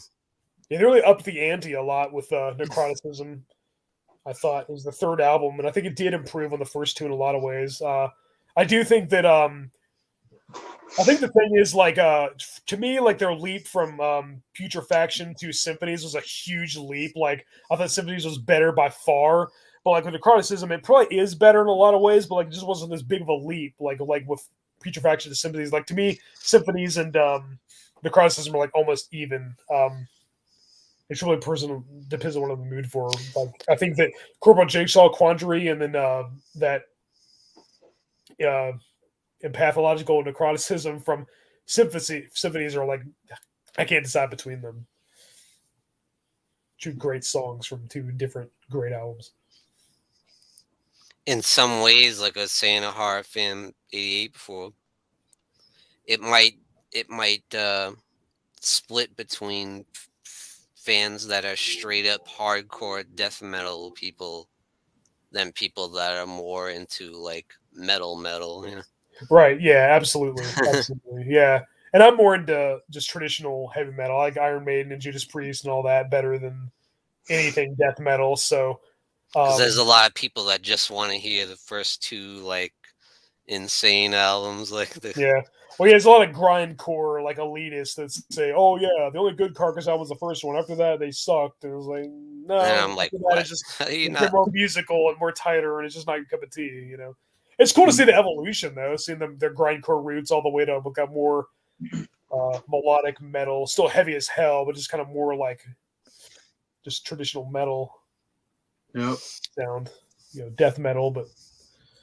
What do you think of like the cool little like intros, like what you hear and like it sounds like they're in a embalming room or something? Like, the pathologist reports may take fingerprints from the body. Yeah, it kind of reminded me of like some old Exodus where they would have like some sound clips before the songs. And I love when bands do that. But yeah, really cool. But there's, in my opinion, some real classics on here, like Corporal Jigsaw Quand, Pedigree, Butchery, Incarnated Solvent Abuse. Those are awesome songs. Carnius Cacophony is epic. It's like 8 minutes, 9 minutes long or something. Yep. Anyway, this is where I love This is one of my favorite death metal albums of all time. Heartbreak. Yeah. Oh, so good. You got like Embodiment, The Mortal Coil, Death Certificate. So many great riffs. This I explain Carcass as kind of like the face you would have when you hear a riff, kind of like that face, like, and you just get into it because it's so heavy. Yeah, I love this album. Hell yeah. Yeah, I like it a lot too. The problem is I don't own it on CD, so there for a while I didn't really listen. I didn't listen to it as much as these three because I didn't have a way to listen to it. And then I don't know. I had iTunes eventually, and then I don't know. I guess I just didn't. I never downloaded songs ever. Even if I paid for them, I'd rather buy the CD and then I would export them to my iTunes. I just didn't listen to it as much. So then I listened to it on YouTube or I listened to it on Spotify. That was more recent. I already listened to these three like crazy. So I was not as familiar with Heartwork. I do like it. I really like the title track a lot, which is, I think it's the fourth track of the album, I believe. It's awesome. The musicianship is still great. yeah, Michael Amott and Bill Steer doing the dual lead guitar thing sounds great. Ken Owens on the drums. I think this is his last album, wasn't it? Or was it? I think it's the last album with Ken Owen. Yeah. Yeah, I thought so. I knew it was either this one or the next one. And then, yeah, Jeff Walker's vocals are great, playing bass and singing at the same time. And but yeah, Bill Steer doesn't do the vocals anymore. That was my big problem. That's kind of what kind of like stopped me from getting more into it, is they didn't have the dual lead vocal thing. But it was probably really silly of me. It was probably closed-minded because I should just. But because the music is awesome, but like in that's a kind way, of what attracted me to them in the first place. But in a way, he stepped up his vocals, I felt, because his vocals are savage. Like on this, like when you hear "No Love Lost" at the end, there's no love. You know, like his vocals are his best vocals, I think. Jeff Walker. Yeah, he did get better at it, and I guess he kind of does both. He does both. He kind of does enough great vocals for him and Bill. But I don't know. I just kind of missed it when I first heard it. I was like, oh man, there's only one. It's clearly only one voice. And I get that. Live videos. I'd be like, man, I wish they were both still doing that, because that's cool. I think more metal bands should do that. It's a cool thing to hear two different voices. I think it makes it more diverse. True. But I shouldn't let that hold me back. It's just the problem is I never owned it. I don't think I've ever seen it in a store. I could order from eBay. Hell, I still could now. I probably will, but I still haven't listened to it as much. But I do know I like what I heard. But it'd just be hard to call my favorite when I haven't listened to it as much as Symphonies and Necroticism, and I'm not as familiar with it. But yeah, like I said, I do like the title track, and I do like it's called The Mortal Coil, or This Mortal Coil. This Mortal Coil. I think that was the 6th or 7th track. Awesome. Yeah, and then even the opener, Buried Dreams. I love it. Yeah, I guess Bill Steer wrote most of the music, and then Michael Amott wrote a lot of it too. They co-wrote together. I like that songwriting team they had with Steer and Amott. So there's more of that on this, which was awesome in Necroticism. So that always attracted me to Heartwork. And but yeah, no, it's a great album. I really like what I heard. I don't have any problems with it. The dual vocal thing is no more, but that's not really a deterrent. Just kind of more of a pet peeve, just kind of more of a nitpick from my end. But every time I hear it, I think it's awesome. I was like, this is Carcass, and this is freaking awesome. I love it. If I bought it on CD and listened to it a whole lot more as like the others, maybe it would be just as good as Necroticism and Sympathies, or maybe my favorite. Who knows? I don't know what it is. It just grabs me right from the get-go. Like with Buried Dreams, it's like guitar-wise, like the riffs are so monstrously heavy. It's like right from Buried Dreams, the first riff. It's so loud. It's so in your face. Yeah, it's just intense. Yeah, I agree. Like I said, I think this one's even more like they kind of got less and less savage. Like as they went on, it kind of got more like musical and kind of more not really mainstream or radio friendly, but kind of more like what's like a just a general metal fan might find easier to listen to and more accessible as time went on. And it's cool. I like seeing evolutions like that. I like seeing transformations. I don't like when a band just puts up the same album 10 times in a row. That's boring. I want them to change up a little bit, but not too much, like Celtic Frost did with Cold Lake. Yeah. I want it to still sound like. But it was a natural progression, I feel, from Necroticism. Right. They were starting to do this style in Necroticism. Yeah. And it just was the next step, Right. It's a continuation. It's a follow-up. It's the perfect successor to. Yeah. I totally agree. But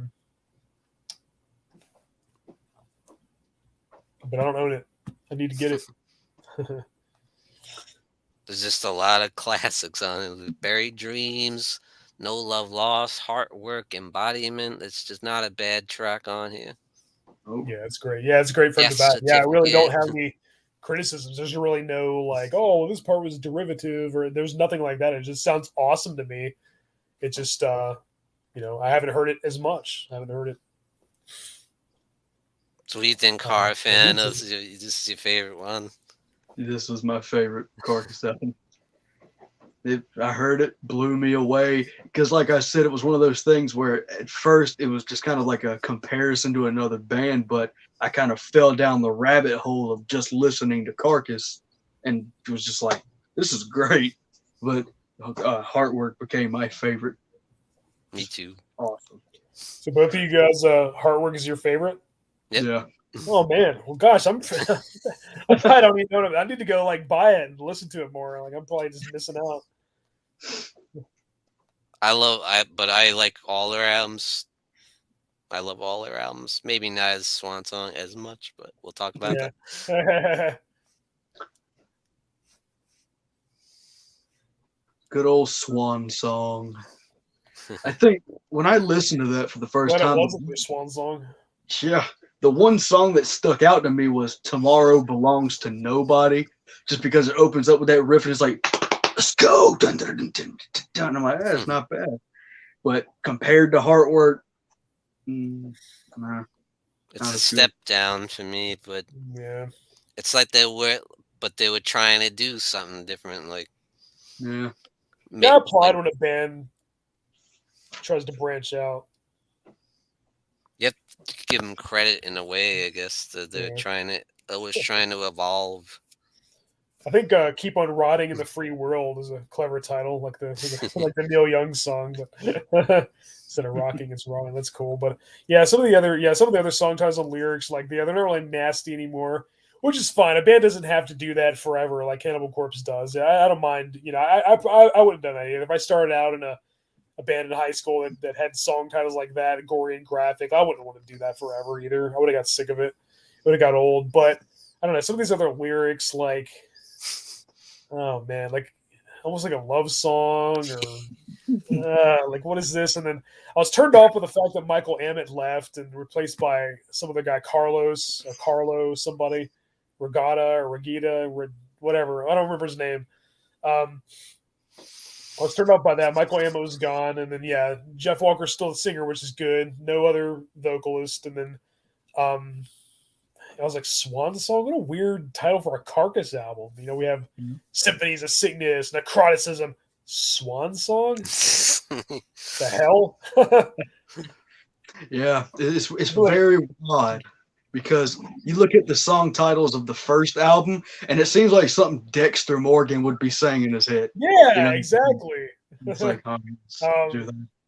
Yeah, and then like the big Cannibal Corpse releasing an album called Garden of Love or something. You know, go to picnic and bring you flowers. It's just weird. And then I don't know, some of the lyrics like Tomorrow Belongs to Nobody is a good song, but I don't know, your kingdom is of emptiness and something illusion.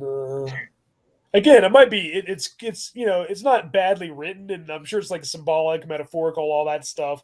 Has irony and romanticism and all that, but it's just like, man, this is weird for like death metal. It's not really a death metal album that much anymore. That's the thing; they're moving away from death metal. Like, there's no blast beats or anything on the drums. It's just straightforward. Yeah, it's cool. I mean, the musician's fine. Like they're still talented. Like they're you can still they still got some mad skills. Like probably even more so than like if the only albums I heard were Reek of Putrefaction and this and Swan Song, I'd probably think, okay, well they do sound like more talented musicians on Swan Song, even though I like Reek more. And then there's some killer riffs though, like guitar riffs in there though. Yeah, great riff. That sounds pretty cool, but then lyrics "Cross my heart and hope to die" and "Only end in tears." Like what? Yeah, lyrics need work. Man, that's like My Chemical Romance worthy right there. Yeah. And then I think it's a fun. I didn't give much of a chance when it came out, and I just didn't give much chance over the years. I read bad reviews from other metalheads saying, "Stay away from Swan Song; it's the worst." Yeah, I don't think it's the worst ever. I don't think it's even really bad. I don't think they don't have a Saint Anger or a Cold Lake or anything like that. But I don't know. I started listening to it a little more recently. I was like, this is actually pretty good. It's pretty rocking. It sounds it's just good. not like classic Carcass. It's not like them really. Exactly. Like his vocals are less nasty and he's more subdued. Yeah, it's definitely not like, I wouldn't say they have like an allude to Venom anus or something. I don't know. No, nothing like that. That sounds like a title they'd come up with, though. Yeah. The emphasis on the anus, like one of their early songs, one of their early albums. It's funny how they're I guess they're vegans, right? Yeah, that's true. Yeah. They're like all about animal rights. Like that's pretty cool. You know, that's pretty cool when just like the band Cattle Decapitation and Pig Destroyer. They have nasty, repulsive lyrics, but they have a positive message like save the animals. It's almost like what eating this horrible food does to your system in a way, and Yeah, tear true. your insides out, and True. then you have to have open heart surgery and stuff. Or open That- face surgery, like the Cryptopsy song. Tear your ass apart, and you. At least there's a song called Child's Play on Swan Song.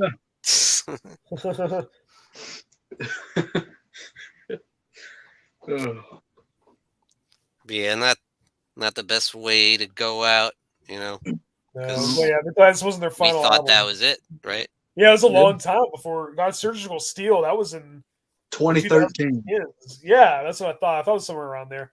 I didn't buy that album, but Dr. Guts, he was in the chat earlier. I think he left though. He that did that Into the Pitch show with and we were jammed in a band together briefly. He bought the album Surgical Steel and he brought it over and I copied it to my my iTunes. So I did have a way to listen to that one. And I thought it was a huge step up from Swan Song. It sounded more like the Carcass that I know and love. It sounded more like all the best things about symphonies and necroticism and heartwork, and maybe a little pinch of putrefaction in there, but like still technical and tight and really great musicianship and I agree. just great. I thought that was a great comeback, is a great return to form, great reunion album, whatever, because they hadn't done anything in so long. And they brought back your Bill Steer vocals a little yes, bit. Right? exactly. That was the best part. I was so glad to hear that because I've been saying that for years. Like, did you guys read my one of my reviews or something? I've been saying that for years, and yeah, because Swan Song was at like 96, and then this was 2013. So my gosh, this was like well over a decade. And they got back like and did the reunion shows for a while before they thought about doing a new album. Yeah, and they had Kid Owen do backing vocals on a couple of tracks. No drums. I guess their drummer was Dan something. Not Dan Greening. That's Lord Worm from Cryptopsy. Dan Wilding or Wilding. He's really good. Like Dan Wilding. Good. Yeah, he's good. Maybe possibly like a little more technical than Kid Owen, but maybe a little bit. Yeah, and then the Bill Steer vocals are back. Yeah, him and Jeff Walker sound great. The Steer's riffs and solos sound immaculate. I don't think they had a second guitarist on this one, did they? No, it was just a trio, I think. Yeah, that's what I thought. So yeah, it sounded more like early Carcass. It sounded more like the Carcass that I was used to, more than Swan Song and. They had Ken Owen in the video. Yeah, that's pretty cool. I was kind of hoping he would Herbert West type character. Yeah. Yeah, that's always good. Can't go wrong with that. I was kind of hoping he would come back full time, but one of the songs is called like a congealed clot of blood or something. Like, what the That's what it's called. Yeah. Yeah, I think one of my favorite songs on there was the Master Butcher's Apron. Oh, I love that song. Yeah. It reminds me of something from Texas Chainsaw Massacre or something. Yeah. The sun never sets, the blood never dries. Cadaver Pouch conveyor system. That's a great song. Thrasher's Abattoir. Unfit for human consumption.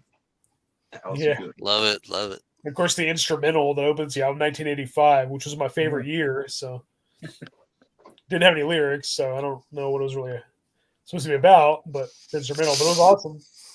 Once again, the guitar playing is kick ass, and this is just Bill Steer doing it by himself, and you can see what he's capable of. Yeah, he got really, really good over the years. Some guitarists kind of run out of ideas for riffs and solos, but he doesn't with it. Yeah, because even with Swan Song, his playing was superb. Yeah, awesome. Yeah, very talented musician. He's just phenomenal. I love the opening of Captain Bolt Pistol. Yeah.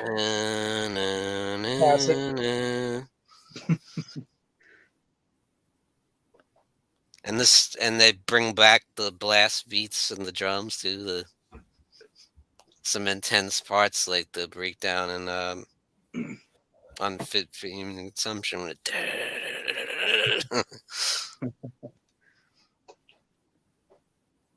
It's good stuff. I think it's one of the best comeback albums I've ever heard in metal. Like after being gone that long. Yeah, like I this agree. is the opposite of Illude Divinum Insanity. Yeah, This is how it should have been. Exactly. And nobody expected it either. Like I don't think people prepared like how good this was gonna be. Like, oh shit. Yeah. You know? It just kind of came out of nowhere. It just kind of crept up on me. Like Dr. Guts told me there's gonna be a new Carcass album. I was like, oh, okay, well. Nobody It didn't sound expected too much this like Swan Song. quality, like Yeah. I was like, I wish Bill Steer would do more vocals. He was like, he is. I was like, really? I was like, does it sound like Swan Song? He was like, no. And then he brought it over. I listened. I was like, this is awesome. I already knew it was coming out because I heard a couple songs that were released on like YouTube and stuff. But and then I like to get physical copies sometime. And then it took like what 8 years for Torn Arteries to come out after that, like another 8 years. I was waiting, like I was like frothing at the mouth. Come on, Yeah. Because then the pandemic happened. It got delayed again. Yeah. It's a funny cover, like the heart that's made up of like vegetables. Well, it sounds like what they are. Right. Vegetarians. Yeah. I think that was a great album too. Yeah. I love it. Torn Arteries. Some of the song titles are funny, like Kelly's Meat Emporium. Yeah. Eleanor Rigor Mortis. That's clever. That's awesome. The Devil Rides Out. That's pretty cool. Under the Scalpel Blade. That song's brutal, though. Oh, yeah. Yeah, the song titles are sick once again now with this current contest like before. It's not like Swan Song with whatever that was. It's kind of comparable to necroticism in a way. Yeah, for sure. You know, where they're getting back to the more gory stuff. Right, exactly, yeah. They took a break but still from that had for a while. But still had the quality playing like Heartwork and necroticism. Yeah, I think it's another kick-ass album. Absolutely. His vocals are nasty as hell again, and I like hearing you hear maybe a little bit less of Bill Steer than the last one, but as far as the vocals, yeah, I guess they had that Dan Wilding on drums still, if I'm not mistaken, and then I think it's still a trio. It's just Dan and on drums, and then Bill and Jeff and. I think it still is. I don't know if they'll hire somebody. And all three of them doing vocals. Yeah. But I don't think they had a second guitarist. This was like a session member. I know there was like some keyboards and some organ and piano in there a little bit. That was different, yeah. Yeah. What do you think of the? Mix it up. Because there are a couple of songs that are a little bit different, like "Dance of Ixtab." Got that kind of slow drum beat. Yeah. Boom, and it's got the bass and like. Yeah. That's different. Yeah, very different for them, that's for sure. It almost reminded me of the one on Symphony of Sickness when there's one like that's a little bit slower at the beginning with the kind of a funky drum beat. Like this is kind of out of play. Like, I think it's a Ruptured in Purulence. Yeah, I think you're right. Yeah, but overall, I think Carcass is a great band, which, yet again, much like Death, does not have a bad album, in my opinion. I agree wholeheartedly. I just hope they can keep that momentum. Yeah. Yeah, me too. I want to see some more. I don't want to hear a bad album. Yeah. Yeah, don't mess it up all now. Mess it all up now with a bad album. I don't care if it take another 8 years or yeah, as long as it's good. It's good quality. Yeah, exactly. Yeah, Carcass is great. Although they might be getting pretty old by then. Yeah, for sure. Hell yeah. All right, guys. Well, we're going on 5 hours. So, we gotta wrap it up.